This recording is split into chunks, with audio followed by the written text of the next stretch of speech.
Yes, I think we have another comment from Shobik Chatterjee, who has 1388754, and each it's I think 1388875 and 4, as there are gaps between each of the numbers.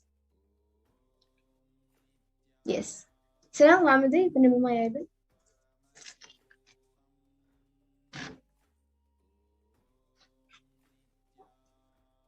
Yes. So if you can see the IBAN, it's just as it was before when it was put on me. Yes. So now with this, we will be moving on to the next power of body scanning. We will be back in just a few minutes. Please stay tuned.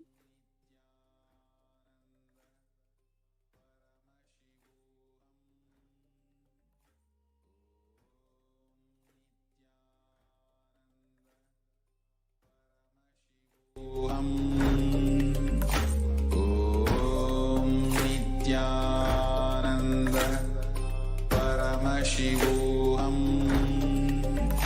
Om Nithyananda Paramashivoham. Om Nithyananda Paramashivoham. Om Nithyananda Paramashivoham. Om Nithyananda Paramashivoham. Om Nithyananda Paramashivoham. Om Nithyananda Paramashivoham.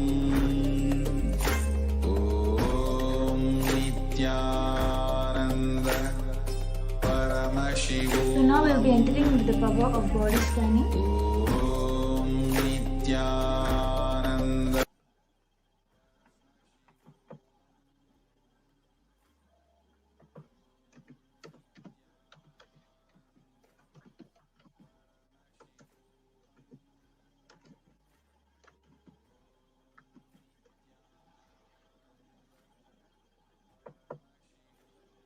And in this power of body scanning, it awakens the ability to scan any illnesses, diseases, and medically diagnosed issues and provide solutions to everyone through the awakened third eye.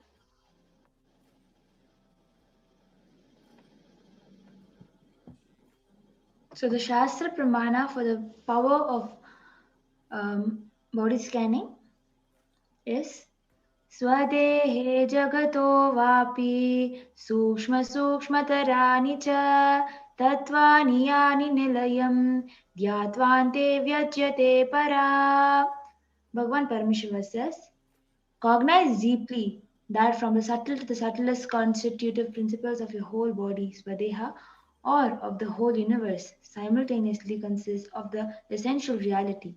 They are being absorbed in their source cause, Paramashiva, by the experience of such restful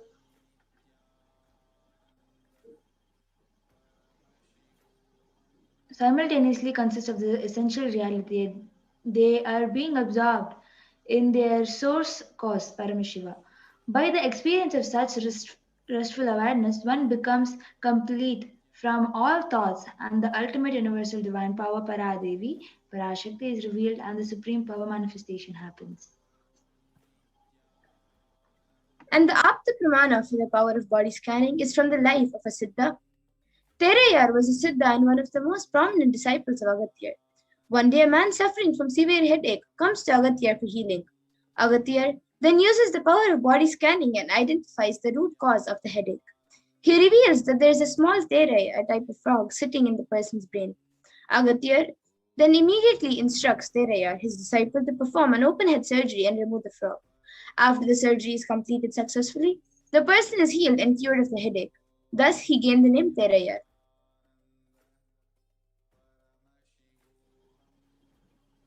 Atma Pramana, account from the Supreme Pontiff of Hinduism, Jagadguru Mahasanidhanam, His Divine Holiness Bhagavan Nithyananda Paramashivam's life, that time tested and authenticated the science. On the 22nd December 2019, the Supreme Pontiff of Hinduism revealed how he uses the power of body scanning, paraphrasing his words. Only when I had the multiple compound hand fracture, I was forced to go for surgery and therefore for medical checkups related to that. At that time, they detected heavy metal quantity in my different organs. It was revealed that I had been poisoned without our knowledge. I immediately used diagnostic methods instead of medical facilities to study the body condition due to the poisoning. Through body scanning, I found out what the problem imbalances had happened and where balance has to be done. I use allopathy as a second opinion to verify my findings.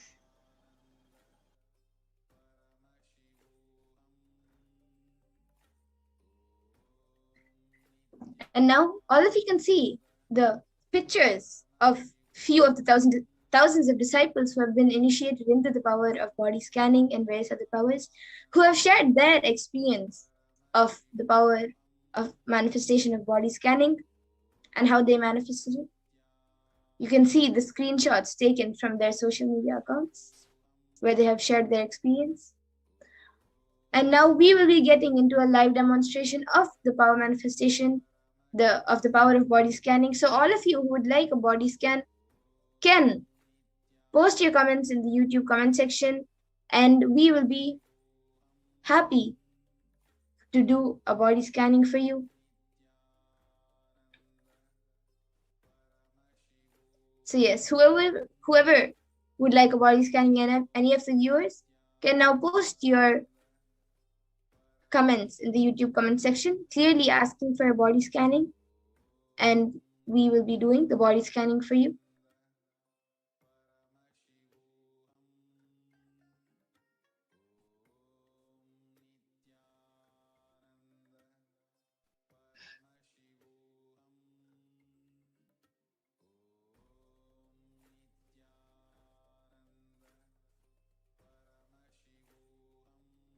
Yes, so I see Ma Carola Torkler, who has asked for body scanning.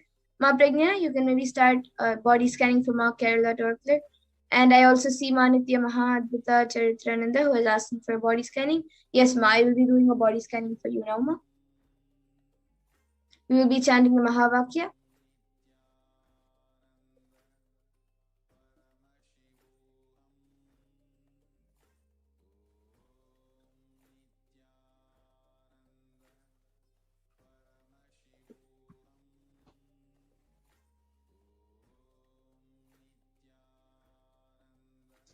Om Nithyananda Paramashivoham.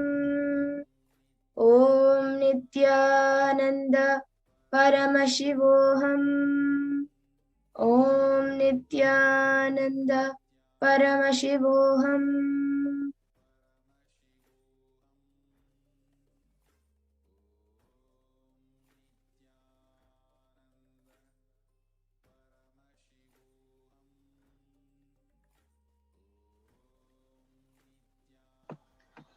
So I was able to see that you have the knee pain very frequently, and I was able to see your bones hurt a lot, the joints hurt a lot very frequently.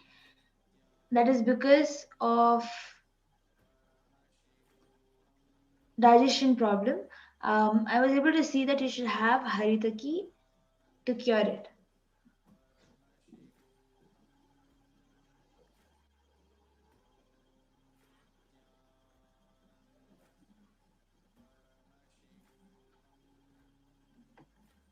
Yes, so Ma Kerala Torkler, that was for you. If you were able to relate to what Ma Pragnana said, you can get back in the comment section, Ma. And Ma Nitya Mahadvita Charitra. Ma, for you, I was able to see that for you, more than the only physical problem which I was able to see was in your joints. I was able to see that there is a lot of tightness in the joints, in the bones near the joints. So I was able to see for that, you have to move your body more frequently and not I'm able to see now you're having a very you're having a routine where you're either sitting for too long or you're standing for too long. If you're standing, you're like standing in one place, just walking a little bit. So because of that, the joints are getting very stiff and tight. So I was able to see you have to have a more physical activity based routine. So you can do, of course, you can do your other work, whatever you have, but make sure that you increase the time of your physical activities where you walk more. Maybe you can even start doing yoga every day to make the body little loose. So this is what I was able to see as the physical problem. But also I was able to see that mentally you are getting very worried about things very easily, especially for the past, I think maybe 1 year. It could be even due to the pandemic. But I was able to see for the past 1 year, you're getting more worried more frequently, and that is not letting you to focus or even if you get the work done, whatever work you have, even if you get that done, I was able to see that you also take a lot of time in just thinking about your worries. So you worry a lot and then you just keep thinking about it. You're not able to go over that tension and worry. So for that, I was able to see that if you just try unclutching slowly every day for 5 minutes, try unclutching, just sit with yourself for some time and try unclutching. This will help you to get over the worry and tension. So this is what I was able to see. So Maha Adbhuta Charitra, you can get back in the comment section if you were able to relate. And I also see Ma Kerala Dorkler, who has put, true, I already take Haritaki. Thank you. I did not know yet the cause for the joint issues. Ma Pragnana, was that what you had told from Ma Kerala Dorkler? I think you're...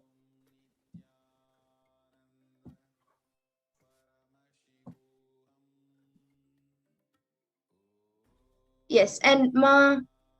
so that's great, Ma Kerala Dorkler. That's great that you were able to relate. And Ma Adbhuta Chaitra also, you can get back in the comment section.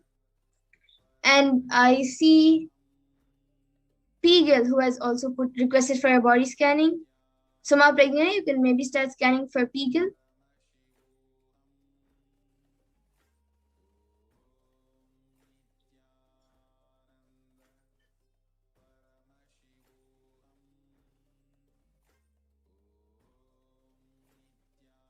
Yes, and anyone else who would like a body scanning can put your comments in the comment section. We will take maybe one more body scan.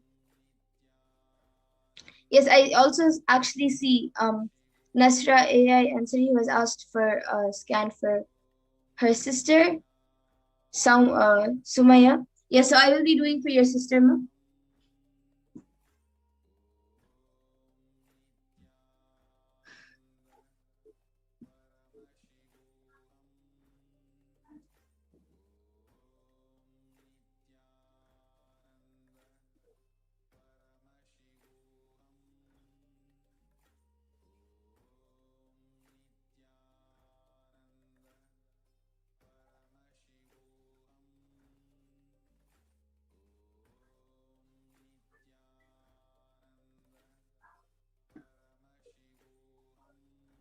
Yes, so Ma, Nasra AI Ansari, I scanned for your sister, Andima. So I was able to see for Sumaya, who is your sister, I was able to see that there's a lot of she's facing a lot of skin issues. Her skin is getting very dry, and there's also in few places there's also a small allergic reaction, which is making those places, those specific places, especially near the legs and hands and shoulders, it's making it more dry.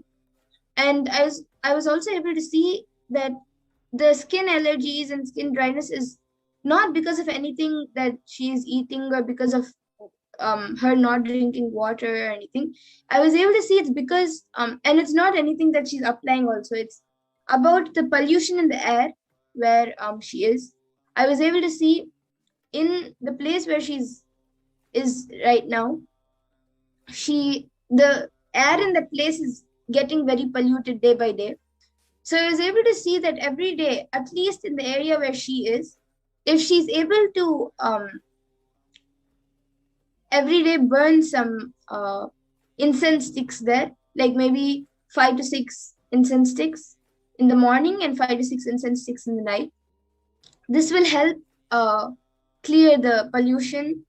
And also yes, so this will help clear the pollution near around her, and also for it to not affect her inside, like, and to get out all the polluted air which has gone inside her already and inside her skin pores and everything. For that, if she, for maybe for the next 2 weeks, if every alternative days or every 2 days, if she takes a full body bath with castor oil, so she should apply castor oil fully on her body and then take a bath with warm water, not too hot water or too cold water, with warm water. And she should take a bath. And when she's taking bath, she should use turmeric, not any chemical soap or any Ayurvedic soap also. Just turmeric, if she uses, this will cleanse the pollution which has already gone into the skin's pores. So this is what I was able to see, ma. So Ma, Nusra, AI answer, you can get back in the comment section if you were able to relate to what I said for your sister, or if she is there, she can also get back. Yes, Ma. Yes, Ma. Yes, you can share, Ma, for Pegel.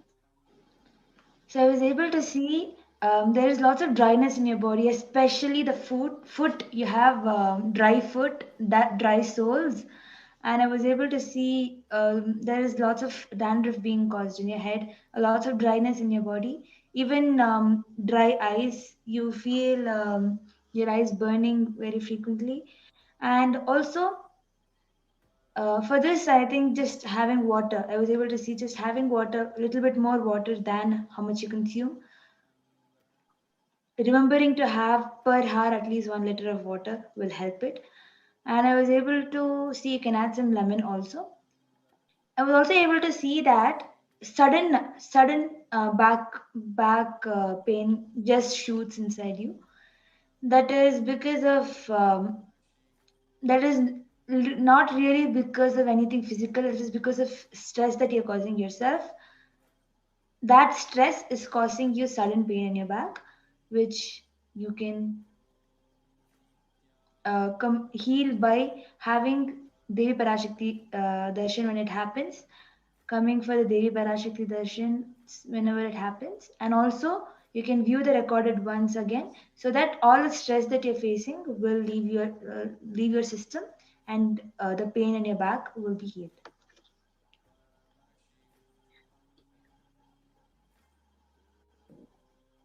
Yes, so that was great, Mom.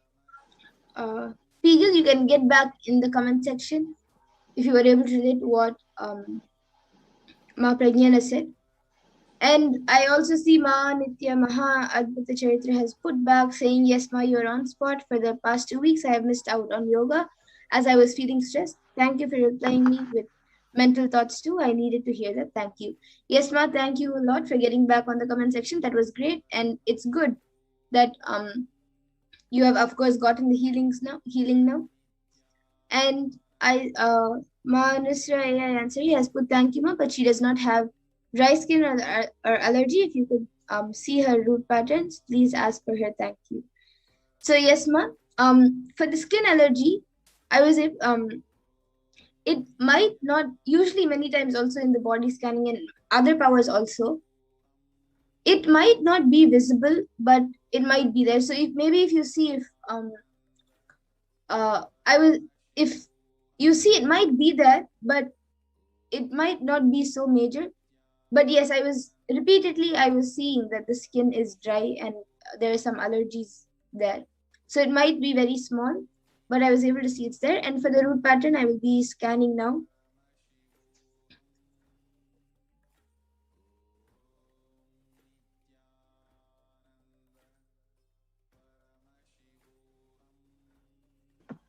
Also, Mapigal has come back saying that it is, yes, 100% Ma. Thank you very much. Yes, Mapigal. I was able to see that you need to have more water for the dryness in your skin and your foot. Yes. And Nusra, I answered. Yeah, I was able to see that for the root patterns for your sister, I was able to see that for her, more than fear or more than anything else, there's like a type of greed, not the normal type of greed for food or wealth or anything, but there's like a small amount of greed which is there for getting attention or getting the things that she wants. Like it keeps changing. When she wants something, she needs to get that, otherwise she gets really disturbed, and that also causes her fear. If she thinks that she needs it, then sometimes it causes fear when she thinks that if she doesn't get it, what will happen to her. So this is what I was able to see as the root pattern. And the solution I was able to see for that was, if every day before sleeping, she can just sit in front of a picture of Swamiji with Atmurti. If you don't have an Atmurti at the house, you can just keep a picture of Swamiji. She can sit in front of it and let her just speak to Swamiji, whatever she wants. Let her just speak to Swamiji, and then keep the picture, like if it's a small picture, then she can keep it under her pillow. If it's the Atmurti, then she can maybe you can have it arranged next to the bed or in the same room, in the bedroom. And that will help her get over the root patterns and complete the root patterns. So this is what I was able to see. Yes. And I also see Ma Anand Smarna, who has asked a scan for her niece, Dolly, why she's not able to conceive. And I also see Pigil, who has asked, how can I not cause myself stress? Yes, Ma. Yes. Pragnana, you can maybe just confirm to Pigil. It's for that stress, I was able to see that whenever you find time, watch the recorded Parashakti Akashic readings or the upcoming Parashakti Akashic readings and satsangs. That will relieve you from stress. Other than the period of time when you're working, you can spend your time watching Swamiji talk and Parashakti talk. This is what I was able to see. Yes. And for everyone else who would like a body scanning, which I see Ma Anand Sparno has asked for her niece, and for everyone else who would like a body scanning but still haven't put your comments, we will be having this power manifestation segment every day at 2 a.m. IST and 4 p.m. IST. So all of you can again join us for the power manifestation segment and for all the other segments and for the Parashakti Akash readings. So all of you are always welcome to again come back and ask for the body scanning. Today, with the interest of time, we'll be finishing this session and moving on to the next segments. And yes, I see Ma Nusraya Ansari, who has put Truma. She gets quick irritated and hopes Swamiji bless her to be connected with him. Request healing for her because she has MS. Thank you. Yes, Ma. So now actually during the body scanning itself, automatically with the blessings of Swamiji, healing also happens. So that's great. And now with this, we will be concluding the power manifestation segment. I thank all of you for joining us today. And please stay tuned for the next further segments. Thank you, Nithyananda. Thank you, Nithyananda. Om Nithyananda Paramashivoham.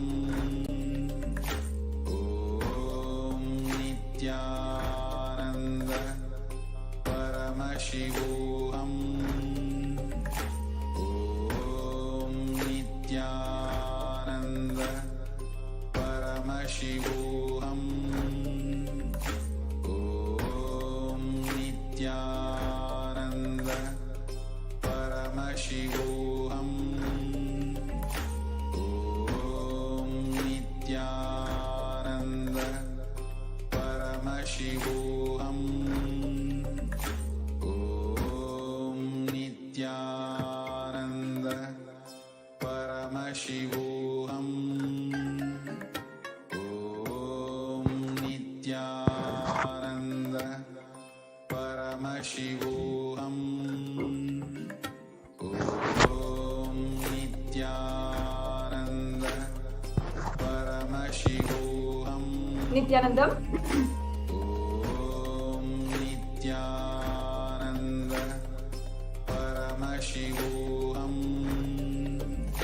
Om Nithyanandam.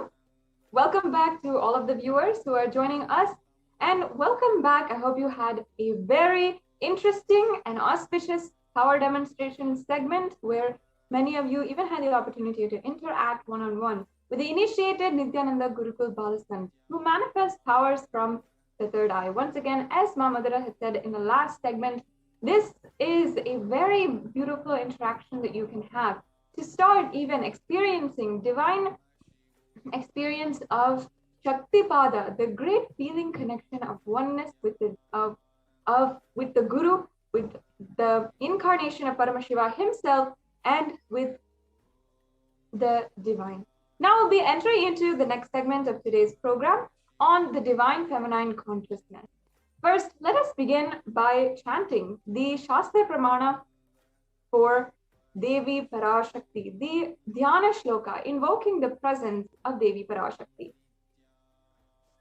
Sindhuraruna vigraham trinayana manikya mauli spurat taranayaka shekharam smitamukhi mapina vakshoruham panibhyamali ratna chashakam raktotpalam bhipratim saumyam raknagatastha rakta charanam dhyayet paramambikam. And the English translation? The Divine Mother is to be meditated upon as shining like vermilion, red body with triple eyes, and wearing the crown of rubies studded with the gemstones and crescent moon. And she wears a face of all smiles and the splendid bust, one hand holding the jewel cup brimming with mead, and the other twirling a red lotus. And we'll now move on to the next Dhyana Shloka for Devi Parashakti. Arunam karunam tarangatakshim dritapashankusha pushpabana chapam animadhiviravrita mayukaihi rahamityeva vibhavaye bhavanim. And the English translation? I meditate on the great Empress. She is red in color and her eyes are full of compassion. And she holds the moose, the bow, the bow, and the flowery arrow in her hands. She is surrounded by all powers like anima and the rays, and she is the self within me.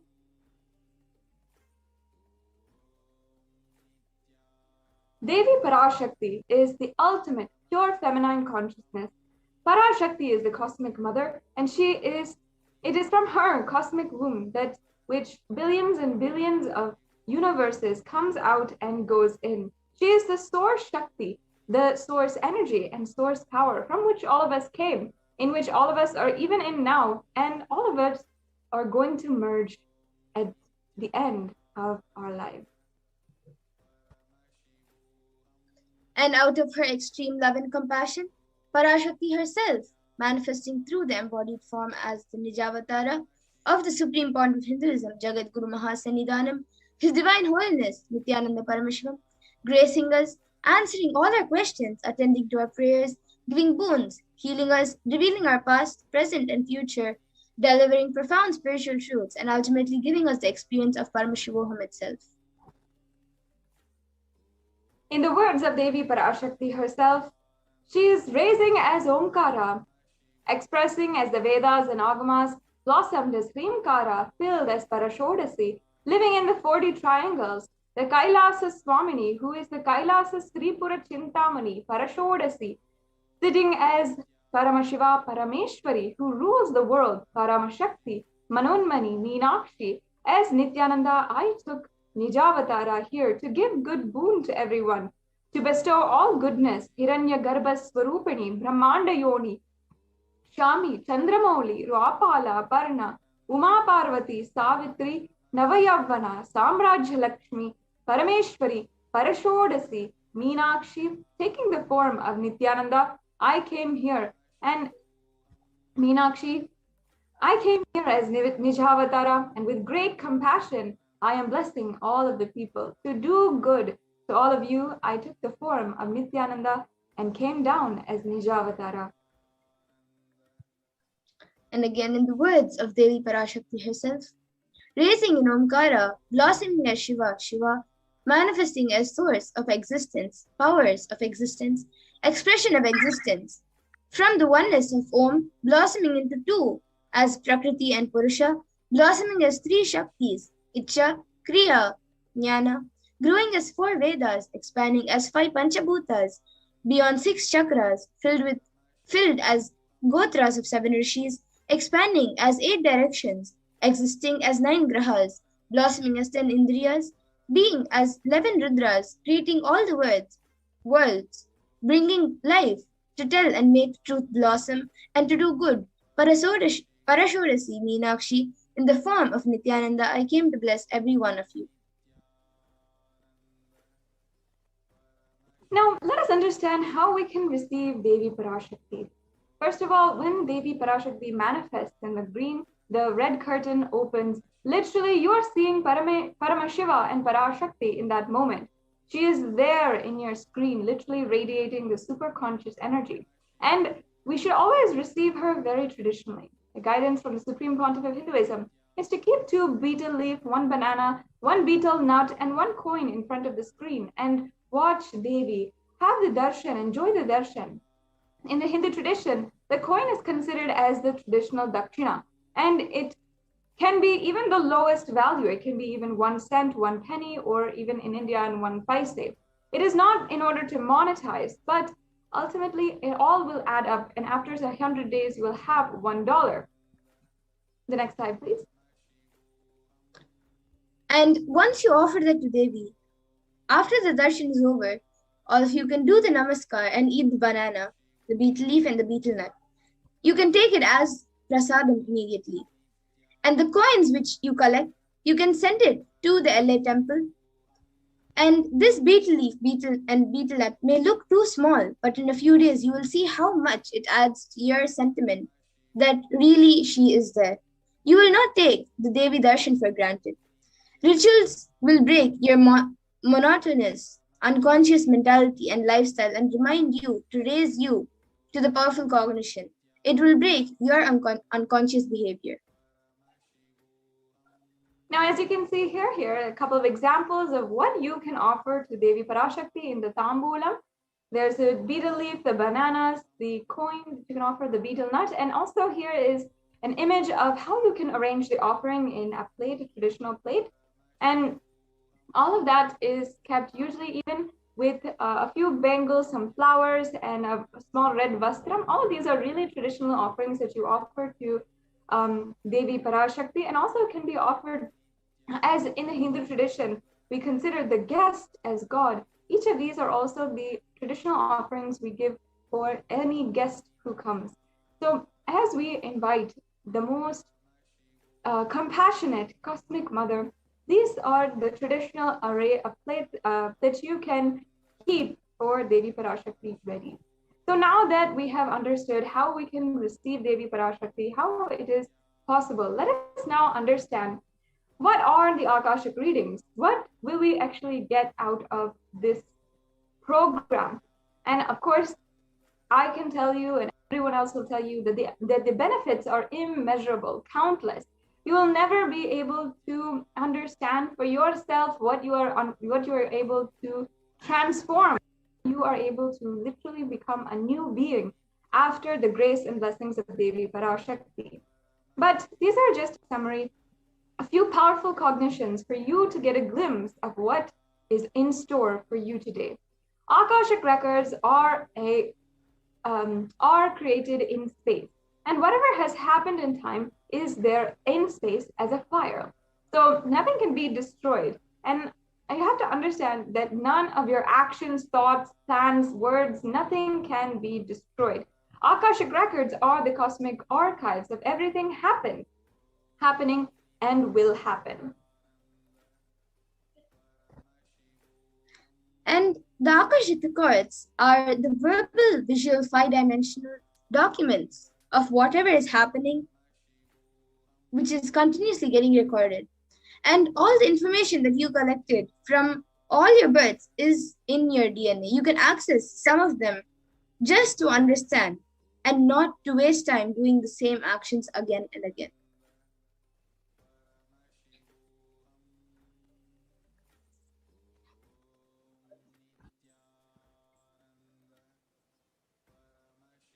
And fundamentally, we have to keep about the Parashakti Akashic reading is that Akashic reading is not a prediction. It is a reading from the cosmic archives. There is no such thing as past, present, and future.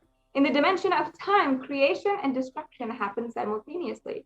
In the dimension of space, in the dimension of space, creation and dimension and destruction happen simultaneously. In dimension of time starts past, present, and future. But in the Akashic records, there's no past, no present, and no future. That is why you call it as what has happened, happening, and yet to happen. And all of that is already clearly recorded. And in Swami's own words, him describing what is the Akashic readings, he says, nobody has the right to comment on these readings. Nobody has the right to manipulate these readings. Nobody has the right to interpret, comment these readings. They are complete unto themselves. For anybody to live in time with the cosmos, the Jivan Mukti, living enlightenment, does not need any special practice other than listening to these great readings again and again. When you listen to these great readings, naturally your negative logic is penetrated, broken, and these great truths settle in your inner space as they make you live enlightenment.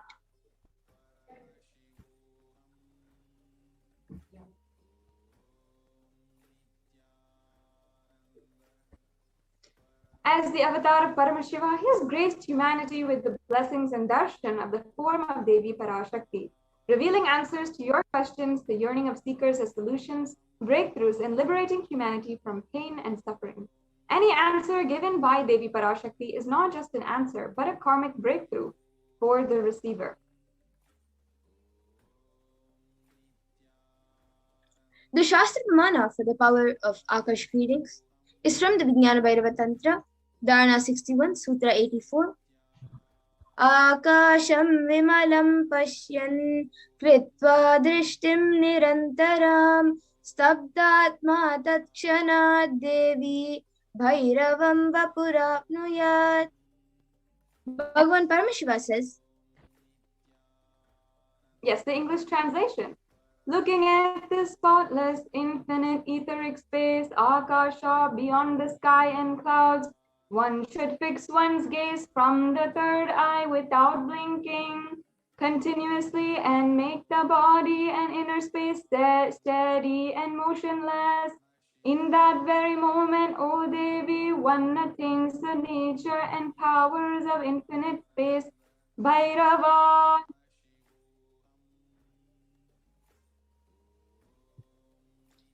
The Apta Pramana for the power of Akashic reading is from the Hindu Purana Mahabharata, which narrates the story of the great sage Maitreya who reveals the secrets to Vidura, the story of his birth in human form, and the reasons of all his suffering. Sage Maitreya accesses the Akashic records and tells Vidura that he was not an ordinary human being, but was in fact an incarnation of Yamaraja, the Lord of Death. He was to play a part of a so-called Shudra for 100 years, being cursed by Manduka Muni.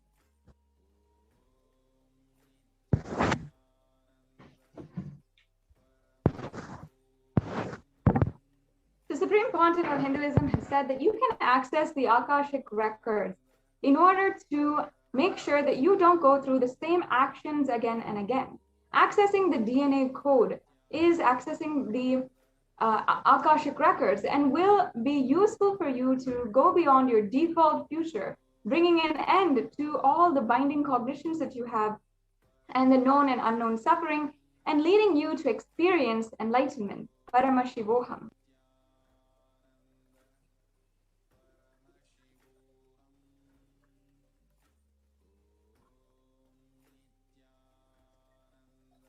Of course, the initiated Valasans can view the Akashic records. However, only an avatar can edit, alter, upgrade, and change the Akashic records. So during the darshan and diksha, the Supreme Pontiff of Hinduism blesses and upgrades the Akashic records as per the prayers of the devotees.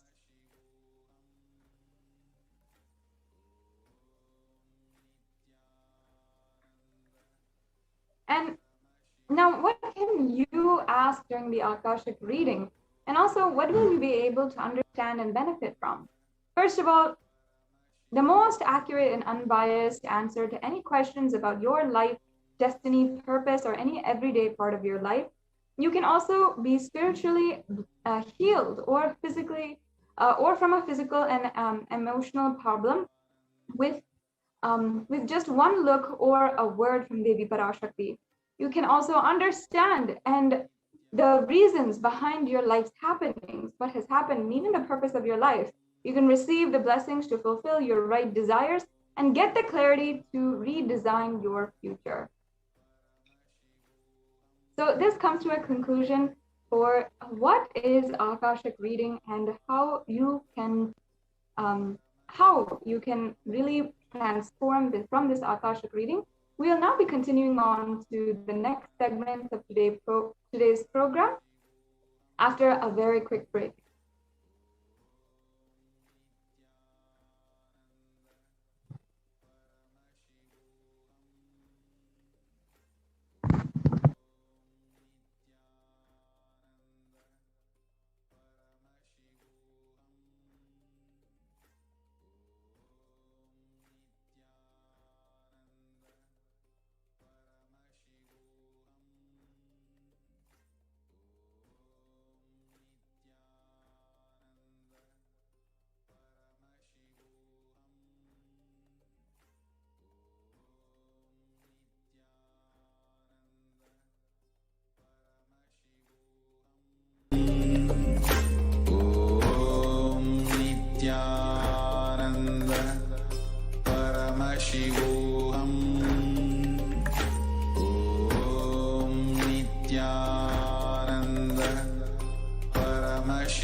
Kailasa coming to you is e-Kailasa.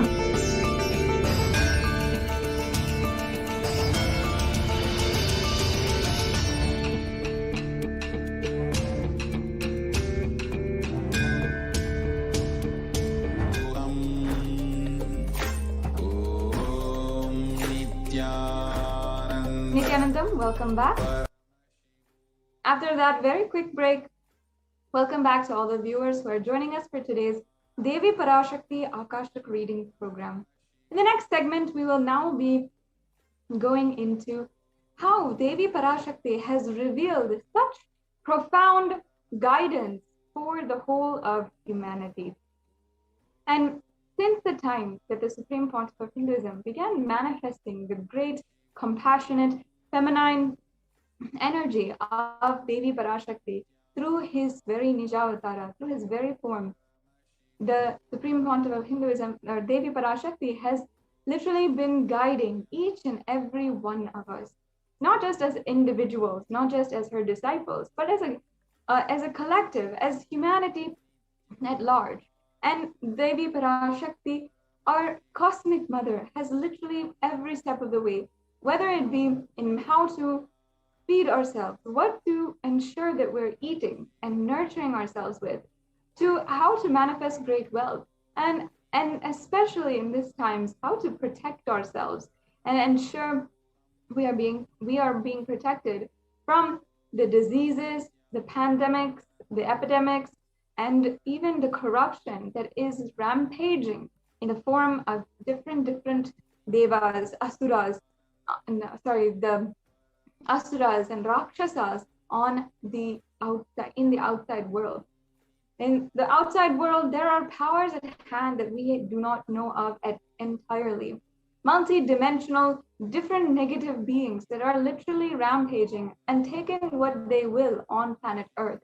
And this is in the revelations from Devi Parashakti herself, how literally so many, even asuras, rakshasas, have manifested, have come onto planet Earth, and in the form of even different viruses, and even in the form of corrupt people, corrupt leaders, are doing away with the entire humanity, are making millions die without any accountability or responsibility. Devi Parashakti, as the sovereign ruler of the entire cosmos, and our personal great compassionate mother, has manifested in order to guide us every single step of the way.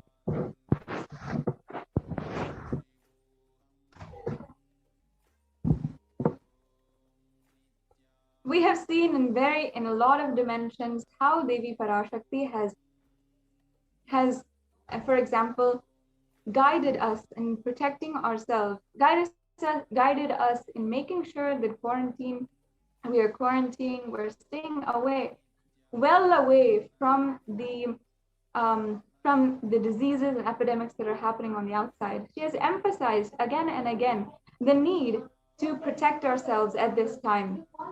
Devi Parashakti has literally given us, each and every one, the guidance for what to eat at this time, what to ensure that we are intaking to keep our immunity strong. For example, she gave us the guidance to have the neem flower as a way to boost our immunity, to protect us from any kind of ailment, including depression and suffering. Now, the neem flower we have seen how it has shown so many different powers, and has a tremendous healing capacity once we intake it deeply, and we are having it as a part of our regular diet. And not only this, but she has given revelations on the whole universe, how literally astrophysically and cosmologically the universe is expanding, and what that means on each and every one of us. She's given us revelations on how the whole body is working, how the different energies in our body are functioning within inside of themselves, and how we manifest our reality based on that. She's given us revelations on the pandemic, especially, and how the second and third wave of corona will be affected, how India will be undergoing so much at this time. And not only that, she has guided, blessed, and healed so many thousands from even coronavirus. And not only that, we've seen how Devi Parashakti has attended to each and every one of us individually. Now today, if you'd like to ask your question to Devi Parashakti, you can do so in many social media platforms. And also, if you're not privy to social media, if you don't really know how to do it, we'll be able to give you very straightforward steps as to how to ask the questions. And also, you can go to kailasa.org and chat, and through the chat, you can ensure that you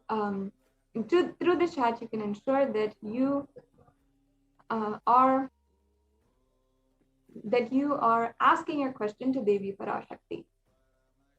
So now let us proceed and understand the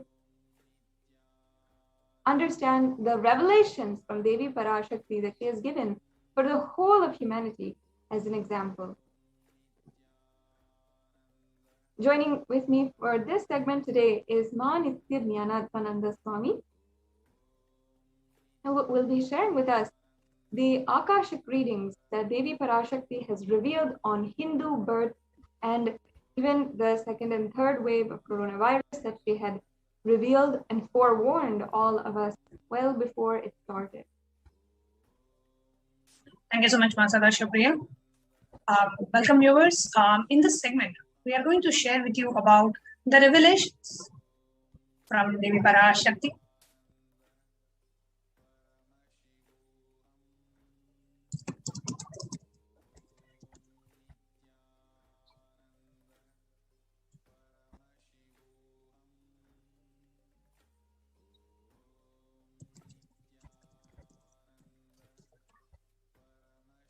The revelations from Devi Parashakti. What are the various different revelations by Devi Parashakti in a way that are applicable for all of us? Devi Parashakti revealed about the sacred secret of Hindu birth. Let's hear from Devi Parashakti already on what she revealed on the sacred secret of the Hindu birth.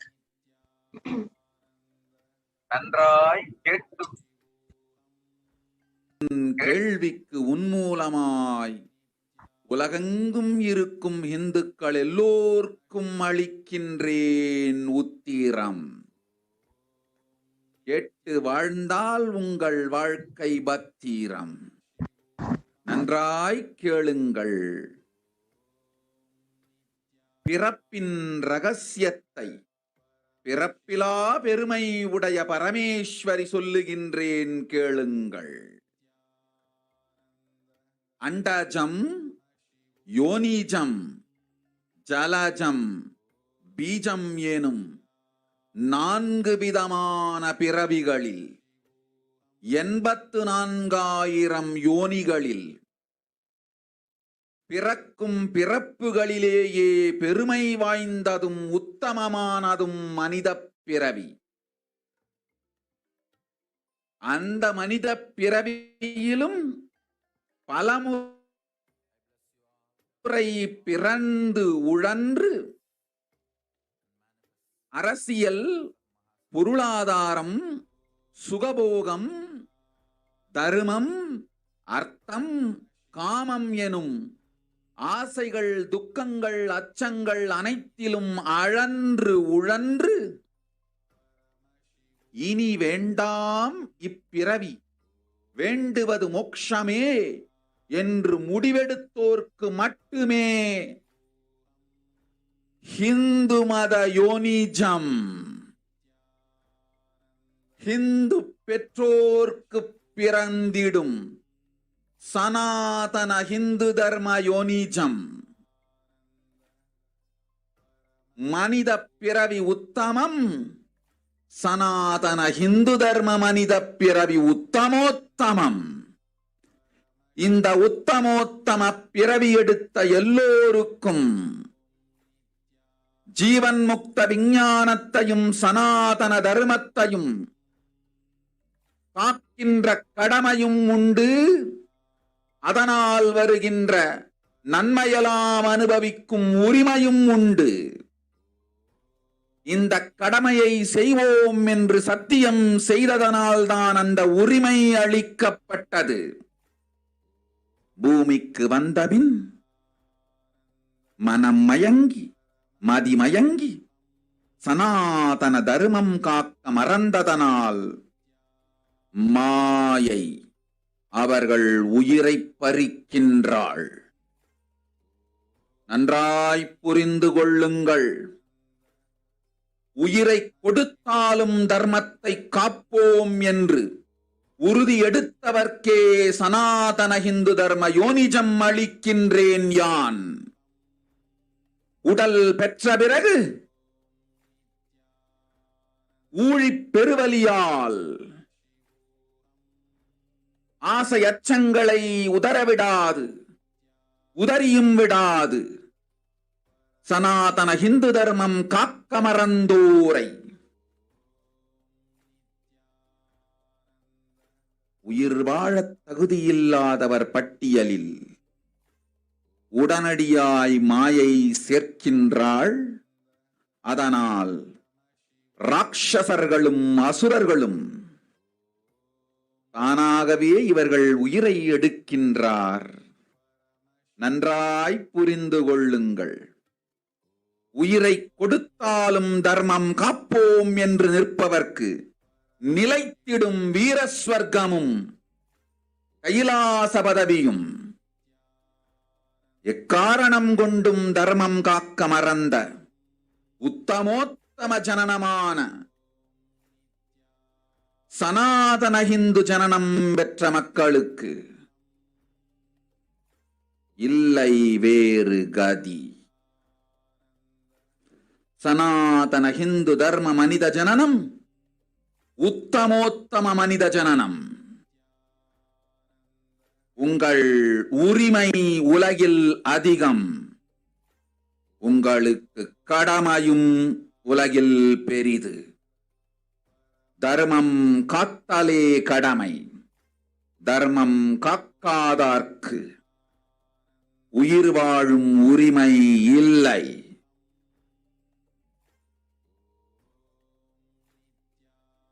நன்றாய் புரிந்து கொள்ளுங்கள்.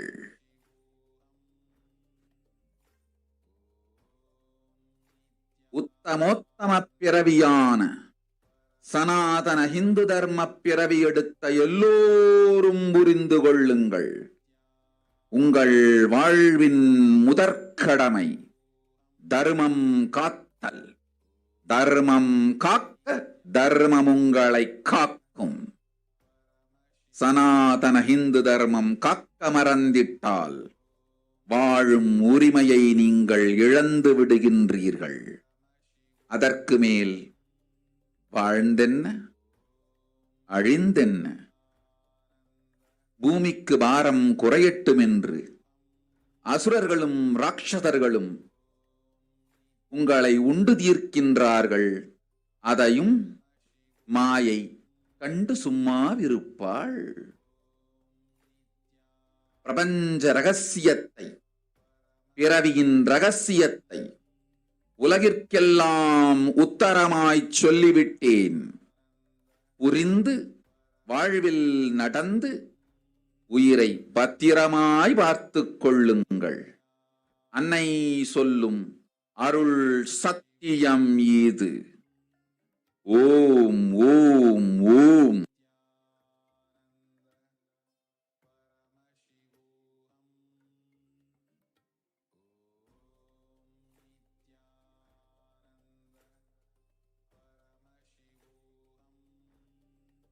நன்றாய் gate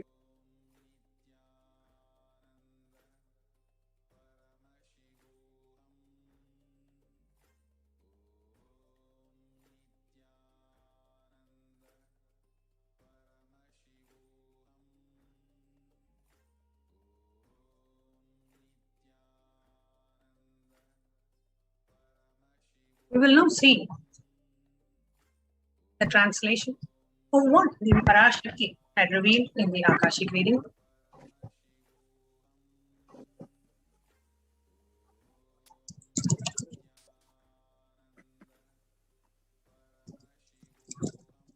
Devi Parashakti says, listen, Andhajam, Yonijam, Jalajam, Bijam, like this in the 4 types of birth in 84,000,000 yonis in all of these births. The most greatest birth of them is the human birth.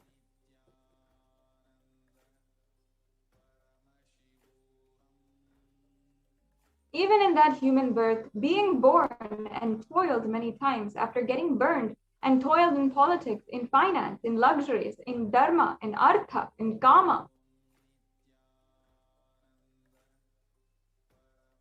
The next slide, please.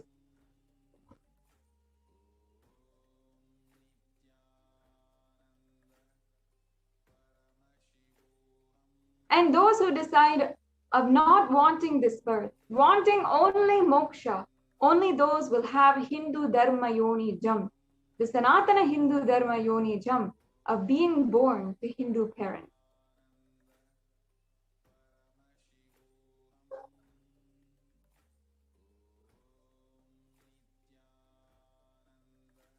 Human birth is uttamam, meaning best. Sanatana Hindu dharma human birth is uttamottamam, the best of the best.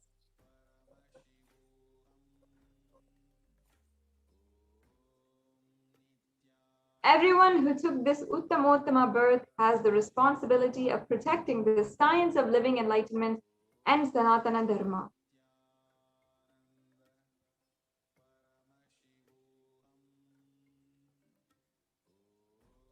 And also they have the right of experiencing its benefits. This right was given to them because of their commitment given by them to do this responsibility.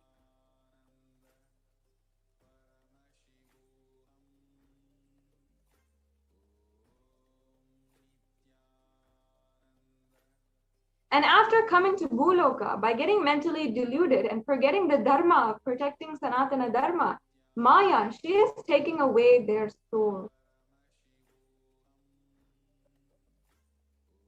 Understand carefully, I am giving Sanatana Hindu Dharma Yonijam only for those who gave the commitment of protecting Sanatana Dharma even by giving their life.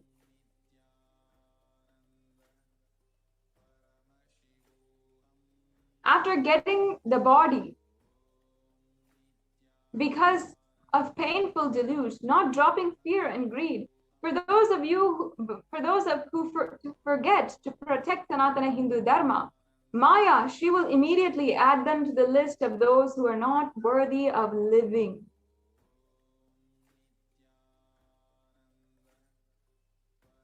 Therefore, Rakshasas and Asuras are automatically taking away their life. Understand properly, for those who stand that even by giving their life they will protect Dharma, will permanently have Veera Swarga and Kailasa Padavi. For any reason, people who forgot to protect Dharma, having the Uttamottama birth, a Sanatana Hindu birth, there is no other way to them, for them. Sanatana Hindu Dharma, human birth, is Uttamottama human birth. Your rights in this world are immense. Also, your responsibility in this world is large. Protecting Dharma is a responsibility.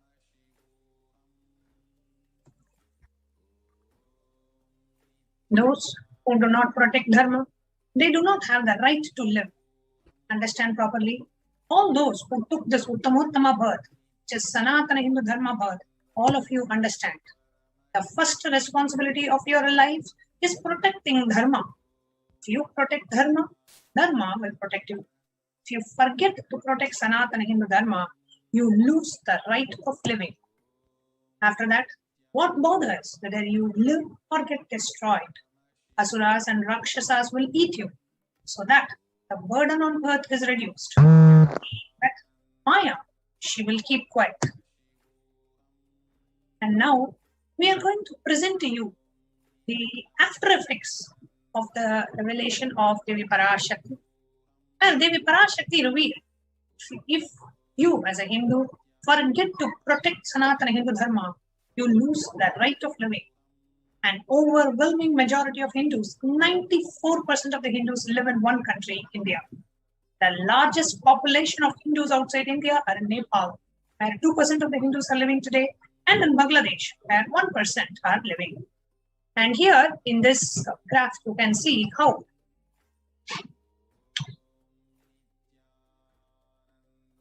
90% of the Hindus are in India, and it is one of the first hit by COVID. And this is not a coincidence.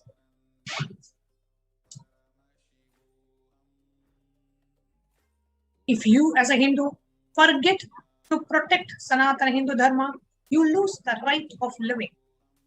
On 25th of May 2021, the New York Times says the actual figures are likely to be much higher. The actual figures for the people affected by the COVID virus in India is expected to be much higher. More than half of the Indian population affected with the COVID in the worst case scenario. The New York Times actual figures are likely to be much higher. Here you can see the Indian population itself is 136 crore and close to about 700 million are expected to be infected with COVID. And not just that, literally India has become a hell. Kirimi Bhojana. Let us watch this video.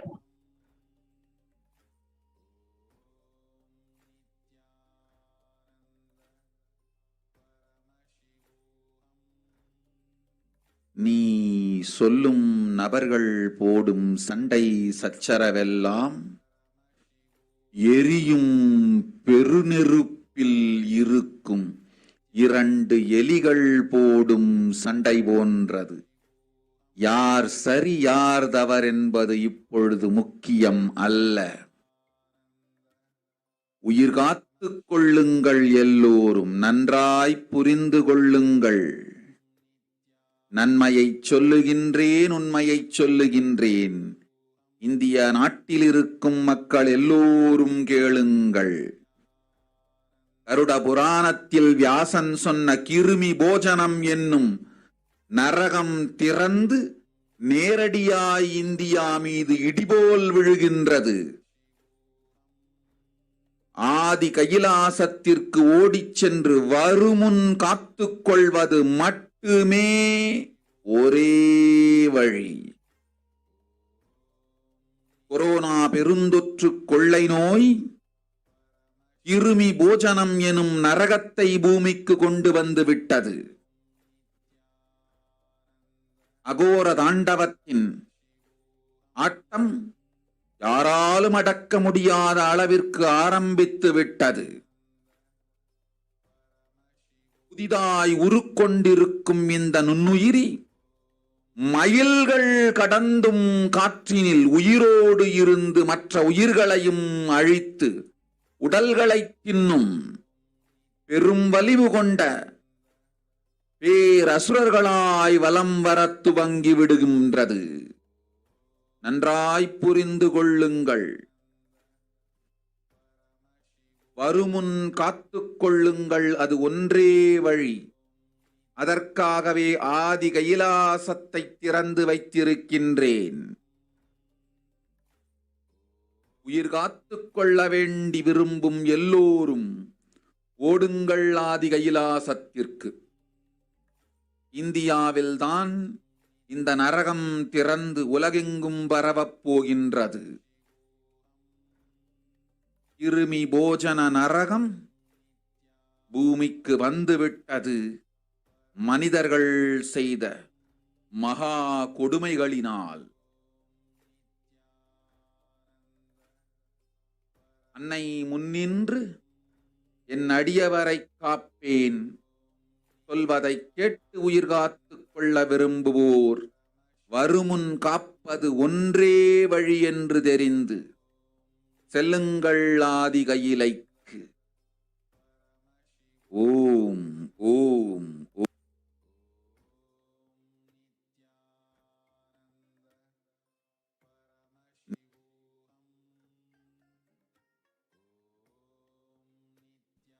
Let us now take a look at the translation of Devi Parashakti's revelations. Everyone in India,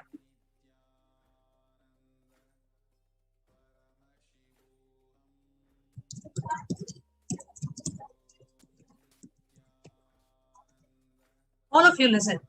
The hell of Kirmi Bhojanam that was mentioned by Vyasa in Garuda Purana has opened and is directly falling on India as a thunder. Running to Adi Kailasa and protection from it is the only way. Deadly corona, life-taking disease has brought the hell known as Kirmi Bhojanam to earth.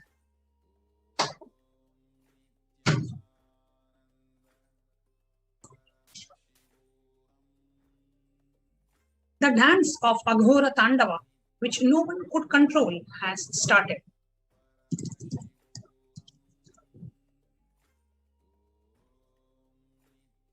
This microorganism that has formed will be alive and air for miles together, destroying other souls. It will eat bodies. It has started roaming as great demons with tremendous strength. Understand? Read it properly. Prevention is the only way. For that, I have opened Adi Kailasa. For those who want to save their lives, all of you run to Adi Kailasa. Only in India, this hell is going to open and is going to spread to the whole world. The Kirmi Bhojanam hell has come to the earth because of the sufferings done by the humans. Now we are going to see the reference to the Kirmi Bhojanam, the hell as described in the Hindu scriptures. It is one of the 28 hells where people are sent to suffer in a pit to be eaten up by the wolves. This specific reference of this specific hell, Kirmi Bhojanam, is mentioned in various Hindu scriptures. It is referenced in the Garuda Purana, in the chapter called Cosmology of Hell and Nether Regions. It is referenced in Bhagavata Purana in chapter 21 and 22 on the narrative of the hells and the narrative of the sins leading to the hells. The Shiva Purana, which is when it reveals about the upliftment from the hell. In Skanda Purana, in chapters talking about redemption from the hells, the merit of visiting Setu, the glory of Tanishkodi.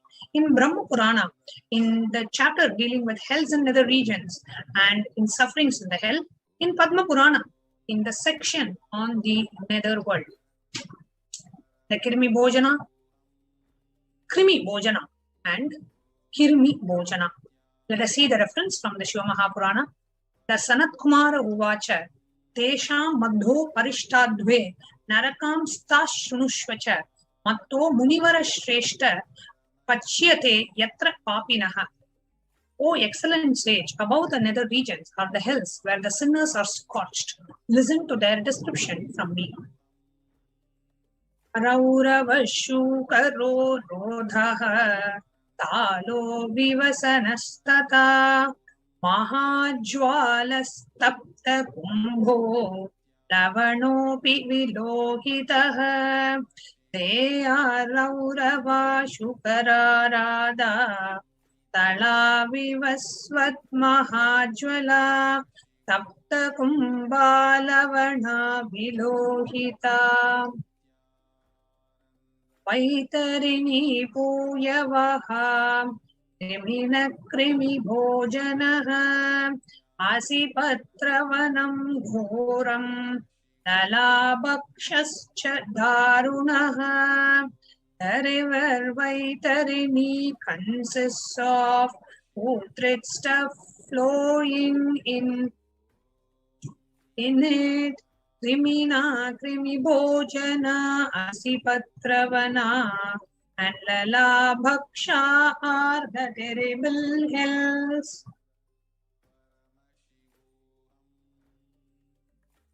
What is the solution? Today, India literally has become a living hell, and Devi Parashakti has revealed solution. When? Only when the Supreme Pontiff of Hinduism will do the Padayatra will India be saved. Let us hear from Devi Parashakti herself.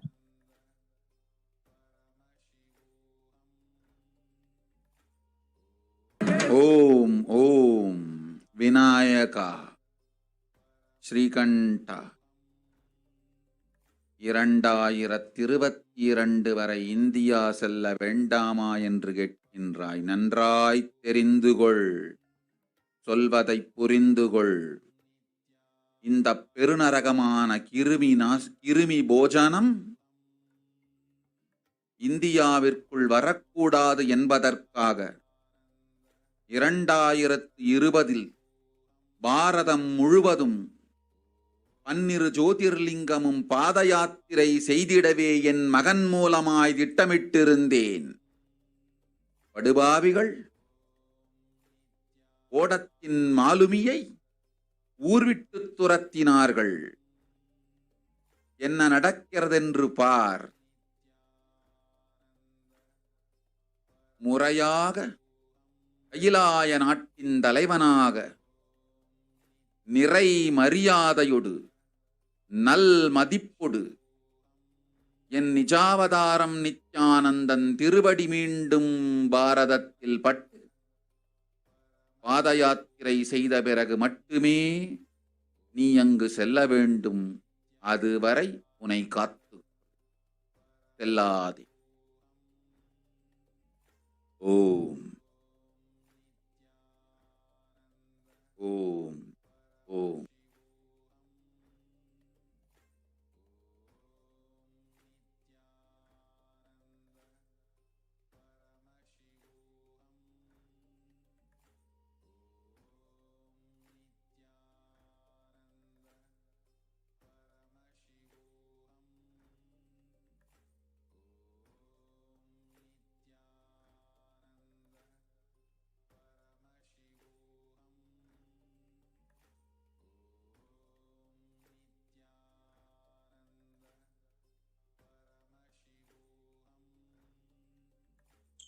The translation of Devi Parashakti's revelations, you are asking whether or not to go to India until 2022. Know properly, understand what is said. For this huge hell, Krimi Bhojanam, not to come to India. In 2020, I had planned to do the Pada Yatra throughout India in the 12 Jyotirlingas through my son. They drove away the sailor of the ship. See what is happening. Properly, as the leader of Kailasa nation, with complete respect, with good regards, when my Nijavatara, Nithyananda's feet touches on Bharata and does the Pada Yatra, only after this should you go there. Till then, protect yourself, not. So what is the solution for the sufferings of the Pralaya as revealed by Devi Parashakti? Let us take a look. அடுத்த சில மாதங்களில் 1000 அல்ல, லட்சம் அல்ல, கோடியில் உயிர்கள் பலியாகும். இந்திய நாட்டினில் கோடியில் உயிர்கள் பலியாகும். உண்மையை சொல்லுகின்றேன், நன்மையை சொல்லுகின்றேன். தேடிக்கொள்ளுங்கள் உங்கள் வாழ்க்கைக்கு பாதுகாப்பை. ஆதி கைலாசத்தை நிர்வகிக்கும் அன்பர்களே, நன்றாய் கேளுங்கள். 12 ஆண்டுகளுக்கு முன்பாக வரப்போகும் இந்த மாபெரும் பிரளயத்தை தெரிந்து கொண்டு உலகில் இருக்கும் எல்லா ஔஷத சக்திகளையும் ஒன்றாய் திரட்டி நவபாஷாணத்து நிறுத்தி ஆனந்த லிங்கமாய் வைத்திய சரோவரத்தில் ஸ்தாபித்து வைத்தேன். வருகின்ற குரு பூர்ணிமையோடு 12 ஆண்டுகள் அந்த ஞான ரசவாதம் பழுத்து முதிர்ந்து முழுமையான நவபாஷாண லிங்கமாய் மலர்ந்து விடுகின்றது. வருகின்ற குரு பௌர்ணமியில் இருந்து வருகின்ற எல்லோரும் அங்கு வந்து நவபாஷாண தீர்த்தத்தில் தீர்த்தமாடி செல்ல அனுமதியுங்கள். அதற்கு வகை செய்யும் விதத்திலே நல்ல முறையிலே எல்லா நன்மையும் செய்து வையுங்கள். இந்த தீர்த்தத்தில் தீர்த்தமாடியோர்க்கும் அந்த தீர்த்தத்தை அருந்தியோர்க்கும் கொரோனா கொடுந்தொற்று வராது, மரணம் இல்லை, துக்கம் இல்லை. இது அறிவியல் பூர்வமாய் அனுபவ பூர்வமாய் நிரூபிக்கப்படும். அதனால் கோடிக்கணக்கில் மக்கள் வரிசையில் நின்று தினந்தோறும் வந்து நவபாஷாணத்தாலான ஆனந்த லிங்கத்தில், நித்யானந்த லிங்கத்தில் நீராடி வணங்கி நன்மை பெற்றுச் செல்வார்கள். நன்றாய் கேளுங்கள் மக்களே. 12 ஆண்டுகள் முன்பாக பராசக்தி நான் செய்து வைத்த நவபாஷாணம் சித்தித்து, புளித்து, பழுத்து, முதிர்ந்து ரசவாத யோகத்தில் சித்தியாகி இன்று நிறைந்த நவபாஷாண நித்யானந்த லிங்கமாய் வைத்திய சரோவரத்தில் மலர்ந்திருக்கின்றது. இதை செய்த காரணம் வரப்போகும் பிரபஞ்சத்தின் பிரளயத்திலிருந்து மக்களை காத்திடவே. எல்லோரும் கேளுங்கள். ஆதி கைலாசத்து நேரடியாய் மறைமுகமாய் உதவி செய்து உடன் இருந்த எல்லோரும் கேளுங்கள். உங்கள் எல்லோரையும் நம்பியே இந்த படகை நாம் உருவாக்கினோம். இந்த பெரும் சேவையில் எல்லோரும் வந்து பாகமாயிருந்து கொரோனா வராதவர், வந்தவர், வந்து நீங்கியோர், இவர்கள் எல்லோருக்கும் மாபெரும் மருந்து நவபாஷாண நித்யானந்த லிங்கத்து தீர்த்த விருந்து. எல்லோரும் வந்து நல் நீராடி தற்காப்பும் பெற்று நோய் கண்டவர் நோயும் தீர்ந்து நன்மையெல்லாம் அடைந்திட இந்திய நாட்டு மக்களே, உங்களால் இயன்றதை செய்திடுங்கள். உங்கள் எல்லோர்க்கும் நல் பாதுகாப்பும் உண்டு, நல்லதும் உண்டு. என்னை இழந்தாலும், என்னை நீங்கள் மறுத்தாலும் உங்களை நான் காப்பேன். அஞ்சாதீர்கள். பெருங்கருணை பேரருளால் நான் செய்து வைத்த கப்பலை உபயோகித்து இந்த ஆழிப் பிரளயத்தின் பெருங்கூத்து ஊழிக் கூத்திலிருந்து உங்களை காத்துக் கொள்ளுங்கள். உண்மையை சொல்லிவிட்டேன், நன்மையை சொல்லிவிட்டேன்.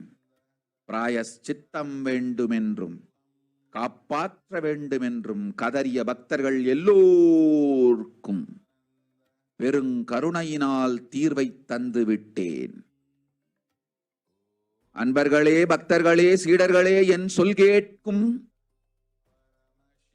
நேர்மையான தொண்டர்களே, புயல் என புறப்படுங்கள். ஆதி கைலாசத்திற்கு தேவையானதெல்லாம் உடனடியாய் செய்து வரப்போகும் மக்களுக்கெல்லாம் அன்னதானம் செய்து அவர்கள் நல்லபடி வைத்திய சரோவரத்தில் தீர்த்தமாடி நவபாஷாண மருந்தையே விருந்தாய்க் கொண்டு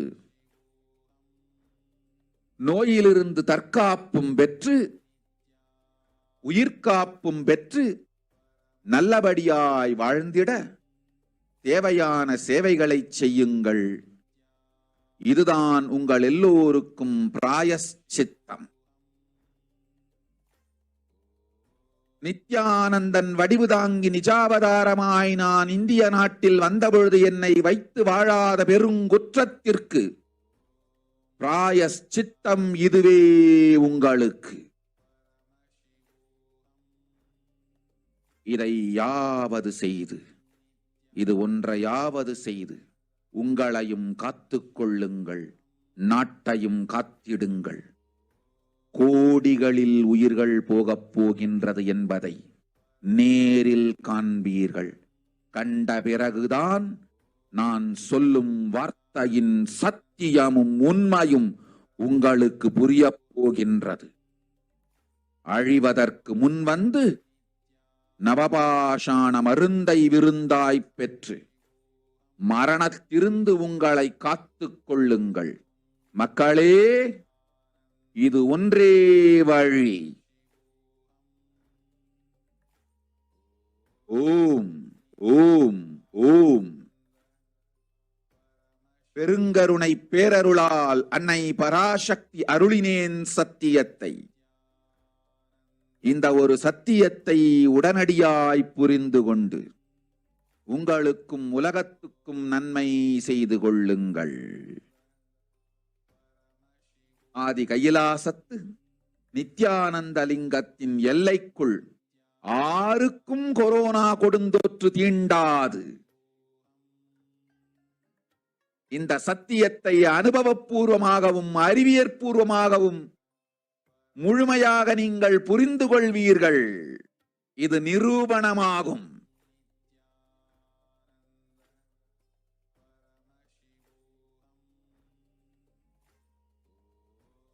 அன்னை பராசக்தி 12 ஆண்டுகளுக்கு முன்பாக உள்ள ஞான ஔஷத சக்திகள் அனைத்தையும் பிரம்மாண்ட யோனி ஹிரண்ய கர்ப்பத்திலிருந்து கொண்டு வந்து உருவாக்கி வைத்த நவபாஷாண லிங்கம் இன்று பிரளயத்திலிருந்து காக்கும் பெரும் கப்பலாய் உங்களுக்கு ஊதாவும். என்னை இழந்தாலும் நான் செய்து வைத்த இந்த ரசவாத ஞானத்தின் துணை இழக்காமல் உங்களை நீங்களே காத்துக் கொள்ளுங்கள். இது ஒன்றே வழி. மக்களே, இது ஒன்றே வழி. ஓம் ஓம் ஓம் ஓம் ஓம்.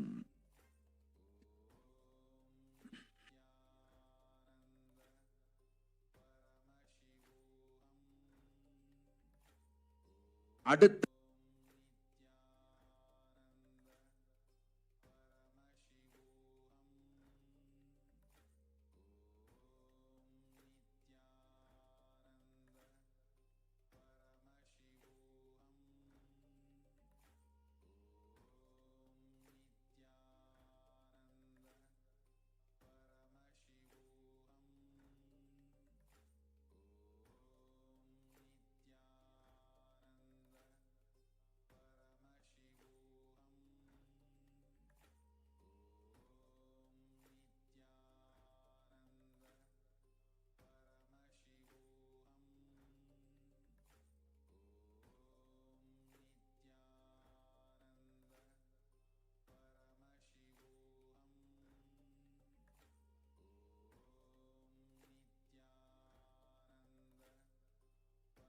Paramashivoham. Om Nithyananda Paramashivoham. Om Nithyananda Paramashivoham. Om Nithyananda Paramashivoham. Nithyananda Paramashivoham. Om Nithyananda Paramashivoham. Om Nithyananda Paramashivoham. So now let us understand what Devi Parashakti has revealed. Translation of Devi Parashakti's words in English. Even if the children do mistakes in ignorance by getting stuck in Maya, as it is Parashakti, Paramashakti, Parashodasi, Manonmani, my responsibility to save the cosmos from destruction. I am telling some of the truths. Listen properly. Within the next few months, not in thousands or lakhs, life will be lost in crores. Crores of life will be lost in India. I am telling you the truth. I am telling you the good. search for protection for your life. Here, you can see corpses floating in Ganga. The next few months, Devi Parashakti revealed not in thousands, but in lakhs, but in crores of lives will be lost, which is tens of millions of lives will be lost. The country of India, crores of lives will be lost. Here you can see the corpses in Ganga. The locals more worried about water contamination than where the bodies actually came from. Scores of decomposed bodies laid uncovered in the Sangam area. For the past 2 to 3 months, people have been burying their dead here. Some covering the sand covering the bodies is blown away by strong winds, exposing the decomposed bodies. Predatory birds and dogs gather and feast on the remains. The government should make arrangements for the proper burials. Bodies found buried in sand on the banks of Ganga. Here you can see several dead bodies found floating in Ganga in Bihar, Yamuna in Uttar Pradesh as COVID-19 cases surge. Now, as India is reeling under a massive second wave of COVID-19 pandemic, the number of deaths have also increased. Such is the situation.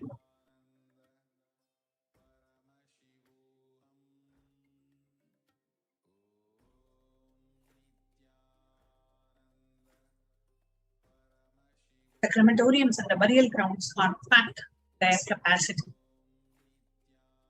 Here you can see shocking news. Over 150 dead bodies, which have been reported as COVID fatalities, were dumped on the banks of Ganges River.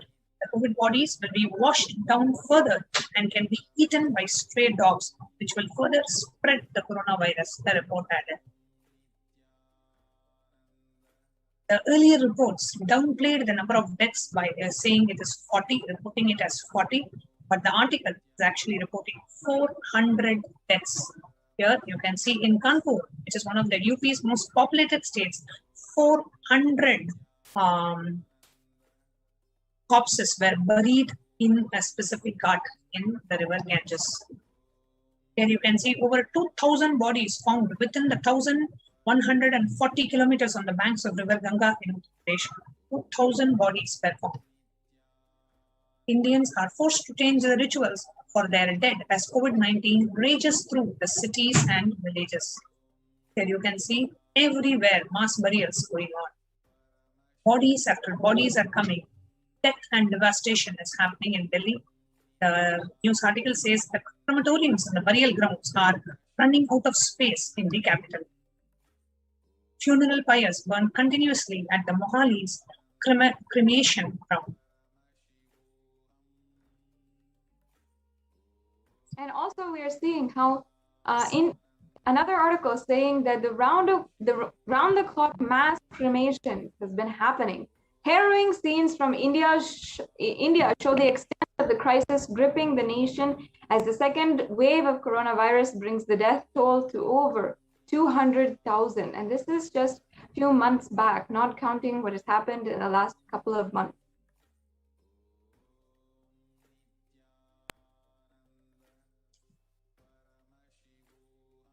Round the clock mass cremations. Harrowing scenes from India show the extent of the crisis gripping the nation as the second wave of coronavirus brings the death toll to over 200,000. The non-stop cremations cast doubt on India's counting of the COVID death. What is the number reported and what is the actual number of deaths? There is a big question mark. Seeing the number of deaths that were reported and the number of dead bodies being cremated in the crematoriums are drastically different. Here we have an article from the Mint saying how COVID-19, the bodies pile up in India crematoriums overwhelmed by the virus surge. And another article, Delhi crematoriums run out of wood, building more pyres as queues to burn bodies grow outside. These are absolutely horrifying details. Another article here says that Delhi has been recording over 20,000 daily cases of COVID-19, along with over 300 confirmed deaths. On Sunday, the city saw 350 COVID deaths, as the COVID-19 wreaks havoc and the toll mounts in Delhi, the crematorium has started expanding to accommodate more bodies. There is a queue not just at hospitals, but also at crematoriums. Such is the flow of the bodies that crematoriums have started to building additional platforms to accommodate them. The cremation ground at Sarai Khan of Delhi has been burning corpses in such large numbers that now new platforms are being constructed. At present, 20 more pyres are being built at the park inside, and another 50 pyres are being prepared at another park. So it's absolutely horrifying how we have been seeing literally what Devi Parashakti has been revealing.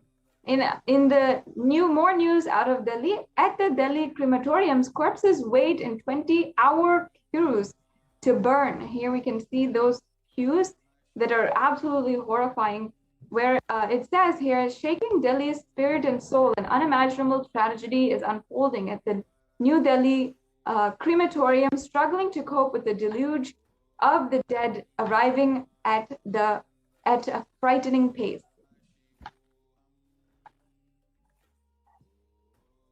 The soaring cost of cremation sinks families of dead. The families of the dead people are not even able to pay to cremate their own family members. And Devi Parashakti also warned us that the air will become poison. And now we've gotten the CDC, except the CDC, the Department of Disease Control in the United States, and also the WHO, the World Health Organization, saying that COVID is airborne. And for so many months, in a year now, we have heard the denial and criticism of this, and we have heard the acceptance of the COVID being airborne as a theory and possibility. But then we have seen how they have, even after they have accepted that COVID is airborne as a fact, they have delayed any warnings issues. And then in response, they get criticism for this delayed acceptance. In this whole cycle, nobody is held accountable for the deaths of millions of people.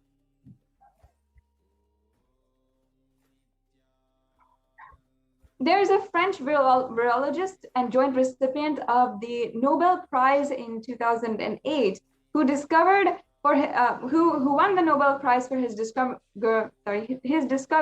of the human immunodeficiency virus, the HIV virus. And he himself has said that has promoted several controversial and unverified claims surrounding vaccinations, homeopathy, and the COVID-19 pandemic. And he has said that there's multiple variants being created of the COVID-19. The next slide, please.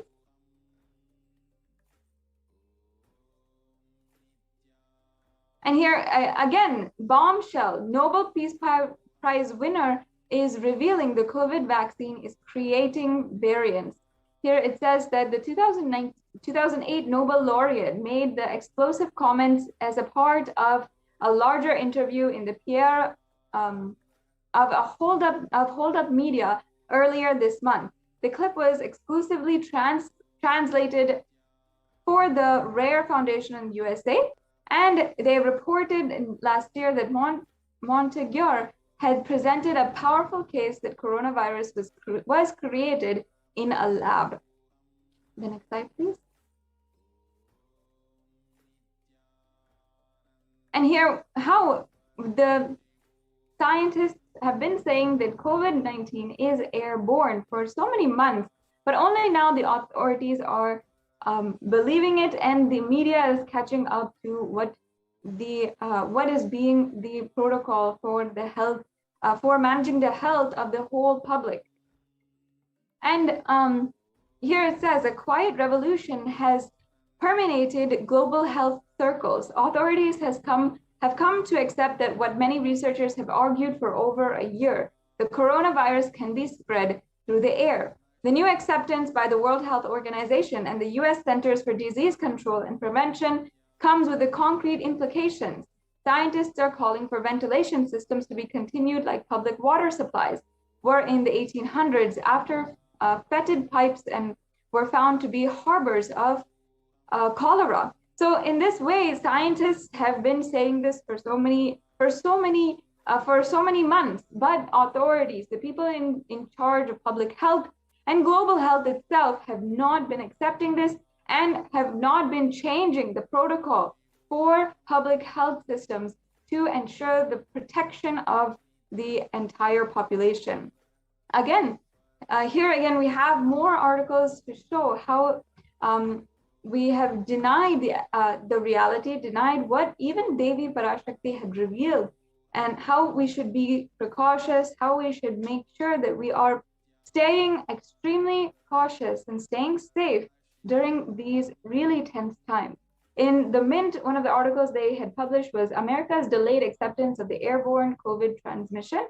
And one of the quotations here saying that discussing airborne transmission for months, it was only last week that the WHO and the CDC made this official. Why? What comes to this extremely late acceptance? What is the reason? Nobody knows and nobody is ready to share yet. The airborne COVID threat is confirmed. Now, what to do about it? Now after so many months, now they are accepting the fact, but still millions have died until now because they believe that there was no safety threat when they go outside or when they are in the vicinity of an infected person. Because COVID is airborne and people did not know, and the government and the authorities did not accept this, and public health systems were not monitored to ensure that the public was following certain protocols. Now millions are dying, and it is not because of, and it's because of absolutely criminal negligence by people in power and corruption.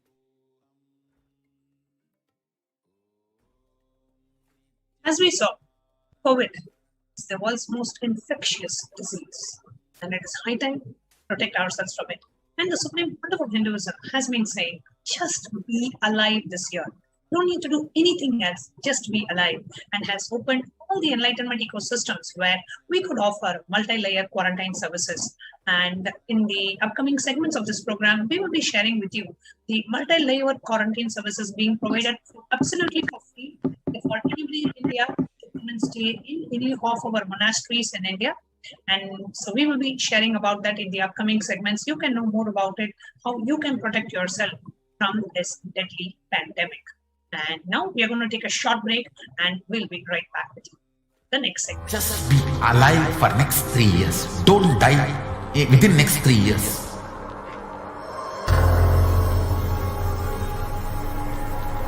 Just don't die within next 3 years. Be alive. Somehow be alive. I'm working sincerely. I will reach you somehow. Somehow I will reach you. It's my commitment to humanity.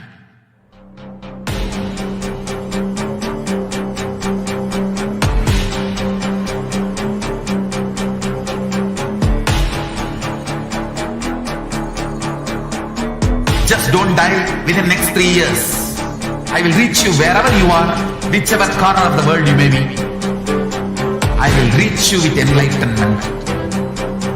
You manifesting the space, state, powers, being Paramashivoham.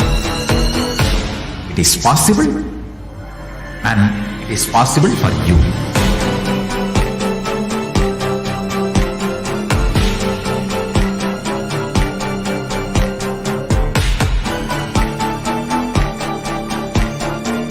Paramashivoham will reach you with enlightenment science. I know he is going to do the job. Just be alive for next 3 years. Nothing else. I will revive Hinduism. I am a Hindu revivalist, not by any revolution, but by evolution.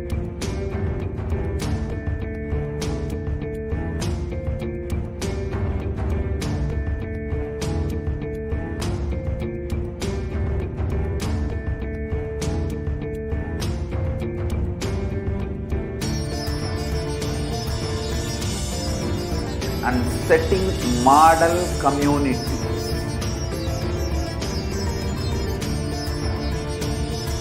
Kailasa, enlightenment ecosystems, Sarvanya Peethas all over the world.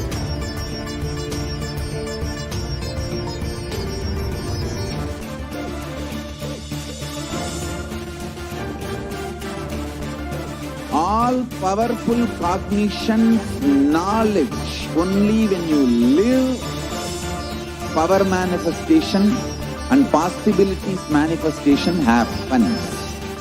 It's a fundamental truth.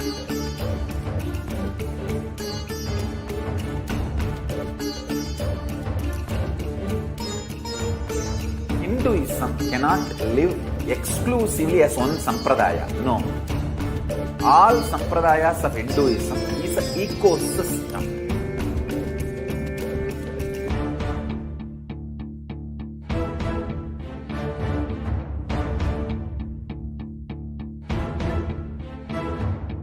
So don't keep quiet thinking that if one sampradaya is attacked, only that sampradaya is going to be affected. All of us are ecosystems.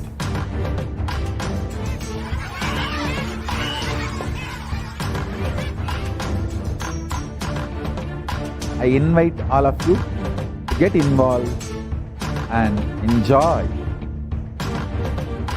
Hinduism by the principle of Dharmo Rakshati Rakshitaha. When you protect Dharma, Dharma protects you. We will make the whole planet flourish spiritually. The spiritual prosperity will happen to the whole planet. We all have to coexist together.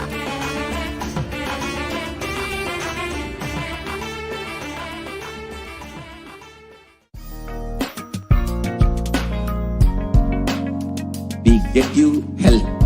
We get you ability to build beautiful relationships in your life.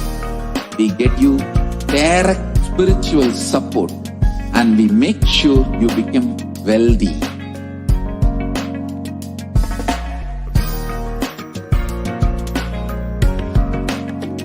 We won't stop giving you just good life. We will literally not stop till you live enlightened life. Manifesting the state of Paramashiva, space of Paramashiva, powers of Paramashiva, being of Paramashiva.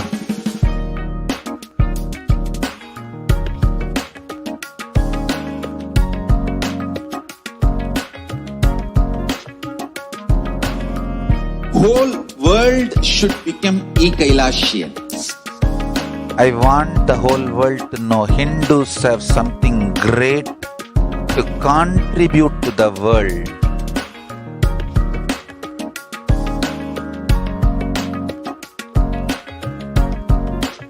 We have something great to contribute to the world. Let us do that.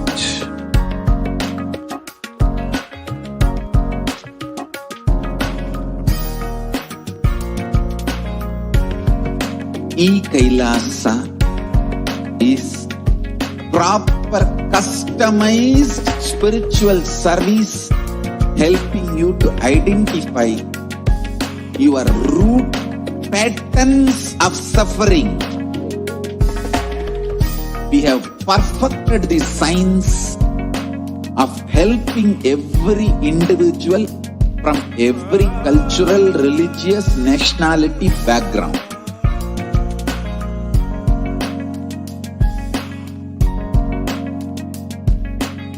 You will have lowest reactionary assumptions, highest awakened response, alive response for life continuously.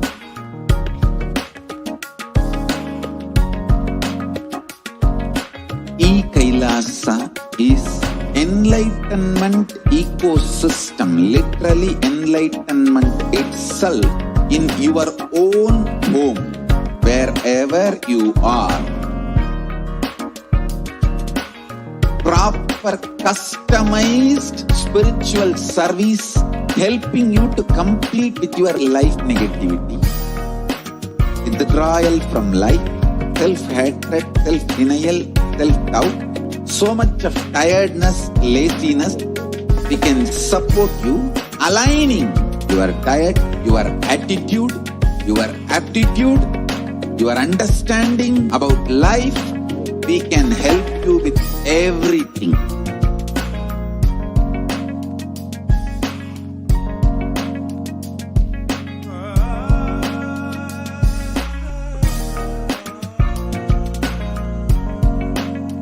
If you are interested in enlightenment, we will immediately bring this to you.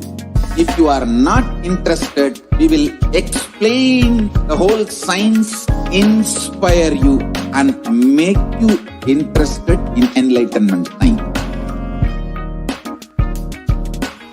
We need to cater this enlightenment science to the whole world wherever they are, because enlightenment is the birthright of all human beings.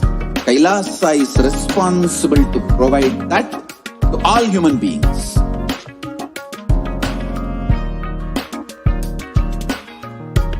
Kailasa is the totality of the knowledge I received from my gurus and practice manifested in my life, perfected by teaching millions of people from all cultures, time zones, backgrounds, genders, nationality, race, from every creed.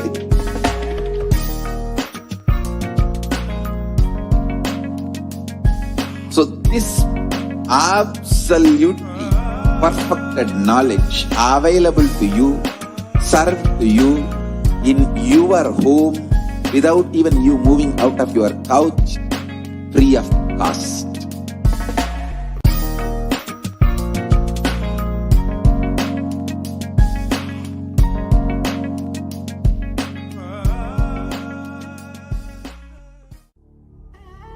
What I mean by the word Kailasa, listen intensely. Enlightenment ecosystem, literally enlightenment itself, in your own home, wherever you are. If you cannot come to Kailasa, it's okay. Kailasa can come to you. Kailasa coming to you is Kailasa.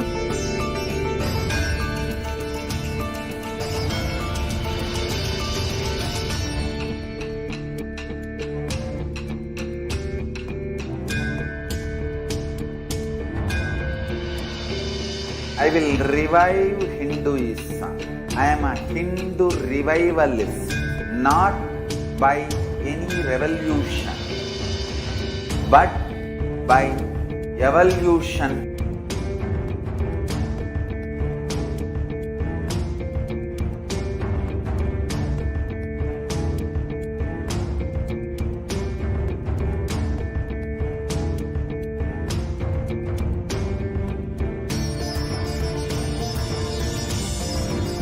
And setting model community.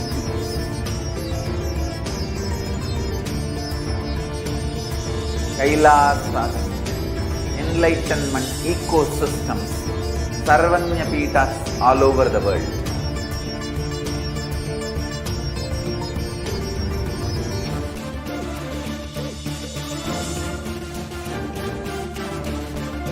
All powerful cognition, knowledge, only when you live power manifestation and possibilities manifestation happens.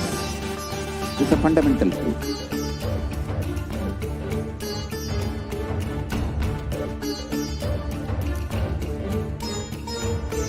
Hinduism cannot live exclusively as one sampradaya. No. All sampradayas of Hinduism is an ecosystem.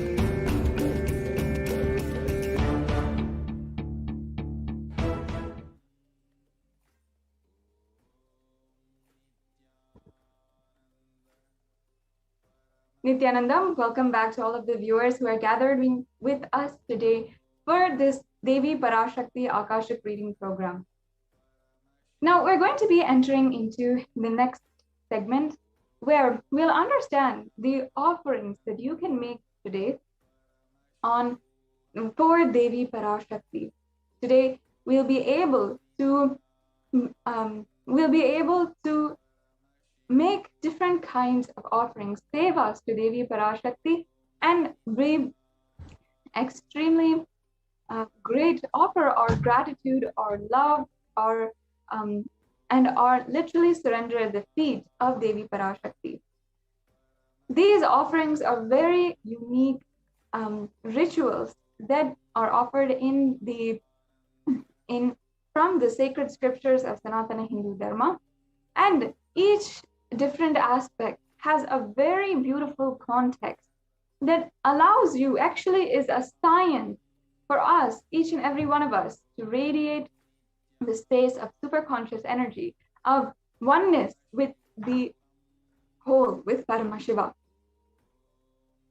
And so far until now, we have each understood about the cosmic principles about Devi Parashakti. We have had so many different revelations that Devi Parashakti has given each and every one of us. We have seen how whatever Devi Parashakti has revealed has forewarned the whole humanity, has literally come true, and how the only way to seek protection in this day and age is to seek it at the feet of Devi Parashakti. Devi Parashakti has literally manifested as our personal divine guide during this Pralaya. And in fact, this year in March 2021, the Supreme Pontiff of Hinduism began an intense 35-day fast, the Pachai Patani Vratam. This Pachai Patani Vratam is a very intense fast where the Supreme Pontiff of Hinduism had literally, where the fast is actually sourced from the sacred Hindu scriptures, and is a very well-known practice and regular practice in the Samayapuram Mahamariamman temple, and which temple worships Devi as Mahamariamman, one of the very royal sovereign leaders and rulers, queens of, and who is worshipped as Devi Parashakti, is another form of Devi Parashakti. So Mahamariamman is even the Kula Devata, in the Hindu tradition, the community god, or the god for the various different communities and groups, is called the Kula Devata. And for the family and the community of the Supreme Pontiff of Hinduism, Mahamariamman is the Kula Devata. So at this time in March 2021, and Swamiji has been doing these fasts every single year, the Supreme Pontiff of Hinduism has every single year helped each and every one of us transcend our fear patterns and our spontaneous compulsive patterns, and guides us to do this Pachai Patani Vratam. It has so many benefits and intensely helps you connect with the whole cosmos and manifest Devi Parashakti. Now, after this year, after the 35-day fast that the Supreme Pontiff of Hinduism had done, he began manifesting the Akashic reading. This Akashic reading was a beautiful blessing to all the Kailasians across the world and the global Hindu diaspora, for each and every one of us to connect to Devi Parashakti. Devi Parashakti has literally been manifesting every single day, answering each and every one of our questions, and answering our boons and prayers, and so much more. Devi Parashakti has not only been giving the divine revelations to the whole humanity, guiding us and telling us how to go about our day, how to ensure that we steer clear of all the evils of our life, but individually blessing each and every one of us. Any one of us who asks, if she chooses, if she graces, it is just a transformation in our lives. We have seen how Devi Parashakti has literally given us so many breakthroughs in our life. And in so many different ways, Devi Parashakti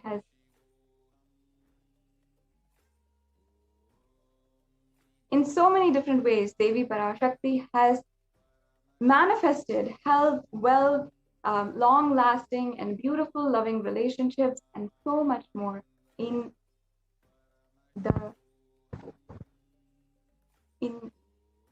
so many different ways. Devi Parashakti has given us so many gifts in the form of her divine presence on planet Earth. And in order to offer the sevas and offer our gratitude, we offer in the form of seva or ritual. So we'll now be proceeding with the rituals that we can offer as the sevas to Devi Parashakti.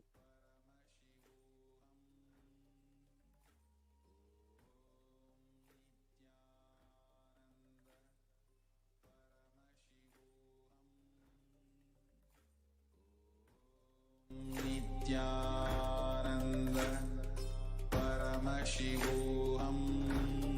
Om Nithyananda Paramashivoham. Om Nithyananda Paramashivoham. Om Nithyananda Paramashivoham. Om Nithyananda Paramashivoham. Nithyanandam. Completing with all the viewers for the technical difficulties, we'll be starting the segment for the offering to Devi Parashakti in just a few minutes. Before we go in there, I would like to explain to each and every one of you how you can ask your question today.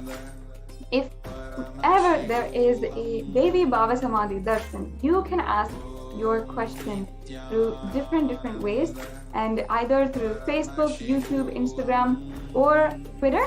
And also, if you're not familiar with these social media platforms, you can also share on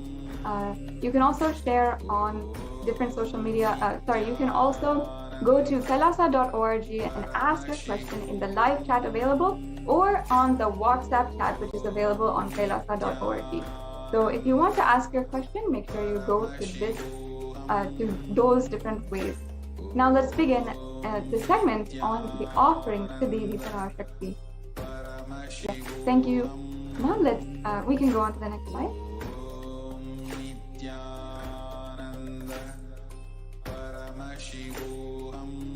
First of all, let us understand the significance of the offering.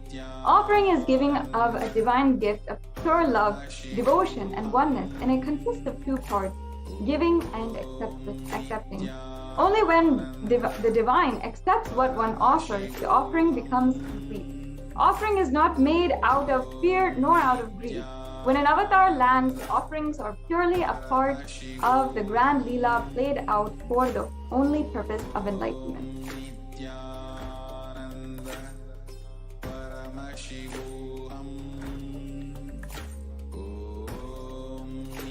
Yes, we can go on to the next slide. Yes, and the next slide.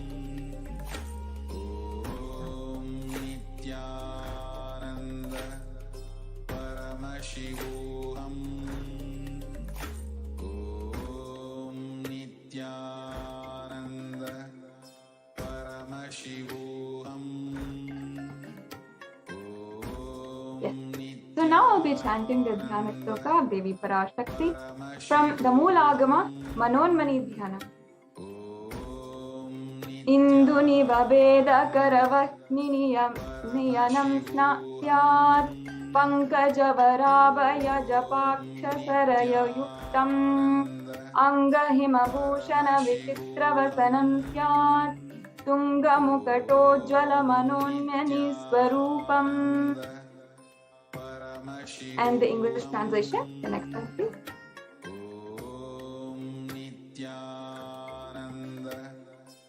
Moonlight face holding the Vedas on hand, fire in eyes with a lotus flower gracing and blessing hands. One hand with the Japamala, beautifully decorated with gold ornaments, in wonderful clothes and shining bright crown. Her name is Manonmani.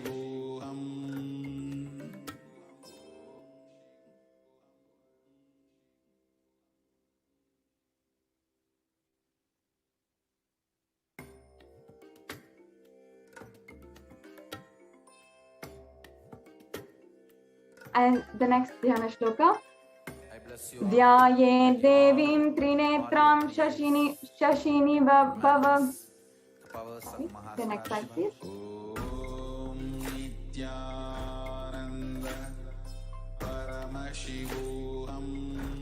Yes, we'll now chant the next Dhyana Shloka. Dhyaye Devim Trinetram Shashini Bhavadanam Vedahastam Dadanam Savye Padmam Varadama Pare Chabayam Chakshamalam Divyairavarana Vibhushita Tanum Brahmadibhibhujitam Devimeva Manonmanim Pratidinam Kamatra Dhatrim Subham.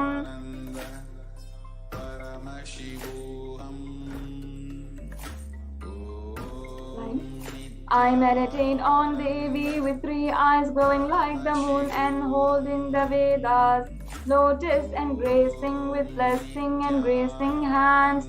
She is wearing beautiful ornaments and she is worshipped by Brahma and the other many gods and showers auspicious boons for all actions every day. Next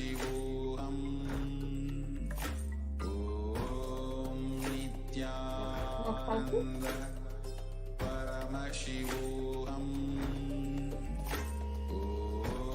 Yes, in the Atharva Veda, we actually have the significance of the divine element gold.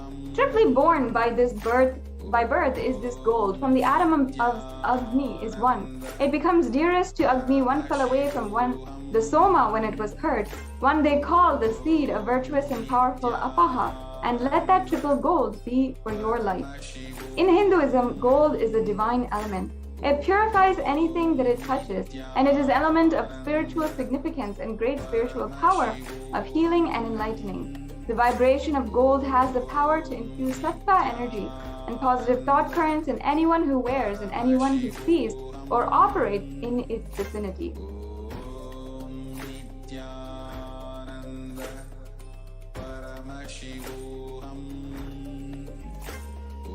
Gold is present in all scriptures, including the Agamas, Vedas, Shrutis, Smritis, Itihasas, and Puranas. In all Hindu scriptures, it is abundant that gold is the most auspicious and purest metal which purifies our being. In the Hindu civilization, everything was built in gold, exchanged in gold. Ritual fees were offered in gold bricks. When one was to be saved from life-threatening illnesses, gold was offered as a ritual fee. Gold was in abundance and used for weighing equivalent amounts of commodities, including cows. Kingdoms were built with huge doors of gold. The streets were having huge columns and huge archways made of gold, and horses and cows were dressed in gold. Hindu civilization thrived on the banks of rivers of gold. The Indus River was called the Hiranmaya, the river of gold, and in the Rig Veda, and in the river Saraswati was the Hiranyavardhani in the Atharva Veda.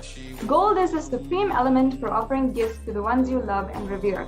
Temples are constructed and paved in gold. Deities are made in gold and decked and adorned in gold, and because it preserves the enlightenment energy for thousands of years, it lasts forever.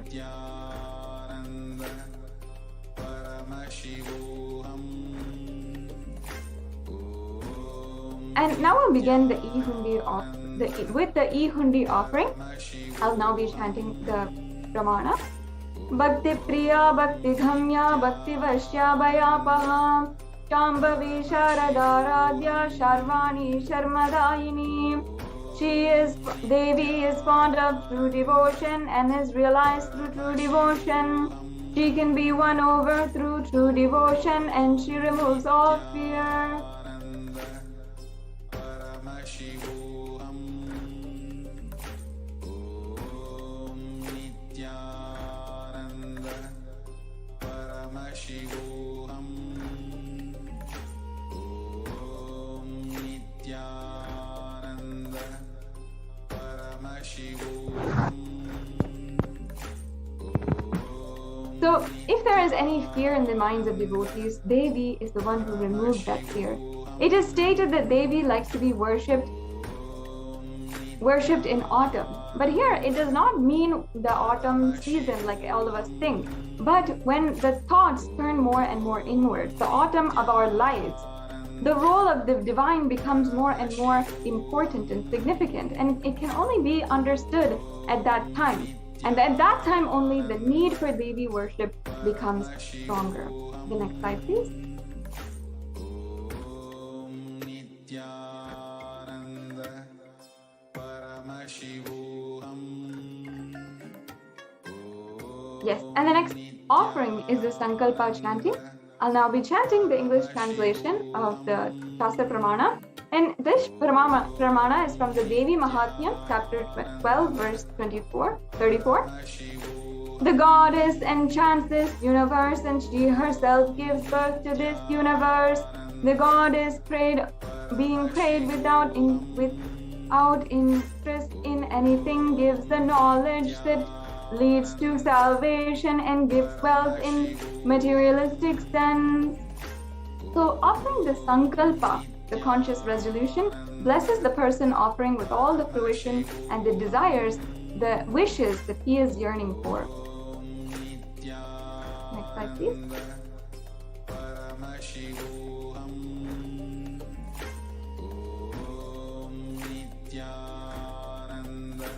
The next offering is the Sahasranama Kasu. So this offering is the offering of 1008 names of Devi Parashakti, and it's a special and unique archana offered to the Mahameru of Devi Parashakti, and it has the gold coin which is inscribed with 1008 names of Devi Parashakti. It bestows the blessings of having the Ananta Kalyana Gunas, all the divine qualities of Devi Parashakti. And the Shastra Pramana for this offering is from the Lalita Sahasranama, where Devi Parashakti is described as Nama Parayana Prita, meaning she who likes the repetition of her various names. The next slide, please.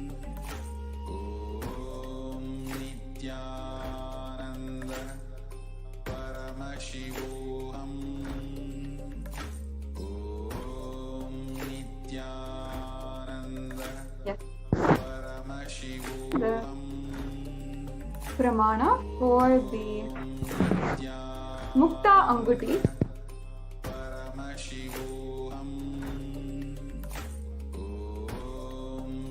And I'll be chanting the English translation. I bow down to the goddess Meenakshi, whose crown has garlands of pearls and face shining like the full moon, who wears anklets that are studded with gemstones and has small bells, who is shining like the splendor of a lotus, who grants all the wishes, the daughter of the mountain, who is worshipped by all the gods and goddesses like Vani and Rama. I remain bowing to goddess Meenakshi, the ocean of compassion.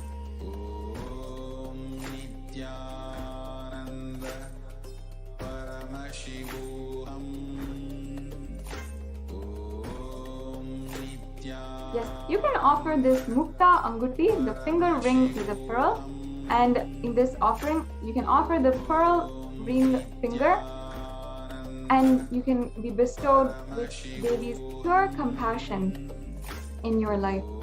The next slide, please.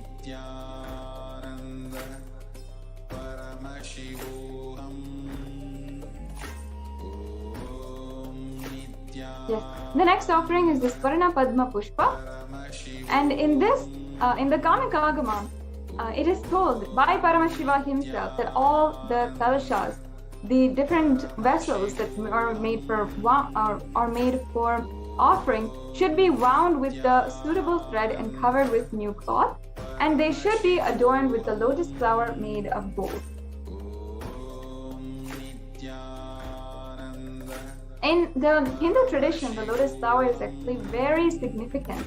In fact, Shakti of Paramashiva is known as the lotus, and as well, even a devotee who is a Paramashiva's devotee is known as a lotus who is about to bloom.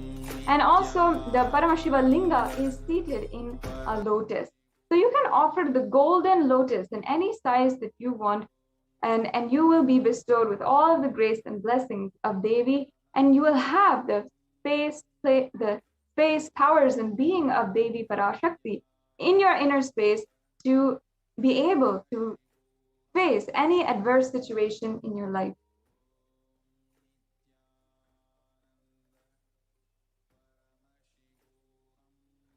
The next slide, please.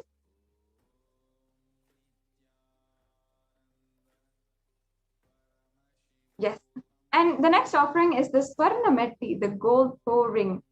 And in the English translation of the Pramana goes, "You whose brightness from toenails destroys the darkness of ignorance from the minds of your devotees who prostrated your feet, you whose brightness from your 2 feet overpowers that of the lotus flower."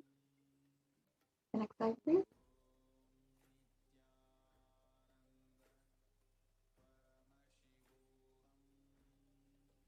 So you can offer the toe ring to Devi, adorning her sacred feet, to be in constant gratitude for receiving her blessings in the most difficult aspects of our life.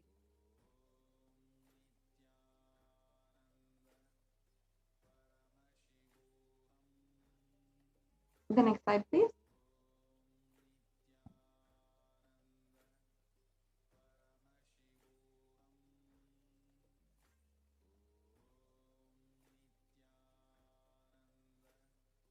So the next offering is the Swarna Mangtika, the golden hairline jewelry. And in the Pramana, we worship Devi as the Shuddha Sarabhi Varshani, meaning she who makes the nectar flow from all of our nerves, from the Sahasrara, and she who makes and gives us the very pleasant experience of the ultimate.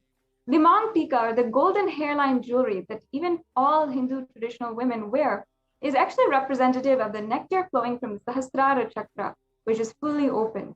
So when we offer this to Devi Parashakti, we can experience the complete completion and the overflowing gratitude for Devi Parashakti.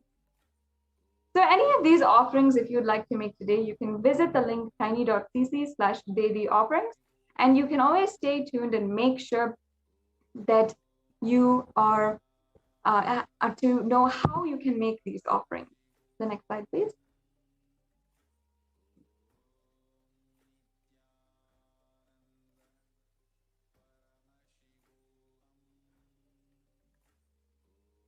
Yes. So the next offering is the Pratyaksha Pada Puja.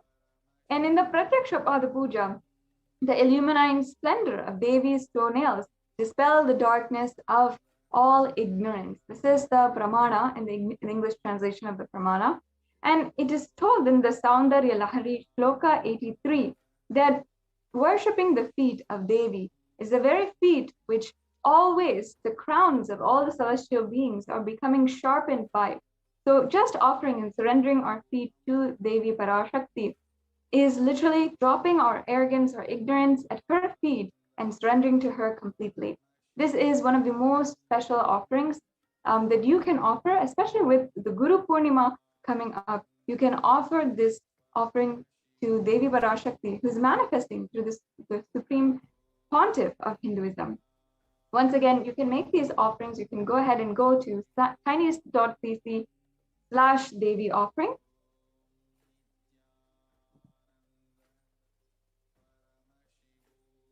Now the next offering is the Vastra Seva. So in this offering, you're offering the sacred cloth for Devi Parashakti as a part of the at the various offerings that you can make.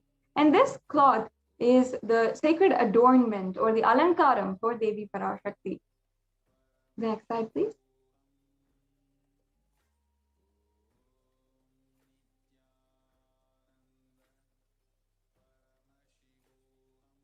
So here we have a summary of all of the offerings.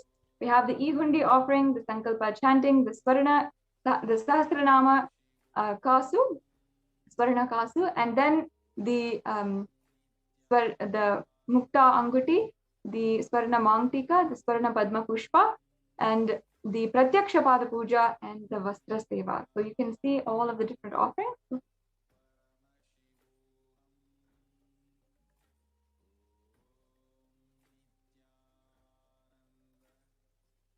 Yes.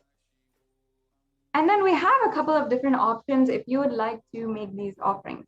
So in the registration form, there are two options. If you are ready to offer, if you are ready and you know that you can proceed with the offerings today, you can go ahead and go to tiny.cc/Devi offerings and make your payment. And also, if you are not yet able to offer and you're not yet able to perhaps manifest the money in order to offer or manifest the time or manifest anything, you can still fill out the registration form and put your intention to manifest these offerings and create this breakthrough in your life. So in order to do that, you can go to tiny.cc/Bhava Samadhi and you will be able to fill out the intention form for making an offering. And also, if you made your offering and you are done with the payment, you can also go to tiny.cc/Sankalpa 2021 and make sure that you have submitted all of your details for the puja that will be offered. These are just very simple, quick forms that you can go through. And now I request the NTV volunteer, if you can stop the screen share and then also project the tiny.cc link, tiny.cc/Devi offering. Yes. So make sure that even if you cannot make the offerings today or immediately, make sure that you do not give up on the intention you have to make these offerings. If it is there in your inner space, if you feel, yes, I want to offer my gratitude in some way or form, then you should make this offering, and you can go to tiny.cc/Devi offerings and ensure that you are just making your intention for this beautiful sevas. And not only that, Devi Parashakti is offering each and every one, is making herself available for so many different blessings, for if you need to heal from any ailment in your life, if you need to want to bring more loving relationships in your life, or if you want anything, you want to manifest a job, Devi Parashakti is giving the blessings that you want in your life, regardless of the fact if you even want to offer your gratitude.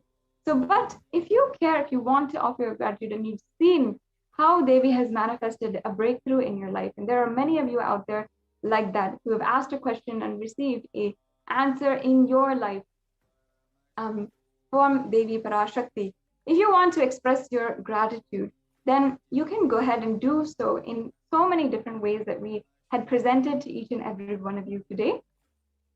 And you will be able to really see how Devi manifests more and more deeply in your life, how she'll be your little guide and guardian during this cosmic deluge, during these extremely tense times for all of us.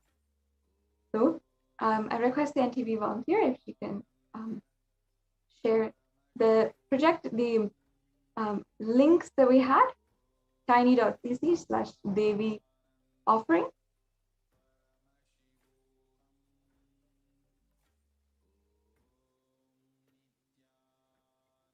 Please give us one moment while we get that prepared, and we'll make sure that you know how you can ask your questions. And also, if you'd like to make these sevas, you can go ahead and do so by following the link provided.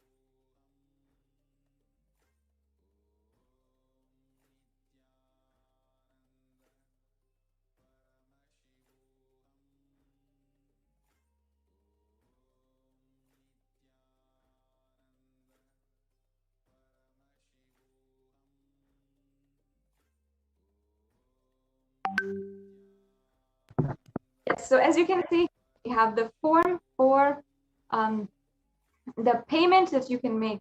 So if you're ready, you can see that you'll be able to select an option. And in that select option, you'll have all the different sevas that you can offer today for the Parashakti Bhava Samadhi Darshan. And once you select a payment or select an offering, then you can proceed with your payment details. So we can go ahead and today just select any offering and just as an example and go through with the next parts of the form. And you can also put in your quantity, the details.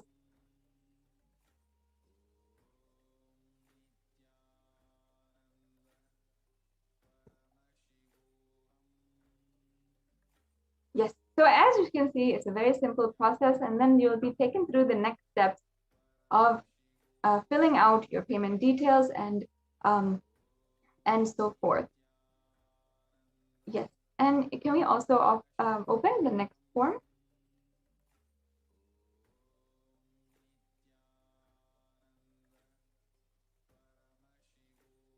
Yes, you can take a moment to do that. While we are getting that ready for showing each and every one of you, I invite each and every one of you, make sure that the next live Bhava Samadhi Darshan, make sure you know that on Facebook, Instagram, Twitter, and on YouTube as well, in the super chat, you can offer your, you can ask your question to Devi, you can ask any request for boons, you can ask for healing prayers or anything in order for you to manifest the breakthrough that you want. Yes, so make sure that you are submitting this form as well. You can go ahead to the next part of the form.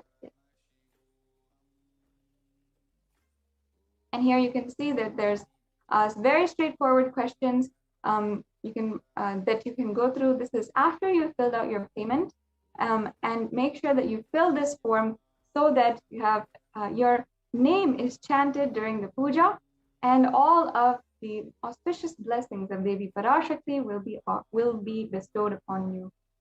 So now this brings us to a conclusion of today's this segment on the offerings of Devi Parashakti. In the next segment, we'll be joined by the administrators of the Adi Kailasa Sarvagnapeetham, where the Kailasa COVID Care Center is running and functioning, and we'll be understanding the update from the Kailasa COVID Care Center. So right now, we'll be with you back in just after a quick break.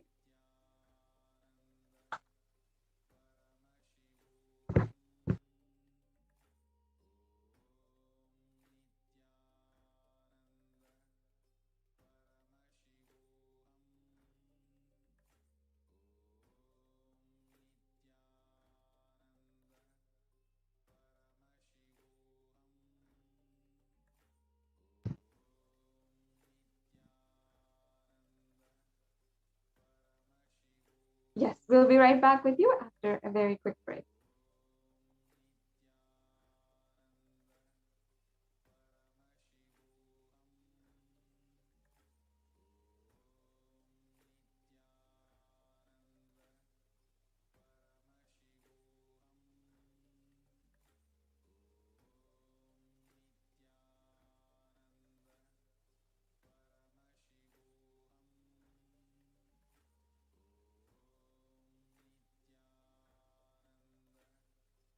So for all of the viewers who are watching, make sure that during the next Bhava Samadhi Darshan, you can ask any of your questions that you want to ask and request the Devi Parashakti to answer.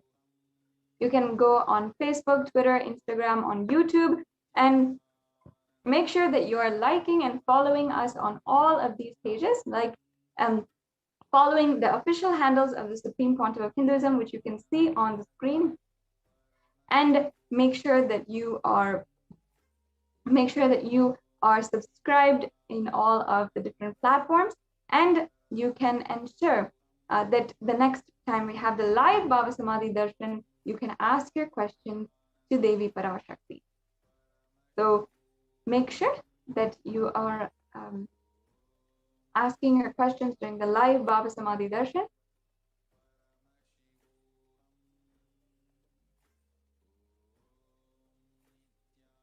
Yes, so as you can see here, we also have another option for making the payment for the e-hundi offering. So you can go to the super chat of YouTube.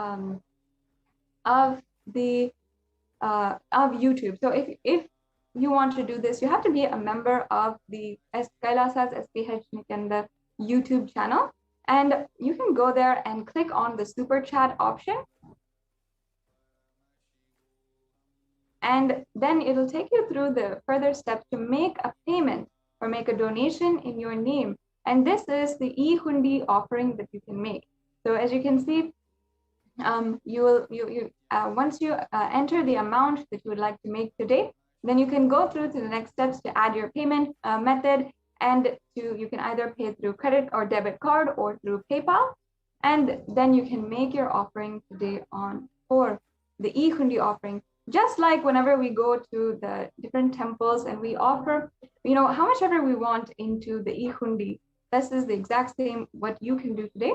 Yes, as you can see, these are the next steps that you will be taken through as you are going through with the payment offering. If you want to offer the e-hundi offering, and this can be any amount that you wish, whether it's $1 or even a few rupees, or how much ever you want, and in whatever currency you're comfortable with, you can offer this today. So thank you very much for joining with us in this segment on the offerings that you can make to Devi Parashakti. We're now coming to a conclusion of this segment of today's program, and we'll be with you after a very quick break.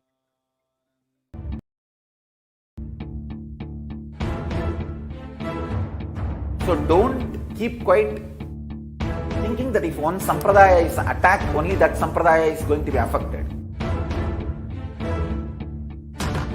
All of us are ecosystem.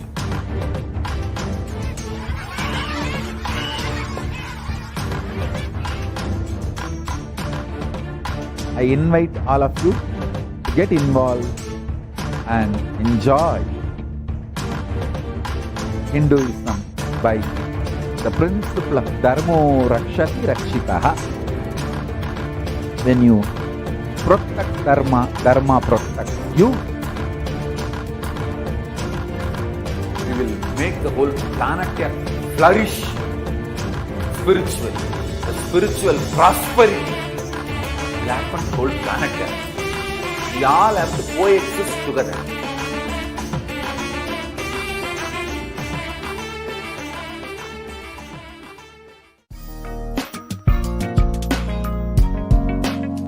We get you health.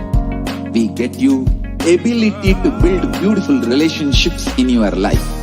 We get you direct spiritual support, and we make sure you become wealthy.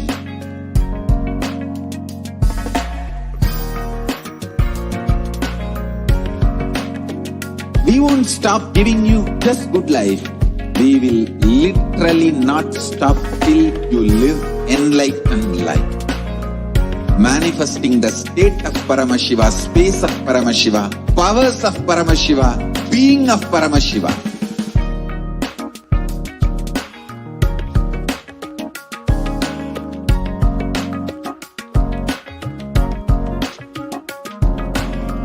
Whole world should become Kailasians. I want the whole world to know Hindus have something great to contribute to the world.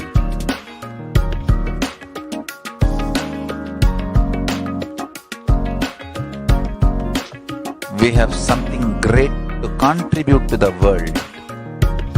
Let us do that.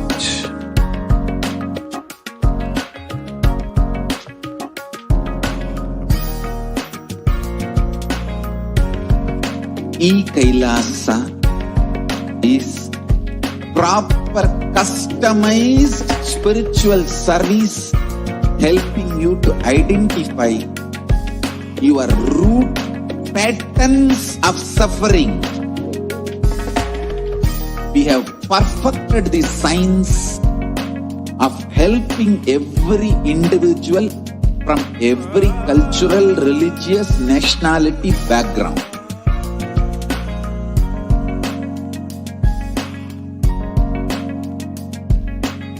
You will have lowest reactionary assumptions, highest awakened response, alive response for life continuously.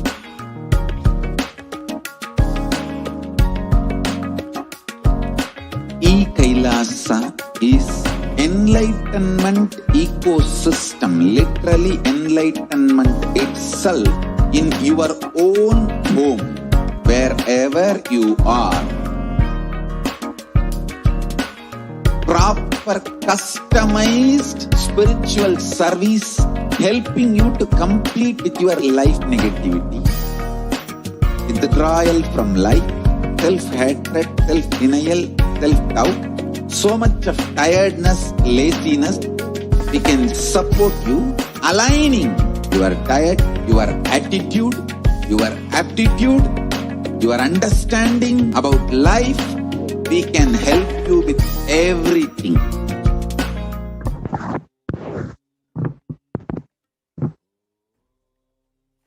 Nithyananda, welcome back to all of the viewers who are joining us across the world for the Devi Parashakti Akashic Reading Program. So we have really come across this program. We have understood the cosmic principles of Devi Parashakti. We've been introduced to what is Akashic reading, and also we've been able to see the exciting power demonstration where even some of you have been able to even pinpoint exactly what is the ailment inside of you with the help of the Nithyananda Gurukul Balasams, who are expressing the powers of body scanning. And in fact, these powers are actually what you are capable of just through the initiation from the Supreme Pontiff of Hinduism. And in these beautiful initiations, BHAVA SAMADHI DARSHANs, each and every one of these is an initiation for you to understand and manifest the Shaktis of Paramashiva. And at the end of every single program, there's a session where you can start manifesting the Shaktis on your own. A very beautiful guided process for you to start manifesting your infinite possibilities. Make sure that you are staying tuned until the end of the program, and you complete this program until the end in order for you to have the maximum benefit. And each and every one of you who are joining us, again, is a very simple process for us to gain the most amount, the huge amount of benefit from this program. One, just listening to the powerful cognition of who is Devi Parashakti, what she embodies from the words of the Supreme Pontiff of Hinduism himself, is a very beautiful process for internalizing and starting to grasp the great truths of Sanatana Hindu Dharma. Then after listening, then you come to the next step of internalizing, starting to apply the Vedic teachings into your life, into your daily actions and patterns, and breaking those patterns. And then after that, then just sitting and having the Diksha of the Supreme Pontiff of Hinduism, having the Darshan of the Supreme Pontiff of Hinduism is the next way, the next step that you are able to beautifully manifest the Shaktis of Paramashiva and begin living the breakthrough that you want. You will see today how whatever you want to manifest in your life, you'll be able to manifest. And every single day, this program is offered as a way for you to manifest the breakthrough that you want in your life. And Devi Parashakti has been literally gracing each and every one of us, giving us her most supreme compassion and enabling each and every one of us to sail through this pralaya. I know many of you are undergoing so many circumstances, so many different situations in your life where you're not able to handle life in itself. But Devi Parashakti has been giving each and every one of us the guidance as a whole and guidance as individuals if we want to request Devi personally. She has been literally giving her time and sitting and giving each and every one of us the blessings to manifest what we want in our life. Understand that it cannot be taken for granted one look or one word from Devi Parashakti. She is literally manifesting here, and everything that she has told the whole humanity. We've just seen how in just a few days or just over the course of just the last 2-3 months, we've seen how whatever she has said has manifested. And it's such a beautiful process. Even on the NTV here, we've had so many people come and give their live interview about how Devi Parashakti has transformed their lives. People who have gone beyond drug addiction, people who have literally seen how they have been transformed, how they have manifested wealth, people who have healed from COVID, people who have healed from so many different ailments, suffering, and even from the pandemic fatigue, even from the depression, the psychological issues and the psychological burden that everyone is feeling now due to the ongoing pandemic in so many countries across the world. It's not yet over, even though it has been more than 1 year, and we are literally going day by day, seeing numbers increasing, and there seems no end in sight.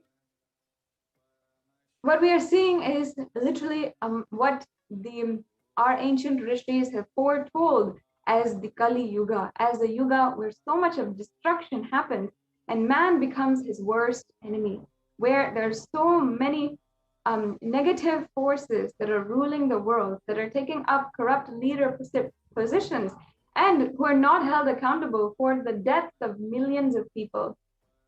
And it's at this time, during this day and age, as we are all going through this, the Devi Parashakti herself is manifesting. Her powerful, compassionate presence is here on earth through the Supreme Pontiff of Hinduism. I encourage each and every one of the viewers that you can join in on this process. You can literally surrender yourself, ask the Devi the question you want, ask for the blessings that you want, and take this opportunity to be guided by her in this really massive, tremendously burning time in our lives. And we have seen how even if before we did not have so much of anxiety in our lives or so much of fear in our lives, now suddenly over the last 1 year, it has entirely changed. Because even if we had no signs of depression, no signs of anxiety, we were living happy lives, the isolation that we have to face, the lockdown, the social distancing, all of that is extremely tolling on us as human beings. And many people are not able to see how to live in quarantine. Many people even just disregarding basic health rules because they're not able to do this.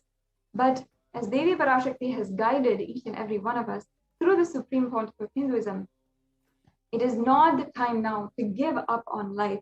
Ensure that you are saving your life. Even the highest goals of enlightenment are secondary when you do not even have life. So protect yourself and ensure that you are abiding by the guidance given by Devi Parashakti. Devi Parashakti has revealed to all of us Anbeshivam, meaning love is God. And nowadays, so many of us have different definitions of what is love. Many of us think that love is physical touch in the most raw sense, or many of us think that love is giving compliments. Many of us think that a part of love is giving gifts to other people, or giving and spending time with other people. All of these are what people try to apply as different ways that love expresses. But what we do not understand is that love is a divine quality. It is a power that expresses a oneness, a feeling that expresses with immense oneness with everything around you, and with immense oneness with an integrity inside of you.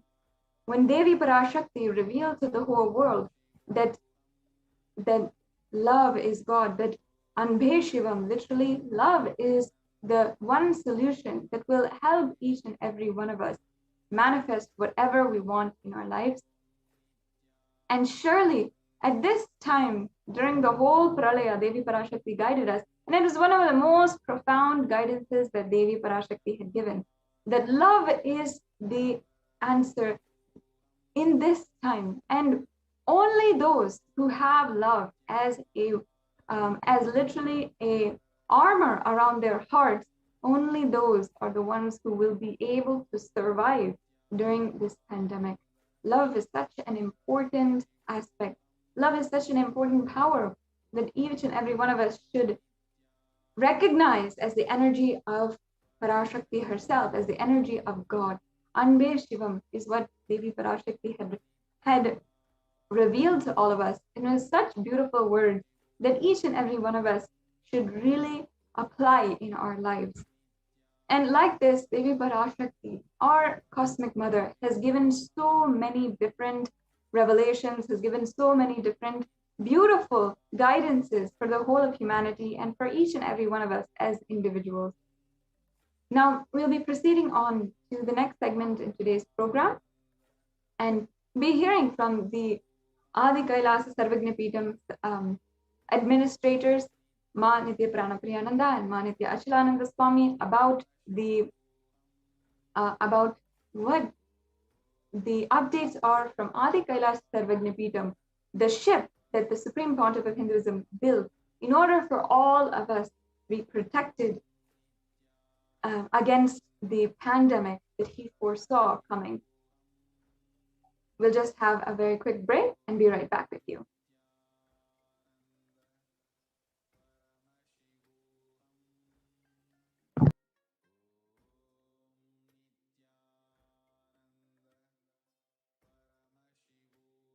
Just be alive for next 3 years. Don't die within next 3 years.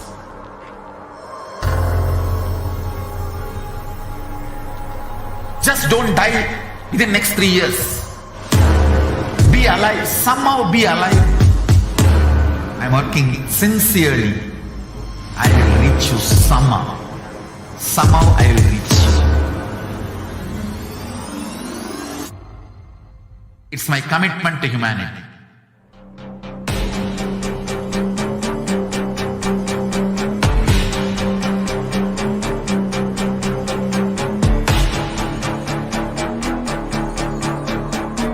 Just don't die within next 3 years. I will reach you wherever you are, whichever corner of the world you may be. I will reach you with enlightenment. You manifesting the space, state, powers, being Paramashivoham. It is possible, and it is possible for you.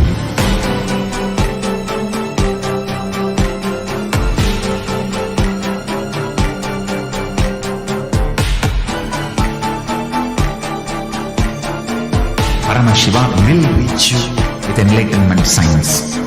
I know he is going to do the job. Just be alive for next 3 years. Nothing else. Just be alive for next 3 years. Don't die within next 3 years.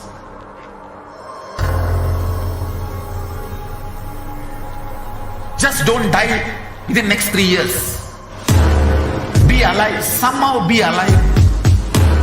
I'm working sincerely. I will reach you somehow. Somehow I will reach you.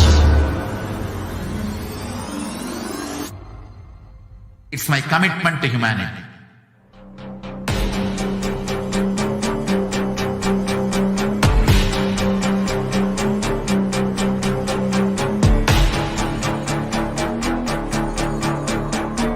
Just don't die within next 3 years.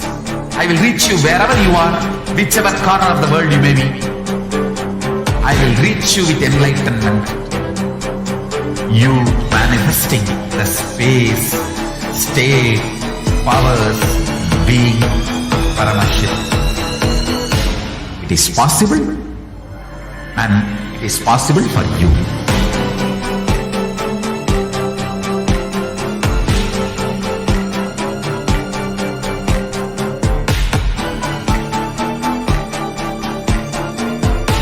Paramashiva will reach you with enlightenment science.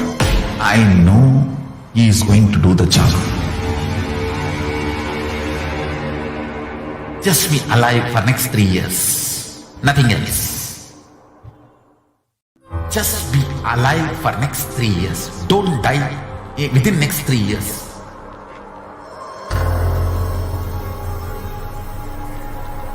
Just don't die within next 3 years.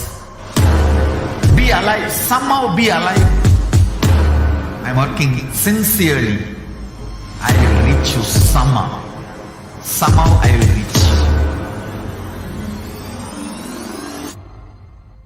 It's my commitment to humanity.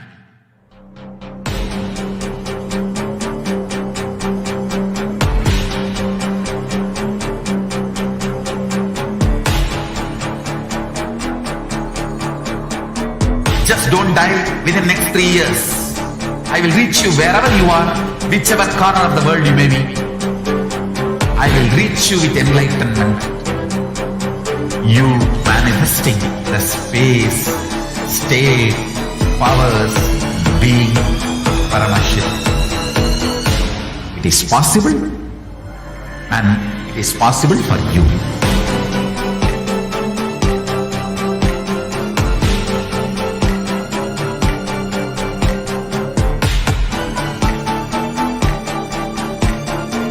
Paramashiva will reach you with enlightenment science. I know he is going to do the job. Nithyanandam, welcome back to all of the viewers who are joining with us. Now, the next segment of today's program will be from the Adi Kailasa Sarvagna Peetham administrators, Manitya Achilananda Swami and Manitya Pranapriyananda, who are spearheading the Kailasa COVID Care Center in Adi Kailash and also coordinating the movements and the COVID care centers around India, in Kailasas around India, and not only in Adi Kailash, in Tiruvannamalai, in Salem, in so many different places. This is ongoing as a center to ensure the protection of anyone who wants and anyone who is seeking the protection and from the ongoing disease pandemic that is literally spreading, rampaging the streets in India.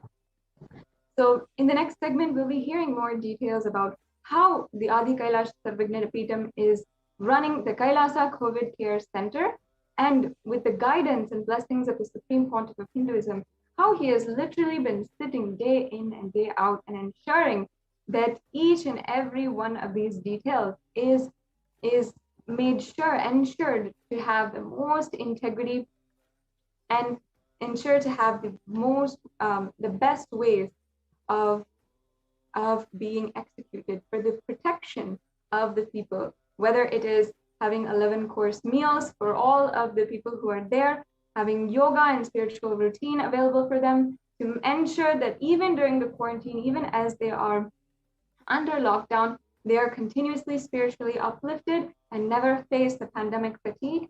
And there's been so many people who are able to see the other side, are able to feel so uplifted, safe here in the Kailasa COVID Care Centers. So we'll now be entering into the segment about the Adi Kailasha Sarvagna Peetham, Kailasa COVID Care Center. And we'll be seeing how the Supreme Pontiff of Hinduism has literally built this ship. And not only that, after the subsequent segment will be on the Hindu Holocaust. So I invite all of the viewers to stay tuned and ensure that you are tuning in to watch as we are partaking and observing the Hindu Persecution Awareness Month. In the month of July, the month of Guru Purnima, we are really understanding one of the worst things that has happened to Hindus, the Hindu Holocaust. So please stay tuned to observe and to be a part of, join us in these following segments. So now, Manitya Achilananda Swami will be going forward with the next segment of today's program. Nithyanandam.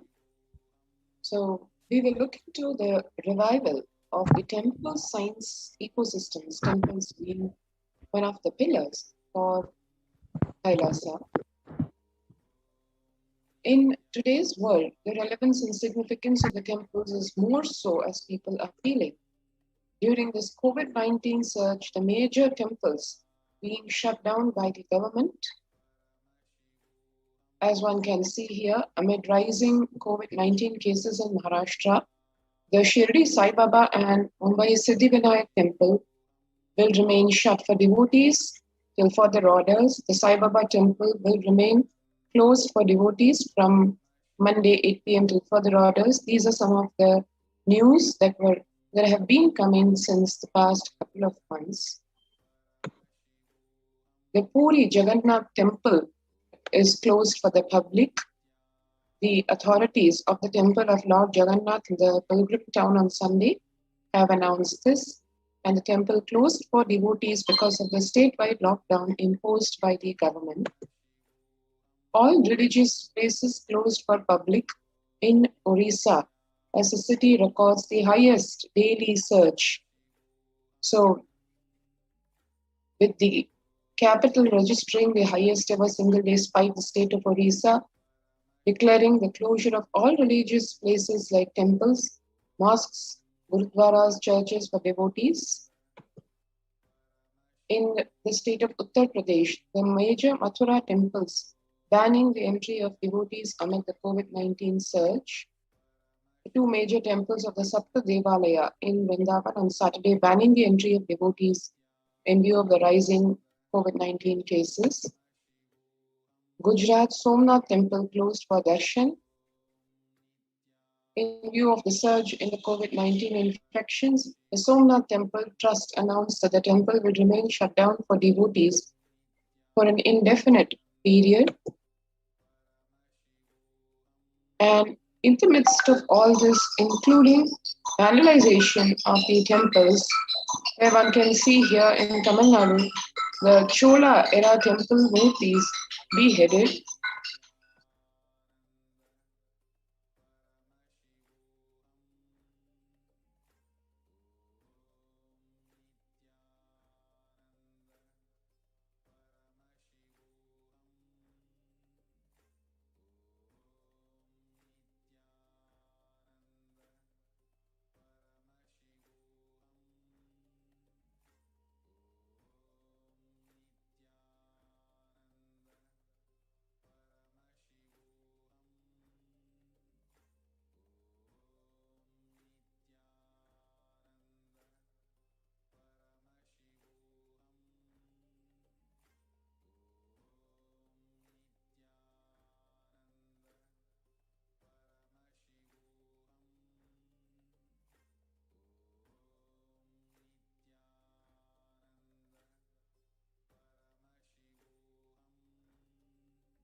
Technical glitch. And in the Tamil Nadu state, the Chola era temple murti is beheaded. This vandalization also happening because of the temples being closed and therefore not open to the public and not under monitoring. The murtis of the Chola era temple vandalized in Pudukkottai, Tamil Nadu. The devotee who went to the temple was shocked to find all the murtis in the temple in a beheaded state. He lodged a complaint with the local police later. The Kailasa temple in a village in Pudukkottai is said to belong to the era of the Chola kings, with Shiva as the presiding deity, the temple housing other deities like Ganesha, Parvati, Murugan, Krishna, and Nandi. And all these murtis were discovered in a beheaded state, as one can see here. And now, Kailasa's temple experience. Now, in the times when COVID-19 is rampant and the ancient temples are in a lockdown because of the risk of widespread corona disease, the devotees of these temples visiting and having darshan of their gods and goddesses for thousands of years has been disabled. Yet, all these ancient sacred sentiment have come to a harming halt after the lockdowns have taken place, the religious fervor of the devotees is being lost due to the pandemic. The Supreme Pontiff of Hinduism is reviving the Kailasa ecosystem and bringing all the ancient traditions of the online platforms on Kailasa TV, YouTube, and Facebook. Now, let's come to why deity worship in the first place. Deities are not mere idols, they are embodiment of ideals. We do not worship the idols, we worship the ideals represented through the idols.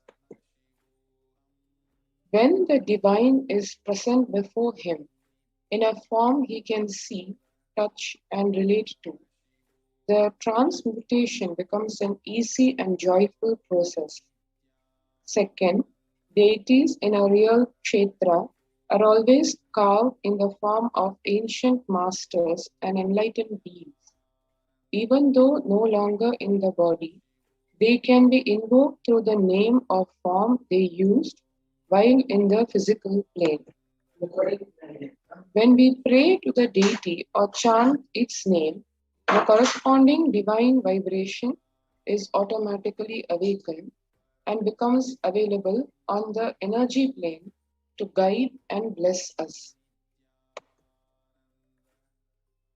The Supreme Pontiff of Hinduism says, we mastered the science of bringing the divine to the deities and expressing the divine through the deities. The whole science has been mastered in the Vedic tradition. The revival of temples will be the revival of world peace and world bliss. Revival of temple culture, deity worship, where people are made to look in.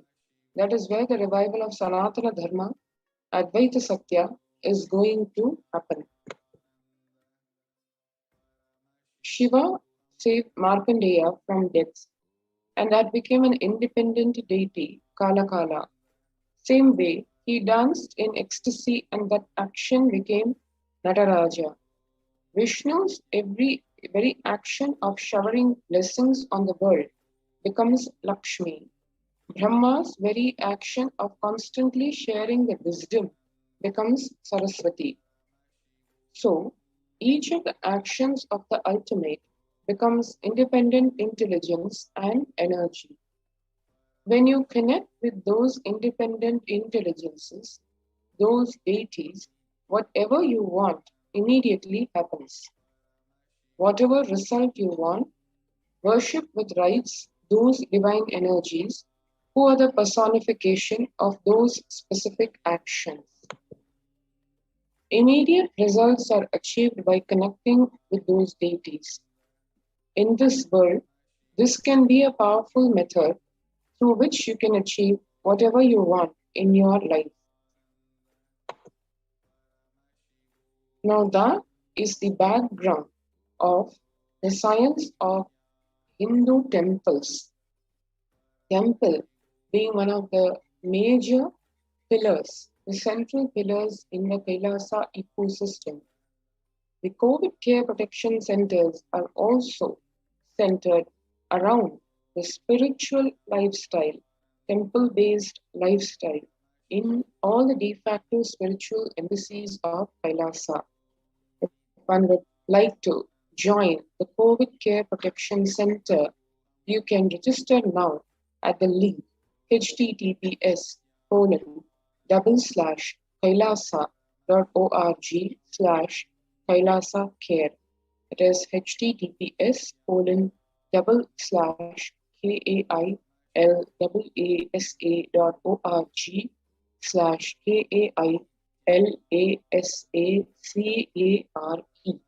So let's take a few seconds now to register ourselves at this link, and then we'll move right into the next portion of this segment.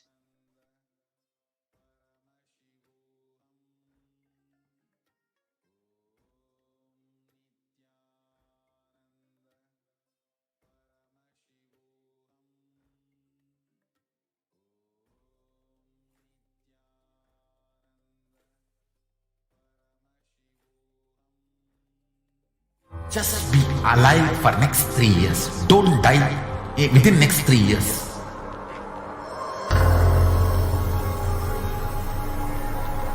Just don't die within next 3 years. Be alive. Somehow be alive. I'm working sincerely. I will reach you somehow. Somehow I will reach you. It's my commitment to humanity.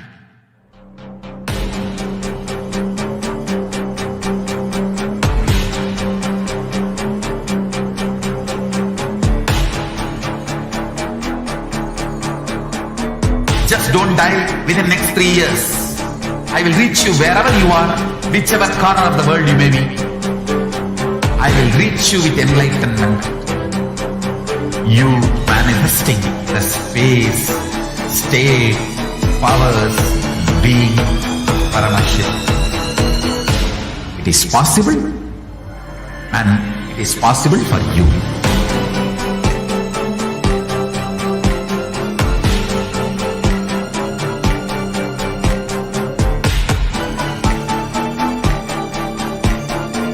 Paramashivoham will reach you with enlightenment science. I know he is going to do the job. Just be alive for next 3 years. Nothing else. Just be alive for next 3 years. Don't die within next 3 years.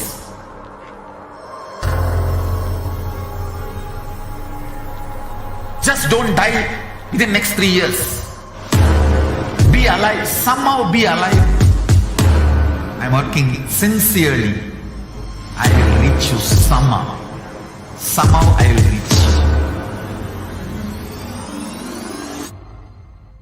It's my commitment to humanity.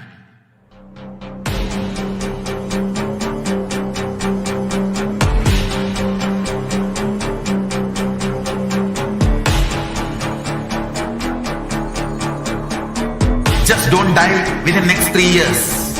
I will reach you wherever you are, whichever corner of the world you may be. I will reach you with enlightenment. You manifesting the space, state, powers, being Paramashivoham. It is possible, and it is possible for you.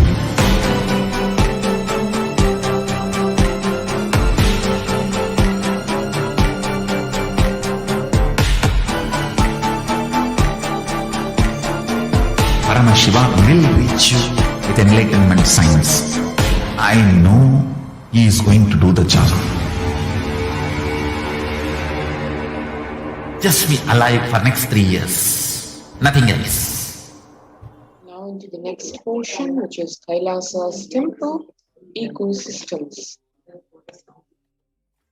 Kailasa is a place where everything related to superconsciousness is revived.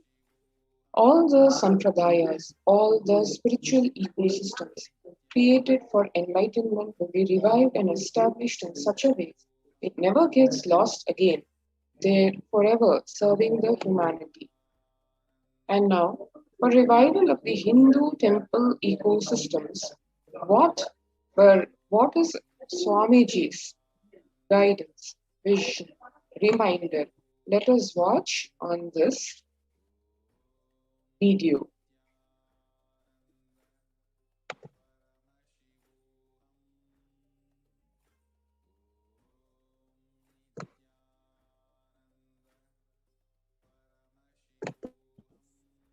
I am going to revive Hinduism by setting up a model community, enlightenment ecosystem. I am going to create absolutely from the scratch newly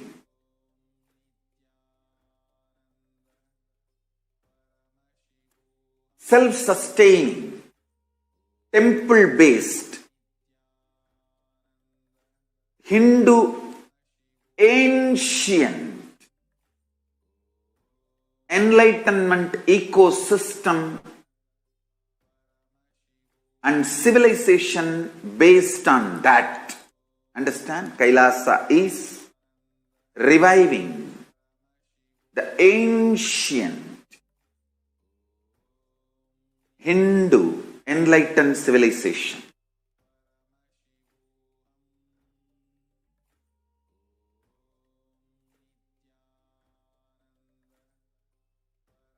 Paramashiva himself manifested this Kailasa Mandala, the enlightenment ecosystem, and the lifestyle. I am going to revive this whole enlightenment ecosystem, Kailasa, by creating a model Kailasas all over the world.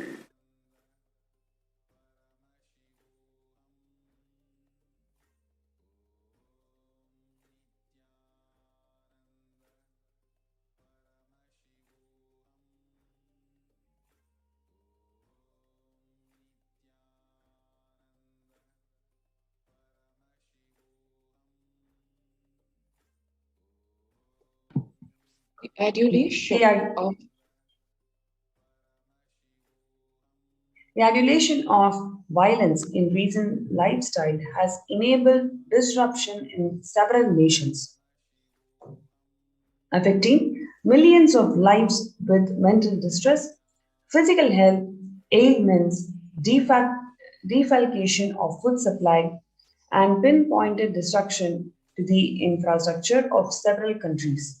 The Supreme Pontiff of Hinduism, Swamiji, has dedicated his life and made it his mission to bring the global peace from ground level through the Kailasa's Department of Religion and Worship and the Department of Human Services. To bring harmony in humanity, to create life of freedom and peace for every individual on the planet through the revival of the temple ecosystems.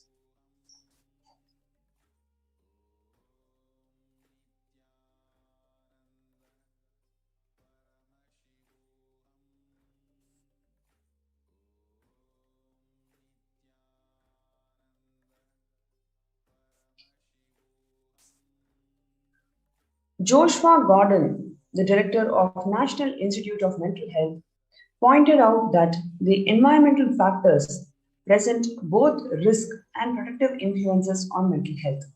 He grouped such factors into three types. Individual factors such as microbiome. Natural and built components includes green spaces, housing and highways, which play an important role in the health disparities. Third one is the social factors like family structure, poverty, and other social determinants of health.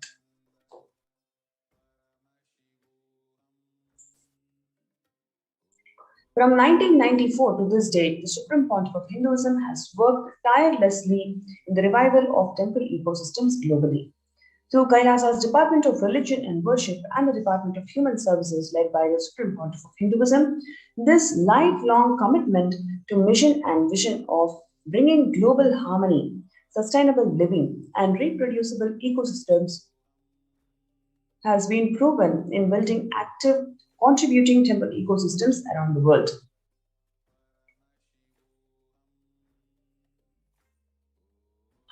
On 21st of October 2006, following a meditation under the sacred banyan tree in Adi Kailasa, peacekeepers of Kailasa, along with the children of Nithyananda Gurukul, celebrate the auspicious occasion of Deepavali. On 22nd of December 2018, the peacekeepers of Kailasa and the participants of Paramashivoham meditation workshop take part in the celebrations of the traditional flag hoisting ceremony. On 14th December 2006, the Supreme Pontiff of Hinduism conducting the Nithyananda Paramashivam Convention, a meditation workshop in Chennai.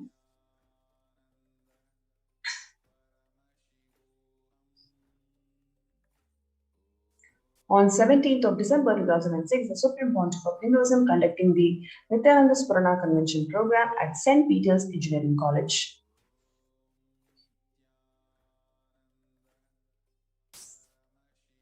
On 26th of May 2006, the peacekeepers of Kailasa and the Supreme Pontiff of Hinduism embarked on the Himalayan Yatra, the traditional sacred pilgrimage to the Himalayan mountains and up the river Ganga.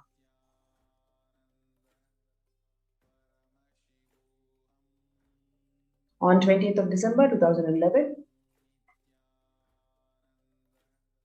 a temple ecosystem of Tiruvannamalai serves as the driving factor in maintaining the lifestyle of health, wealth, and well-being for all the denizens of Tiruvannamalai, one of the remaining living temple ecosystems.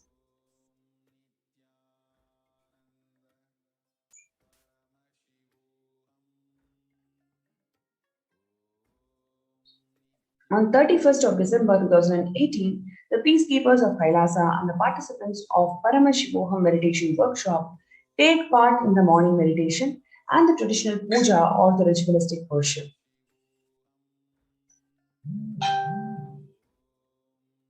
The distribution of sweet butter as part of Krishna Janmashtami celebrations, celebration of Lord Krishna's birth on 17th of August 2014. So what we are basically seeing is the wide range of celebrations that the temple ecosystems have taken up in spreading the world peace, in spreading the philosophy of oneness.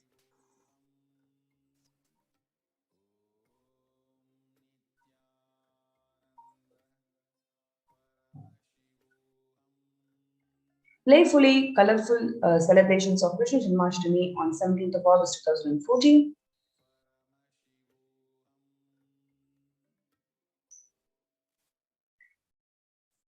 As part of the Krishna Janmashtami celebrations, the peacekeepers of Kailasa are distributing free organic food to the public.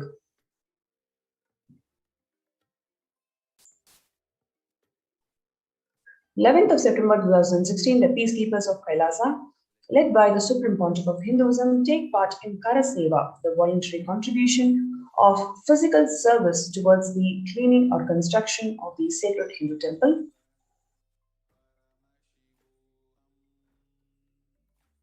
On 2nd January 2013, the Supreme Pontiff of Hinduism arrives with the volunteers and Kailasa's peacekeepers to provide relief efforts to the cyclone-hit Pondicherry region through the distribution of food, water, and basic necessities, medical camps, and clearing the local roads for further relief efforts.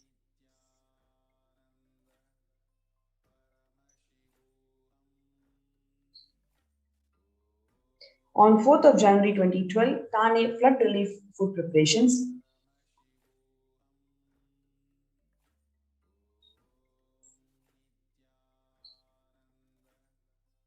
(3rd January 2012, you can see how the medical camps were organized for Thane flood relief.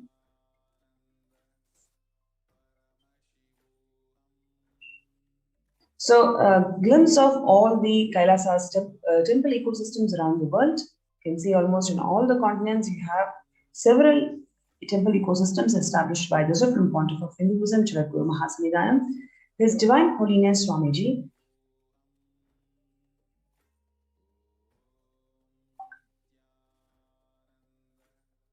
What you're seeing here is on 1994, Kailasa in Tiruvannamalai, which is traditionally being passed on to the hands of Swamiji by his Guru. And in 2017, the same Kailasa in Tiruvannamalai receiving visitors and delegates for the Kalpataru meditation workshop and Shiva Diksha.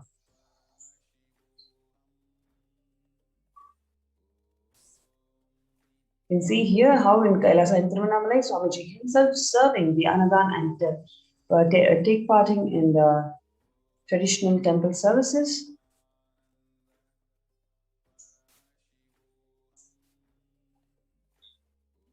Thousands of people arrive to celebrate the temple ecosystems and to traditionally meet and receive the blessings of the Supreme Pontiff of Hinduism.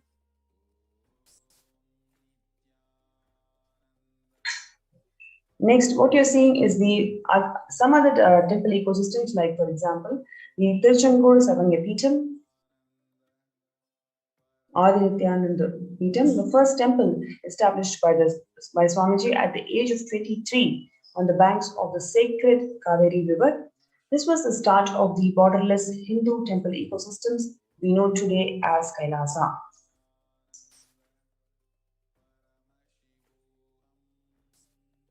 After having the vision of sacred banyan tree, the Supreme Pontiff of Hinduism had established the Adi Kailasa temple ecosystem with the same banyan tree at its heart.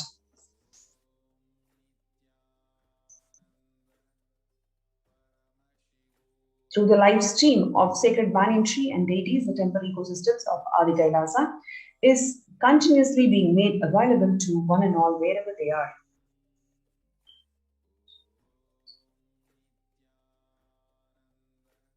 Continuous flow of worship and the temple services in Adi Kailasa Nithyananda Paramashivam in Vidvi.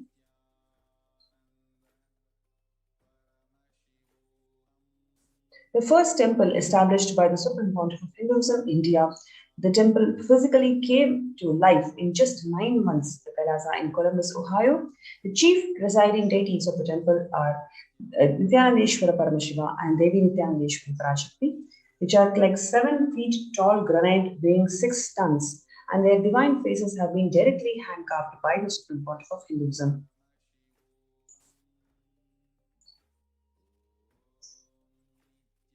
Kailasa in Los Angeles, the temple that's been firstly inaugurated in 2005, then established in its permanent location in 2007, that houses the largest Shivalinga and Rajarajeshwari Devi in North America.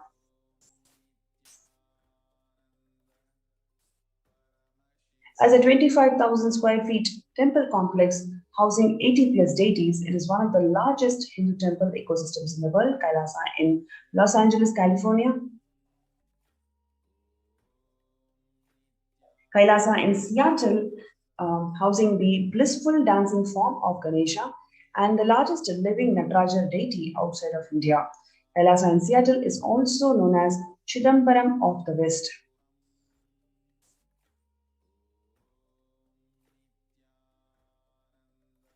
Kailasa in San Jose, California, that was inaugurated in 2009, radiates the energy of the Madurai Meenakshi temple. The chief presiding deities of the temple are Devi Meenakshi, Shivalinga, Lord Nithyanandeshwara, and Devi Nithyanandeshwari, which has been created, installed, and energized by the Swamiji himself.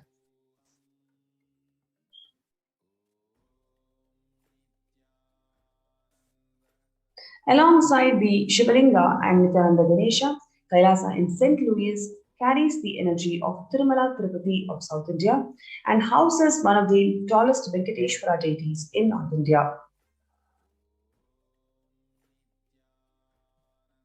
Next, we have Kailasa in Phoenix, Arizona, which is a home to over 21 deities with a temple structure of 2,500 square feet. Kailasa in Phoenix have been directly established by Swamiji, serving as an energy field of meditation, worship, and celebration for over 7 years.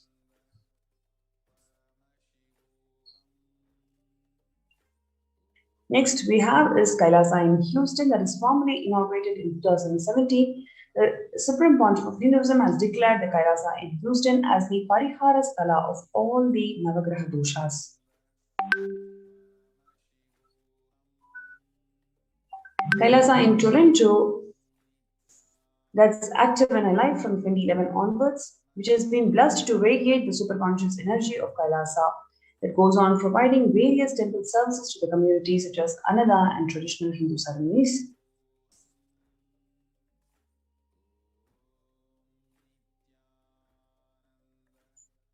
Kailasa's Department of Religion and Worship, Department of Human Services, and each of Kailasa's temple ecosystems consider the right to be happy as the fundamental happy of all the human beings, the ultimate goal of Hinduism that is led by the Supreme Pontiff of Hinduism, Jagadguru Mahasannidhanam. His Divine Holiness Swamiji is the material and spiritual well-being and prosperity of humanity.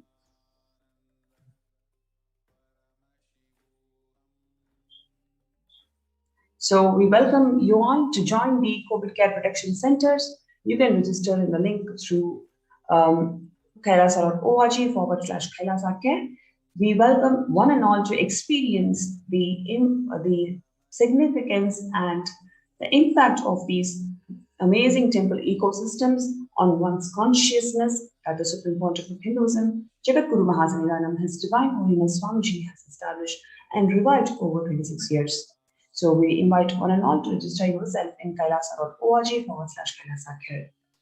So let's take a few minutes to register ourselves before we go to the next segment.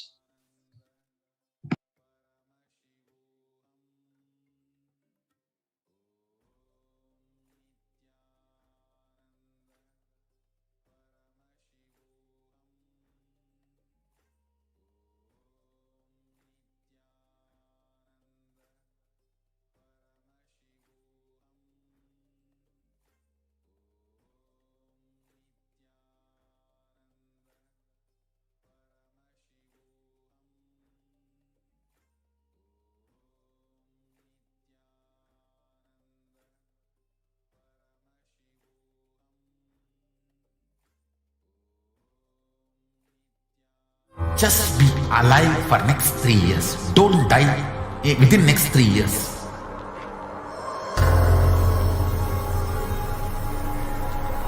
Just don't die within next 3 years. Be alive. Somehow be alive.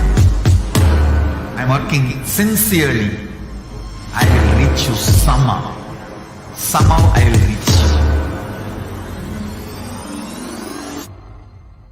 It's my commitment to humanity.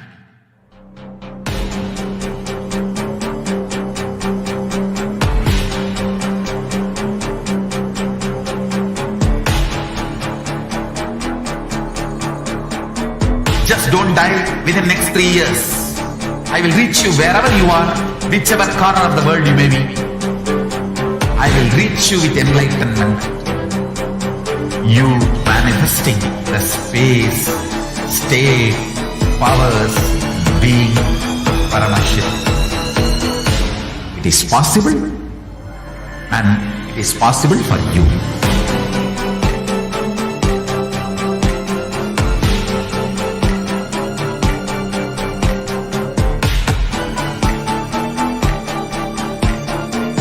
Paramashiva will reach you with enlightenment science.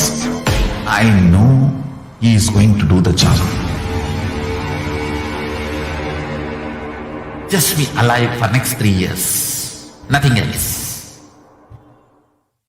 Just be alive for next 3 years. Don't die within next 3 years.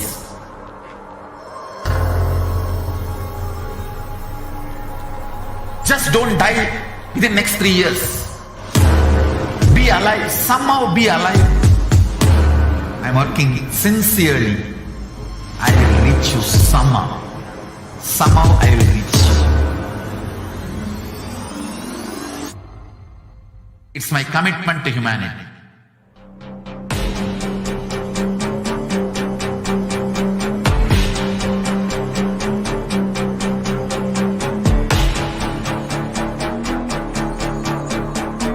Just don't die within next 3 years. I will reach you wherever you are, whichever corner of the world you may be. I will reach you with enlightenment. You manifesting the space, state, powers, being Paramashivoham. It is possible, and it is possible for you.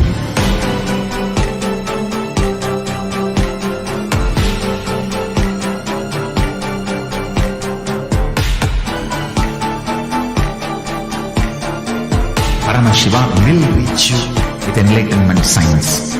I know he is going to do the job.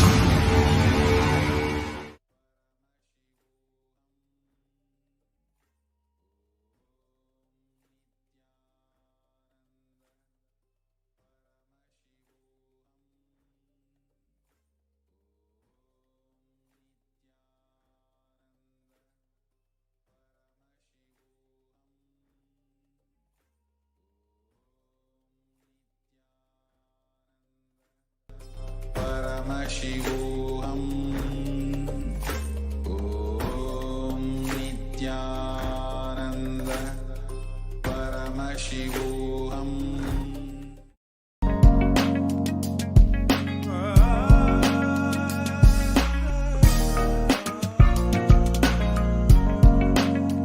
If you are interested in enlightenment, we will immediately bring this to you. If you are not interested, we will explain the whole science, inspire you and make you interested in enlightenment time. We need to cater this enlightenment science to the whole world wherever they are. Because enlightenment is the birthright of all human beings. Kailasa is responsible to provide that to all human beings.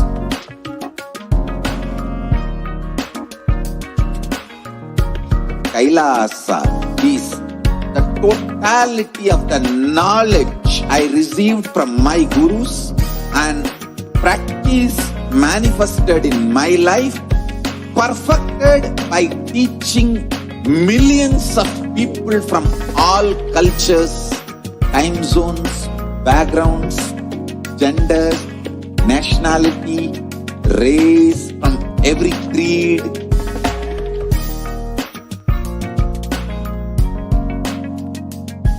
So this absolutely perfected knowledge available to you, served to you in your home without even you moving out of your couch, free of cost.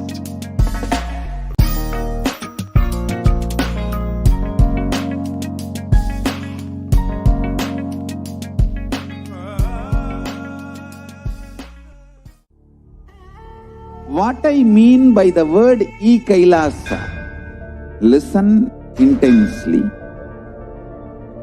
Enlightenment ecosystem, literally enlightenment itself, in your own home, wherever you are.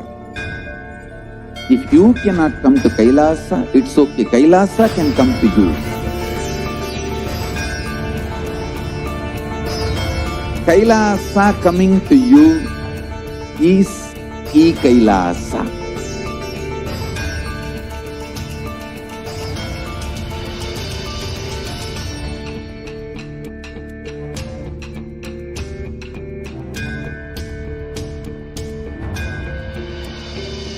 I will revive Hinduism. I am a Hindu revivalist, not by any revolution, but by evolution.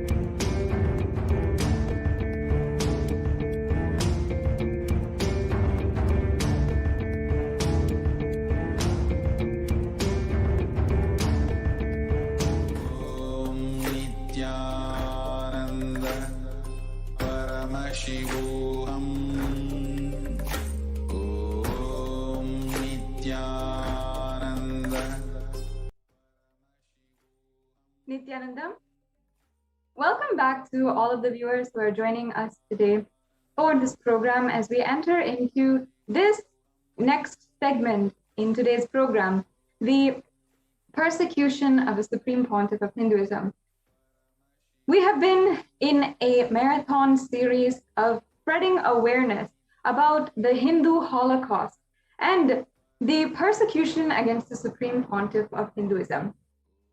Every single day at this time, and also we have been doing every single day, every single evening and morning, we have been ensuring that we at least spend a few minutes and request the listening of all of the viewers and share the story, the untold story of the Hindu Holocaust. It is at this time that we absolutely need to understand the need for the nation of Kailasa and how the Supreme Pontiff of Hinduism is the last hope for Hinduism itself. This segment is a presentation of what has been happening for the last 700 to 1,000 years in the history of Hinduism and how today, with the Supreme Pontiff of Hinduism and the persecution, the acts of violence, the outright denial of human rights, and even the subject and assassination attempts against the Supreme Pontiff of Hinduism have literally been attacks, not just against one being, but against the entire Hinduism itself. Hinduism, for the last 1,000 years, has been slowly falling. And each and every one of us Hindus, if we are identifying in any way as a Hindu, has to know this. We have no right, we have no grounds to be in denial of a Holocaust that is going on, while our brothers and sisters, while our revered sannyasis, while the people whom we worship, whom we see as God, are each and every one falling, becoming vulnerable to attacks every single day. It is not right if we turn a blind eye to the crimes against the Hindus across the world. Whatever we are enjoying today, whether it is a stable family, whether it is having the best education and being prepared, well-grounded enough to have high ambitions in the world and to become the best doctors, have the best careers, and become the best engineers as well. In each field, Hindus have been in the best of their field and have been showing how we have inherited literally the best culture and background. Because it's only because of the Sanatana Hindu Dharma and our culture inherent inside of our blood and bones that today we are enjoying some of the best things in the world. But if we turned a blind side to the amount that Hinduism is at loss, that we are diluting Hinduism, that we are literally selling our own mother, Vedamata, and if we are turning a blind eye to all of these atrocities that are happening against Hinduism, then our next generation and future generations are likely to suffer like so many people who have not been able to suffer, not been able to see the best of the world as we have. Now, even the Devi Parashakti, as she is manifesting through the Supreme Pontiff of Hinduism, has revealed that it is Hindus, the Sanatana Hindu Dharma Yonijam, the people who are birthed into Sanatana Hindu Dharma, as in they are blessed to be born in as Hindus with Hindu parents, have immense rights in this world, but we also have immense responsibility. Among that responsibility today is to ensure that our voice, that our story, the untold story of the Hindu Holocaust, is made into museums, is told to the world, is recognized. Finally, after decades, the UN, the Human Rights Commission of the UN, has recognized a portion of the persecution that has happened against the Supreme Pontiff of Hinduism. And finally, we have at least had that reprieve. But each and every one of us Hindus is still responsible for ensuring that we continue to tell our story and bring out the untold story of the Hindu Holocaust to the world, of Hindus, not just Hindus, but what the Supreme Pontiff of Hinduism has undergone just to bring each and every one of us Kailasians this great Hindu nation. Today, we'd like to continue presenting to each and every one of you what happened in 2012, in April of 2012, until the end of the year, how an onslaught of attacks we have seen against the ancient Hindu kingdom of Madurai and the Shamala Pita Sarvagnya Pitam. On April 29th of 2012, the Supreme Pontiff of Hinduism was coronated as the 293rd Guru Mahasannidhanam of the Madurai Adinam, or the Kailashonnata Shamala Pita Sarvagnya Pitam. Within just a few months, there was so much bubbling, bright, celebratory energy around Madurai, where 10,000 people in the surrounding areas and the communities at distance had all been celebrating literally the incarnation of Meenakshi once again reigning in Madurai itself. But within just 1 month, even though the amount of tremendous work the Supreme Pontiff of Hinduism was doing towards reviving the Shamalapita Sarvajnapitam, there was an onslaught of attack against the appointment of the Supreme Pontiff of Hinduism as the 293rd Guru Mahasanidhanam, which was absolutely illegal and preposterous, which was blatantly an attack against Hindus, an attack against the Supreme Pontiff of Hinduism. And the anti-Hindu militant forces who have literally gone to every extent to illegally arrest the Supreme Pontiff of Hinduism just 2 years back in 2010 and keep him in prison for 53 days and ensure that he had to go through the third degree torture at their hands.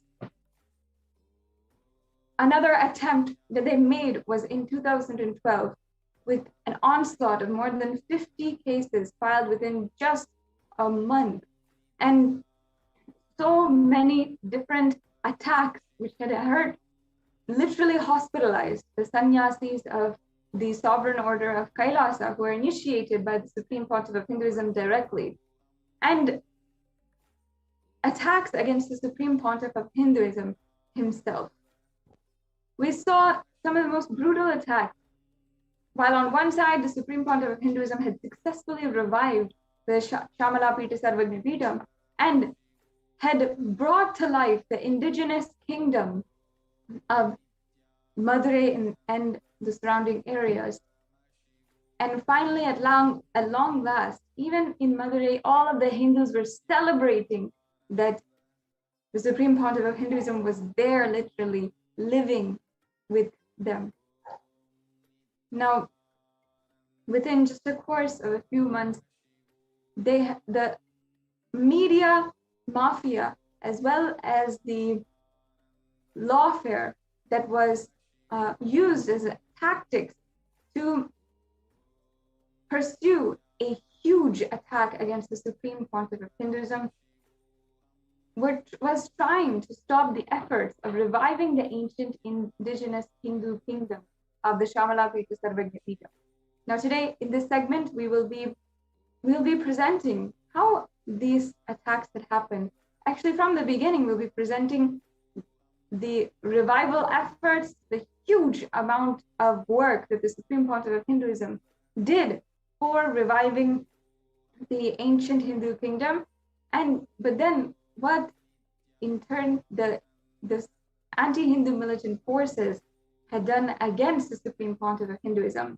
Hours of hate speech spread on the media, lies and absolute fabricated allegations being used as baseless cases against the Supreme Pontiff of Hinduism, and so much being spread, and so many attacks, physical, brutal attacks against the sannyasis of the Nithyananda order and the Supreme Pontiff of Hinduism himself.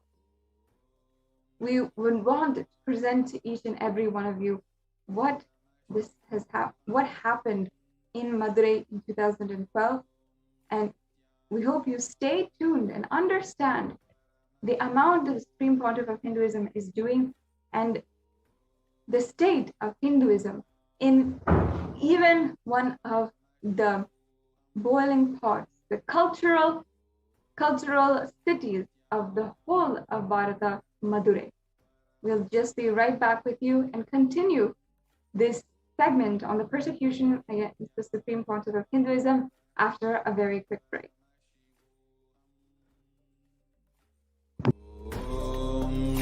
Nithyananda Paramashivoham. Om Nithyananda Paramashivoham. Om Nithyananda Paramashivoham. Om Nithyananda Paramashivoham.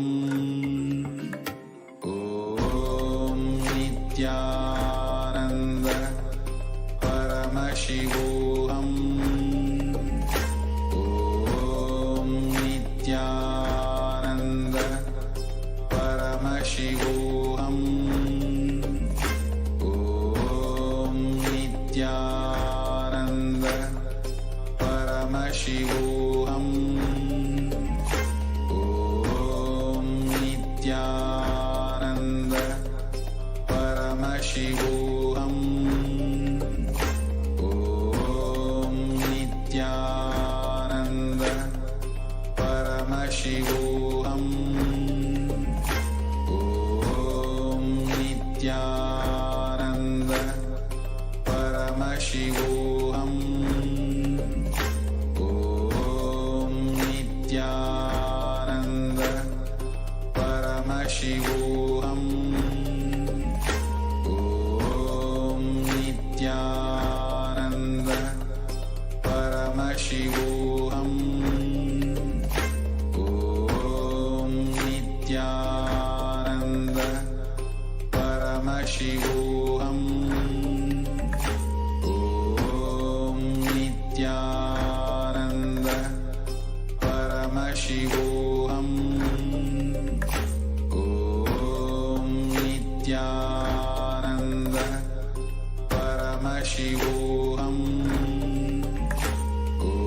Om Nithyananda Paramashivoham.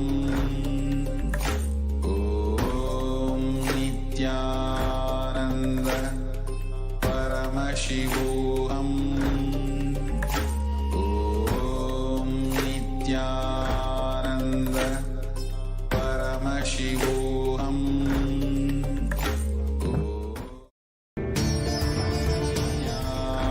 Nithyananda Paramashivoham. Om Nithyananda Paramashivoham. Om Nithyananda Paramashivoham.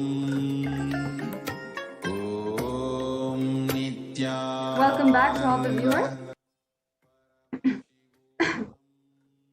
Before we begin today's segment, I request each and every one of you to take a few minutes and ensure that you are sharing the link in the scroll down below. Now, the UN has finally recognized, even it might be one of the portions of the persecution against the Supreme Pontiff of Hinduism and the women of Kailasa, the UN has finally recognized and given us a platform, at least, to be able to bring out our voice in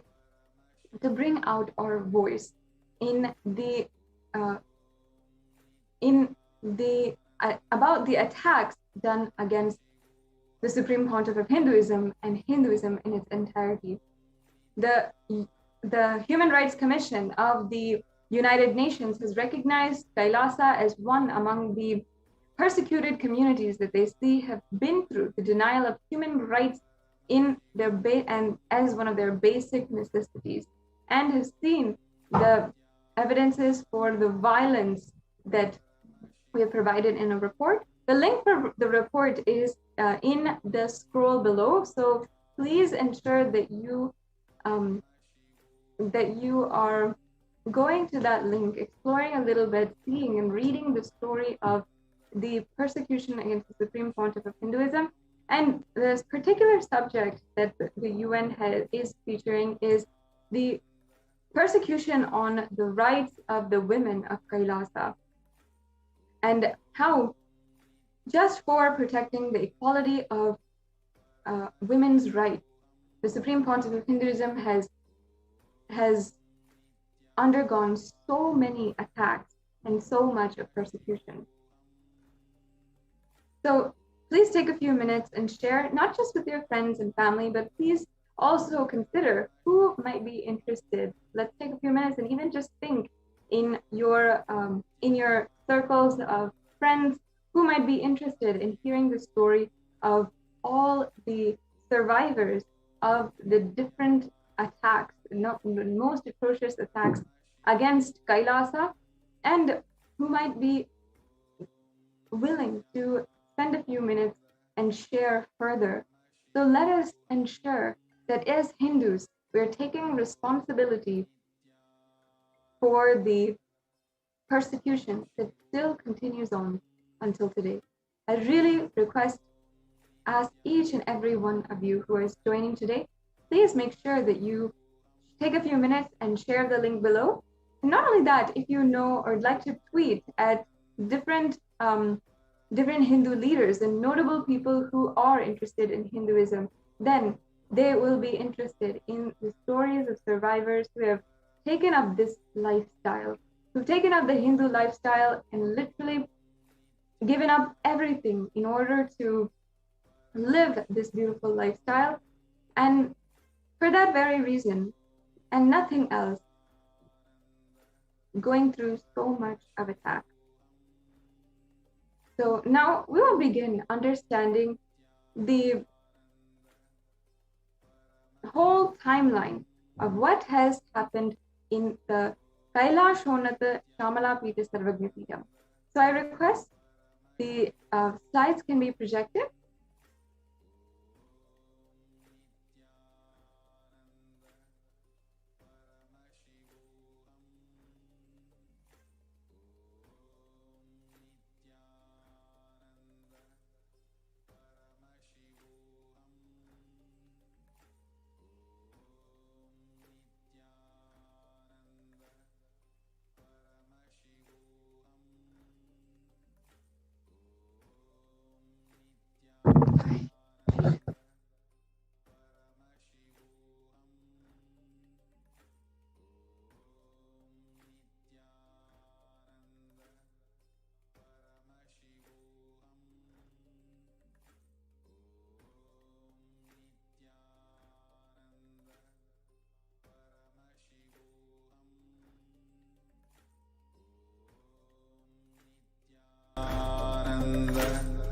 Paramashivoham.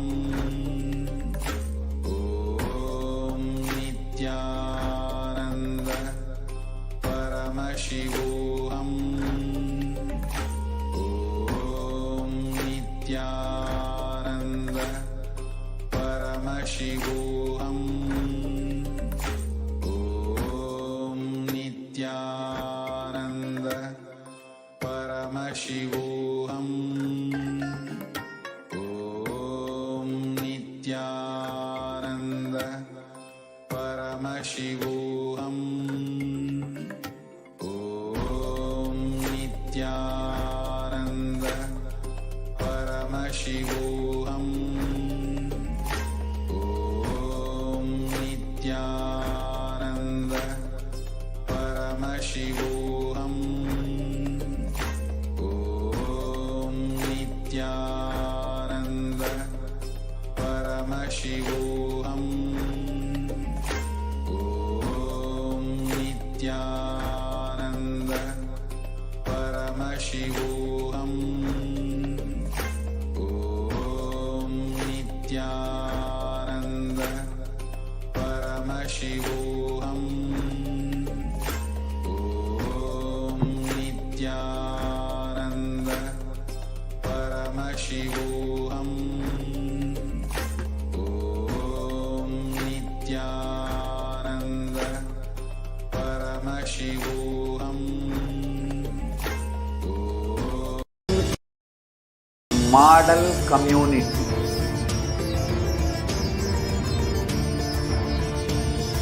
Kailasa enlightenment ecosystems, Sarvanya Pitas all over the world.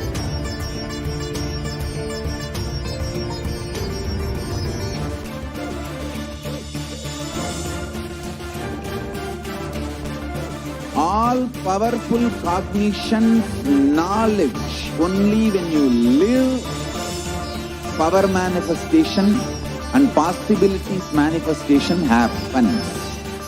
It's a fundamental truth.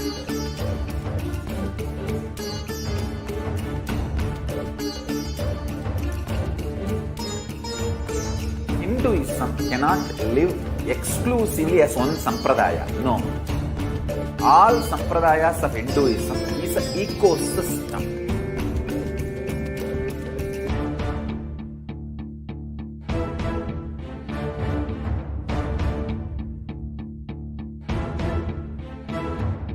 So don't keep quiet thinking that if one sampradaya is attacked, only that sampradaya is going to be affected.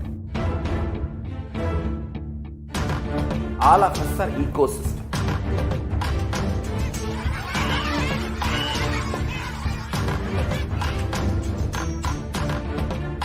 I invite all of you to get involved and enjoy Hinduism by the principle of Dharmo Rakshati Rakshitaha. When you protect Dharma, Dharma protects you. You will make the whole planet flourish spiritually. The spiritual prosperity will happen to the whole planet. We all have to coexist together.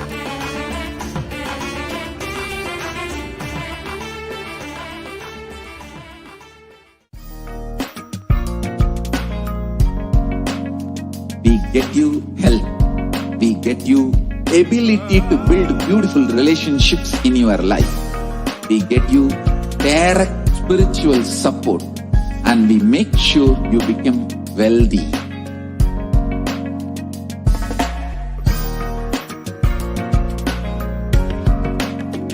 We won't stop giving you just good life. We will literally not stop till you live enlightened life. Manifesting the state of Paramashiva, space of Paramashiva, powers of Paramashiva, being of Paramashiva.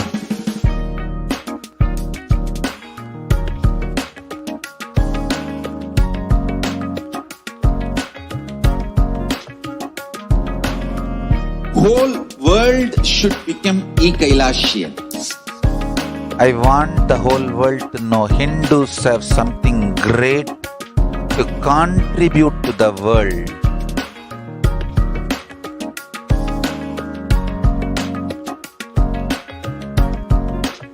We have something great to contribute to the world. Let us do that.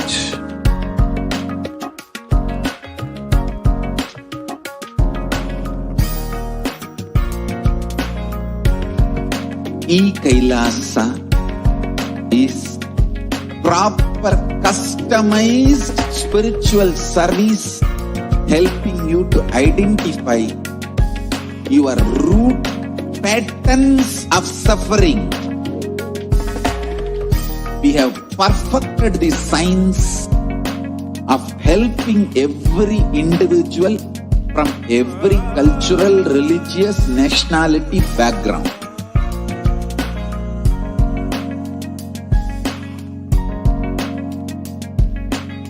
You will have lowest reactionary assumptions, highest awakened response, alive response for life continuously.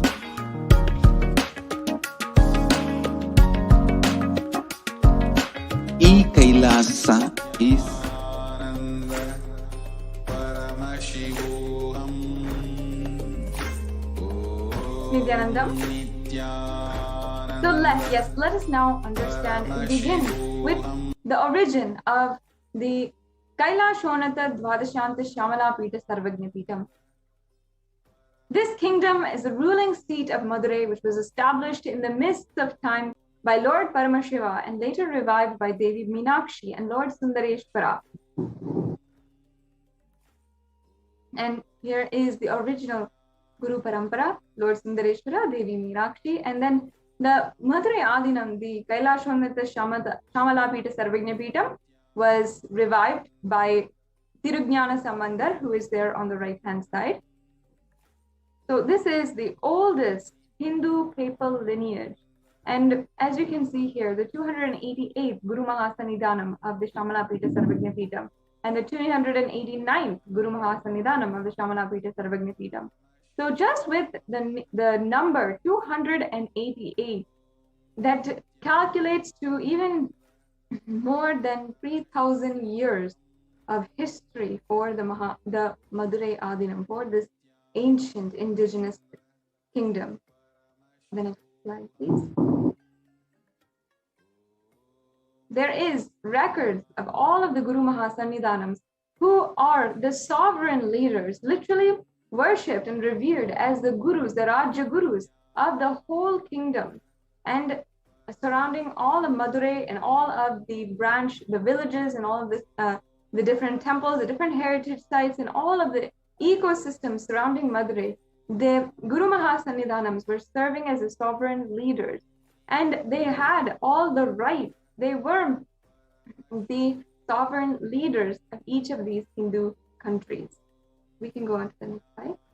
Yes, as you can see, it is very clear the ancient lineage of the Guru Mahasannidhanams from Tirujnana Sambandar himself. Tirujnana Sambandar is worshipped as a incarnation of Paramashiva himself, and his different leelas and different devotion to Paramashiva has been exemplified throughout the annals of the history of Hinduism. So here we have even the 292nd Guru Mahasannidhanam of the Shamalapita Sarvagnapitam and the 93rd Guru Mahasannidhanam, who is the Supreme Pontiff of Hinduism himself. The next slide, please. Here you can see Supreme Pontiff of Hinduism being declared as the 293rd Mahasannidhanam, actual coronation ceremony, which happened 27th of April 2012. And actually, in fact, the 292nd Guru Mahasannidhanam of the Shamalapita Sarvagnapitam had just a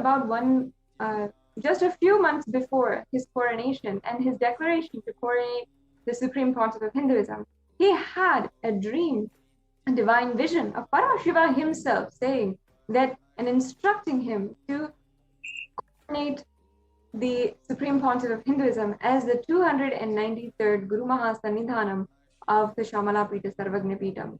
So thus, within just a few months, the arrangements were made. The 292nd Guru Mahasannidhanam of the Shamalapita Sarvagnapitam had ordained the 293rd Guru Mahasannidhanam, and as you can see, the entire lineage is very straightforward and has finally in the hand of the Supreme Pontiff himself.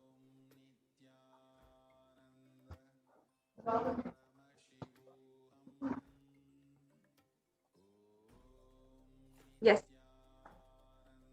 So after the coronation of the Supreme Pontiff of Hinduism, immediately the Supreme Pontiff of Hinduism began living and residing in Madurai itself.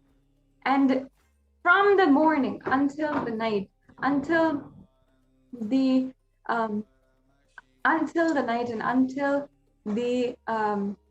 every single day, the different activities were literally bustling in and around the Adinam, in a different array of activities. We can go on to the next slide.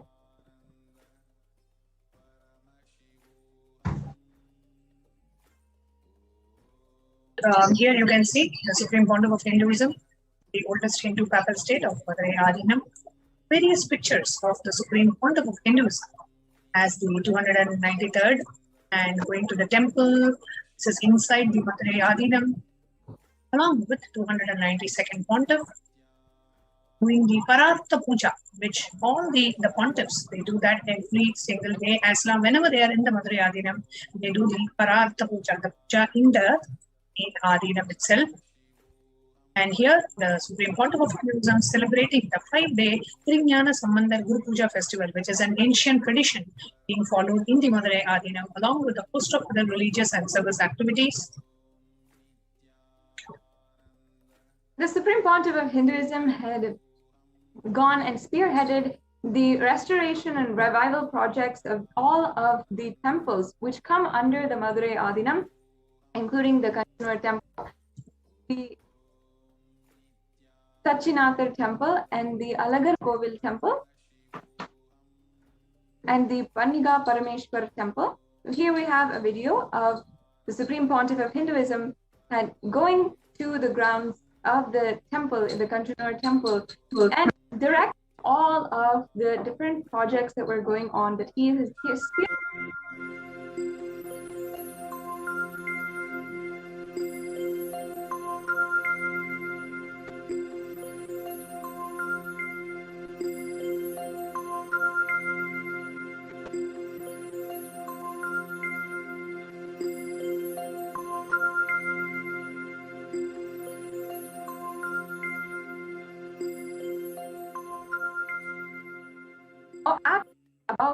how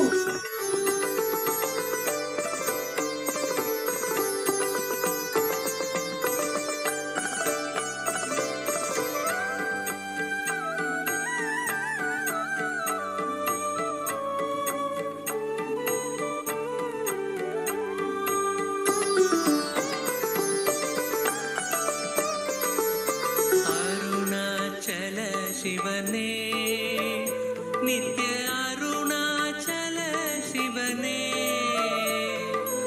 அபயம் தந்தம்மையாட்கொண்டிடவே அபயம் தந்தம்மையாட்கொண்டிடவே கருணையால் உதித்தவனே நித்ய அருணாச்சல சிவனே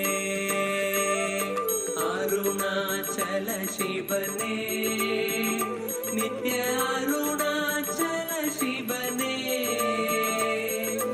அபயம் தந்தம்மையாட்கொண்டிடவே அபயம் தந்தம்மையாட்கொண்டிடவே கருணையால் உதித்தவனே நித்ய அருணாச்சல சிவனே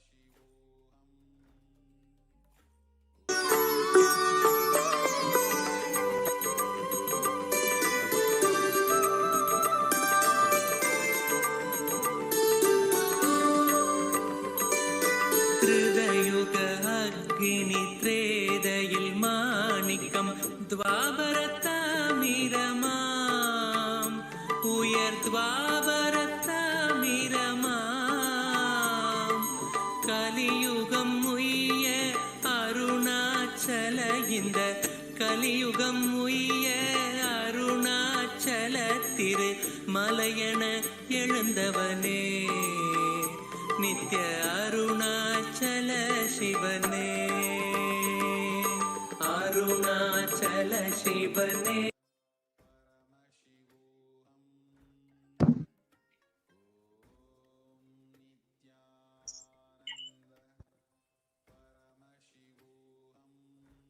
Here you can see the Supreme Court of Hinduism visiting the various temples that belong to the Shamalapika Sarvagya Peetham.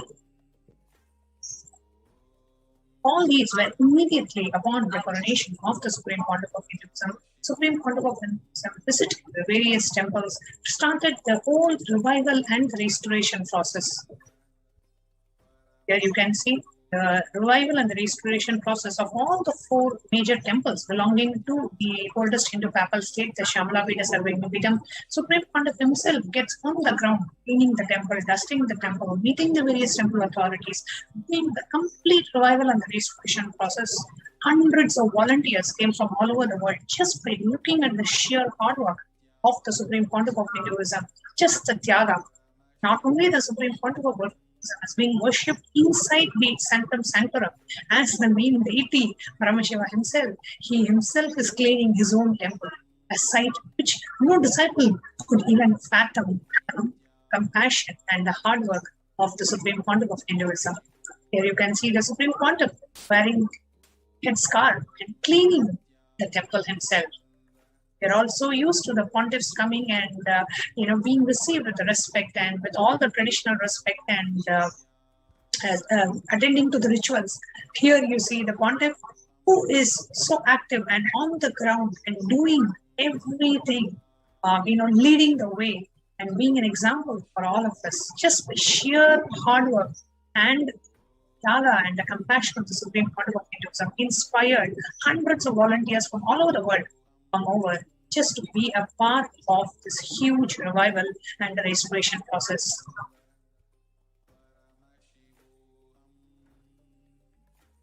And this restoration process was so important to the whole, as these ancient heritage sites were extremely ancient, extremely important to Hinduism. And each of these, the Supreme Pontiff of Hinduism, spent so many resources, and volunteers from around the world had come in order to ensure that these restoration processes were happening. Inside of the Madurai Adinam as well, as you can see, every single day the Supreme Pontiff of Hinduism had engaged the different Adinavasis and all of the public of Madurai in the Nithyananda Satsang, as you can see here. All these pictures are from the Nithyananda Satsang, delivering the great, profound spiritual truths. Proceeding that, the Supreme Pontiff of Hinduism literally met with all of the different subjects of the ancient Hindu kingdom. So many thousands every single day swarmed, crowded, just to have at least one glimpse of the Supreme Pontiff of Hinduism, and he himself would make himself so available to bless, to heal, to give boons, blessings to everyone who came to see him. Here you can see the Supreme Pontiff blessing the people of Madurai, who literally felt it was Meenakshi and Sundareshwara has come back again to bless this beautiful town, the enlightenment ecosystem of Madurai. And all the tradition was revived.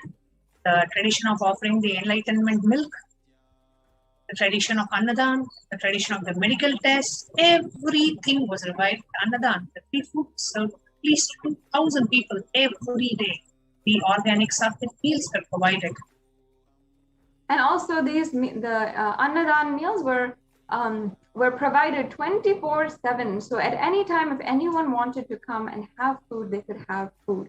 In fact, some of even the policemen who had been around the area had come and said, Swamiji, the crime rate has drastically reduced in and around Madurai as well.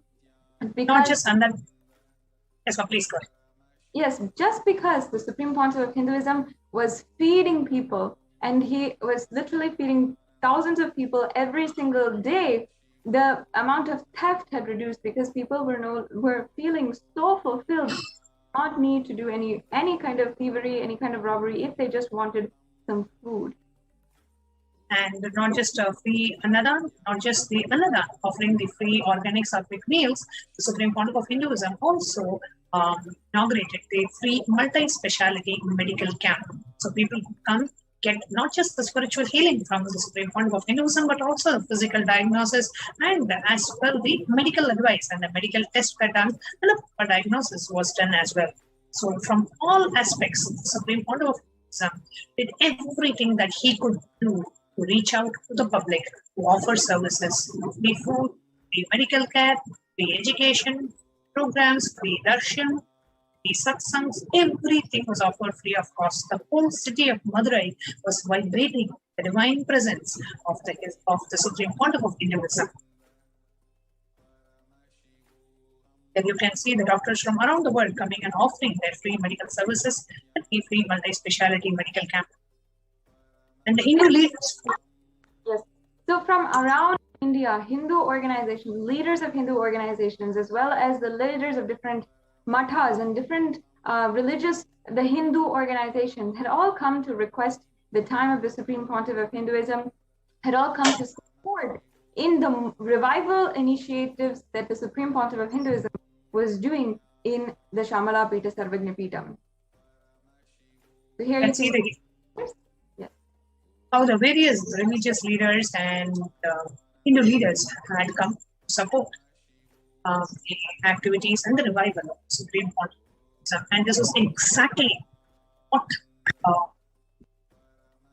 made the Supreme Pontiff of Hinduism a target of the attack by the caste supremacists, the anti-Hindu elements, and the neo-Hindu militants, because they could not tolerate how the Supreme Pontiff of Hinduism was literally reviving the enlightenment ecosystem as established by Meenakshi and Sundareshwara. So on the 10th of May 2012, a lawfare was started by the caste supremacists through one M. Jagadala Prathapan, continued with several other caste supremacists filing similar false cases against the appointment of the Supreme Pontiff. And the malicious false complainant claimed to have visited the Madurai Adinam on the night of 12th May, and he was served holy water which was spiked with intoxicants, and he reached an inebriated state, and in front of him, the Supreme Pontiff of Hinduism and several women were in compromising positions on beds, made of wet tiger skins and elephant tusks. Now, in so many different levels, these allegations were absolutely baseless, preposterous, and fabricated, and directly used to ensure attack against the Supreme Pontiff of Hinduism. First of all, directly using the holy water, a sacred ritual, and trying to say that was spiked, when absolutely the traditions and the Hindu rituals were maintained with so much of sanctity, and all of the women there who had given their lives just to serve, who had been participating in annadans, literally around 200 were volunteers in the kitchens, serving food for the people, and they were also the doctors who were medically treating the patients who came for the medical camps. All of these were the women whom he was portraying and publicizing in the media as literally as prostitutes. And here you can see the caste supremacists used a lawyer, Jagadala Pratapan, and filed a fresh false complaint, continuing the lawfare. The whole aim was to make the Supreme Pontiff of Hinduism and his followers run from pillar to post, trying to attend to these stupid, baseless false cases, and that would stop revival and the restoration process. And on the 30th of April 2012, the 292nd Sannidhanam of Shamla Vedasavinyapitham asserted his power to appoint His Divine Holiness as a successor in response to the ongoing lawfare, and said His Divine Holiness himself was an incarnation of Paramashiva. 2 days earlier, on the 12th of May, the anti-Hindus filed the most absurd complaint of the Supreme Pontiff of Hinduism, storing tiger skin inside of the Adinam, and instigated the police to conduct a raid of the Adinam as well. During these raids, first of all, looting occurred, and the most vile assaults against the people was and the Adinavasis, peaceful Adinavasis, had happened. A case was filed by Krishnamurti, a lawyer, to make Madurai Adinam a government property. He claimed that not only the Supreme Pontiff of Hinduism, but also the current head of the Madurai Adinam should be expelled from the Adinam. And this was the fourth false case, again, on this subject. The two vested interest groups headed by M. Manivasanam and Sami Tyagarajan, who were illegally occupying the Madurai Adinam property, filed a petition requesting the annulment of the appointment of Supreme Pontiff of Hinduism. So all these were the lawfares. Hundreds of false cases were filed left, right, and center, so that the whole revival and establishment of the enlightenment ecosystem be aborted. And Nellai Kannan filed a petition on the 1st of August in 2012, a petition requesting approval to file a suit removing the Supreme Pontiff of Hinduism as the 293rd Pontiff. The approval for the lawsuit was denied, and this was the third false case on the same subject. And again, this was a extremely preposterous, illegal move, because first of all, when the pontiff is appointed by the predecessor, cannot be reinstated, it cannot be taken back, and it has been in the decrees of the Madurai Adinam for thousands of years that this is the law. So filing a petition with the government is absolutely illegal, and trying to with doing this is trying to get away with doing this as well is a absolute illegal action that they were doing. On the 18th of October 2012, under the pressure of the lawfare by the caste supremacist elements, the government department managing the temple filed a case against the senior pontiff and challenging the appointment of His Divine Holiness. Anti-Hindu elements Muthu and Selvan filed a suit on the Supreme Pontiff of Hinduism, claiming that his appointment as 293rd Guru Mahasannidhanam of Madurai is not valid in the subcourt of Madurai district. Again, absolutely false. And here, of May 2012, two sannyasis at the Madurai Adinam's Kanjanur Agnishwar temple had literally been attacked by a staged mob of anti-Hindu militants, where 100 people had come, were hired by anti-Hindu elements to beat up, chase, and terrorize the sannyasis. They escaped, but the mob had smashed their car to invoke fear inside of them, and the two sannyasis somehow managed to drive away, first to the local police station to file a complaint, and then to the hospital to get themselves admitted.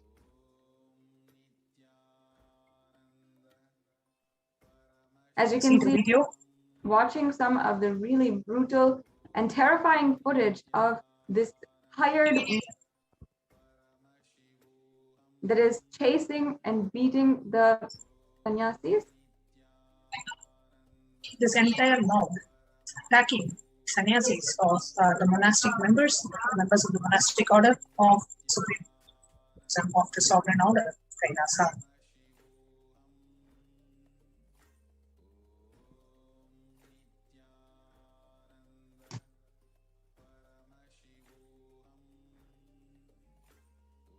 On the left here, you can see on the 16th of May 2012, Divine Holiness exactly at the same place during the visit to the Kanjanur temple as the 293rd Pontiff, and left. Just 13 days later, mob lynch attack in and outside the Kanjanur. Here you can see two sannyasis at the Madurai Adinam's Kanjanur Agnishwar temple. A mob of around 100 people have hit. And we just explained how they tried to escape, but their car was smashed. Sannyasis somehow managed to drive away to the police station, filed a complaint, and then to the hospital, get themselves admitted. On the 29th of May 2012, a sannyasi and devotee of the Supreme Pontiff of Hinduism were physically assaulted inside the Kanjanur temple belonging to Madurai Adinam while they were there serving.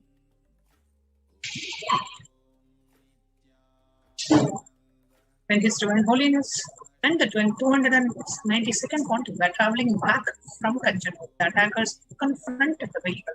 The police pretended to stop them.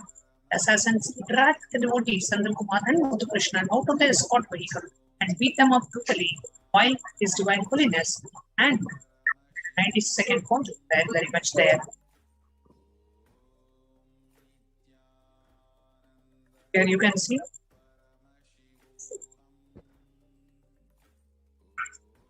the assassins dragged the devotees, the two devotees who were dragged and beaten up by the mob. Here it shows the pictures of the attack. The disciples of the Supreme Pontiff.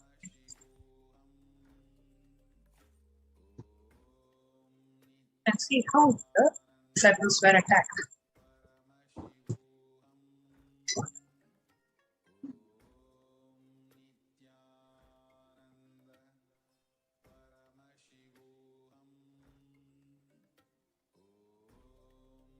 Yes, continuing on. Here, the protesters continue attacking His Divine Holiness, demanding the Supreme Court to step down as the 93rd. Media hate speech continues.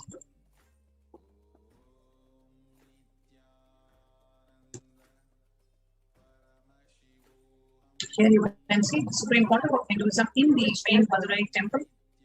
And this was the exact same place where the bomb blast happened. It was actually a created fire incident, accident. Right?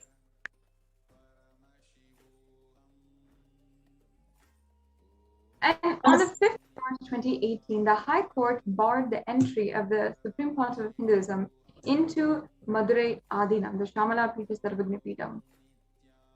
And the exact land where Devi. So then, just a year later, on the 29th of May 2019, a historic breakthrough happened. The exact land where Devi Meenakshi Parashakti emerged from the sacred ritual fire as a 3-year-old, and from where her throne of ruling was originally located. was acquired by the Supreme Pontiff of Hinduism? 29th of May. And the Supreme Pontiff revealed that Devi Meenakshi, Parashakti, the Cosmic Mother, has blessed us by giving the exact land on which she used to sit on her original throne, Kailasa Shamalapita Sarvingapita in Madurai. Here you can see the spiritual and the religious activities happening in Shamalapita Sarvingapita. And the revival of the Raja Vidya Gurukul, Shamalapita Sarvingapita as well.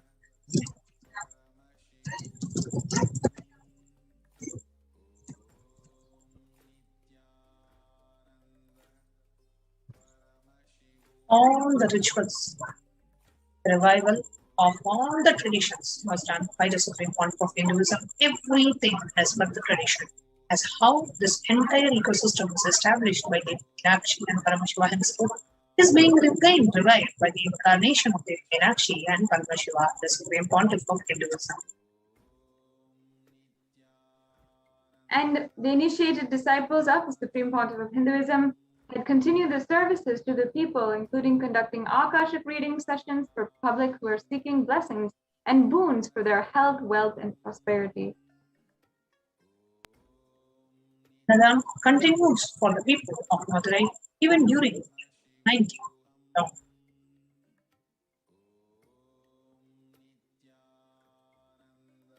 Here you can see pictures of Shamalapita Sarvingapita.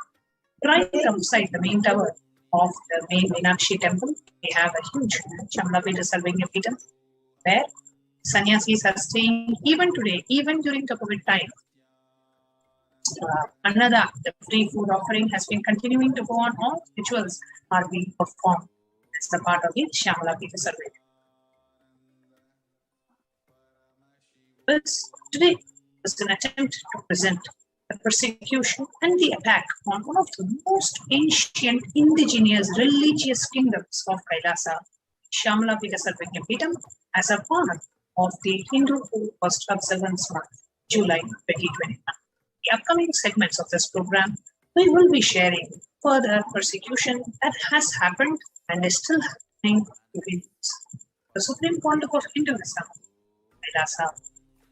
This I'd like to conclude today's segment, and we will be moving to the next segment of today's program, which is the Kailash Courtyard Power Manifestation. Now we ending with the draft.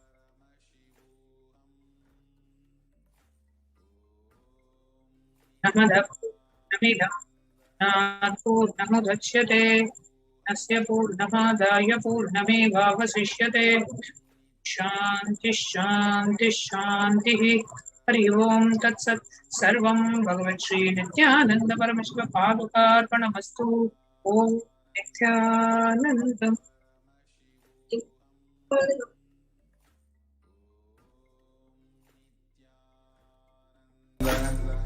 Paramashivoham.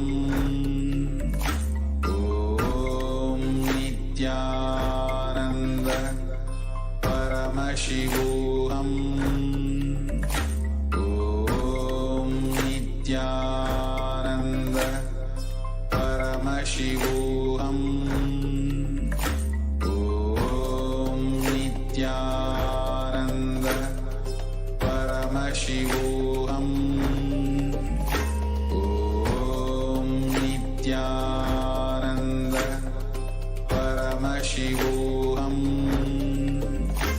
Om Nithyananda Paramashivoham. Om Nithyananda Paramashivoham. Om Nithyananda Paramashivoham. Om Nithyananda Paramashivoham. Om Nithyananda Paramashivoham. Om Nithyananda Paramashivoham.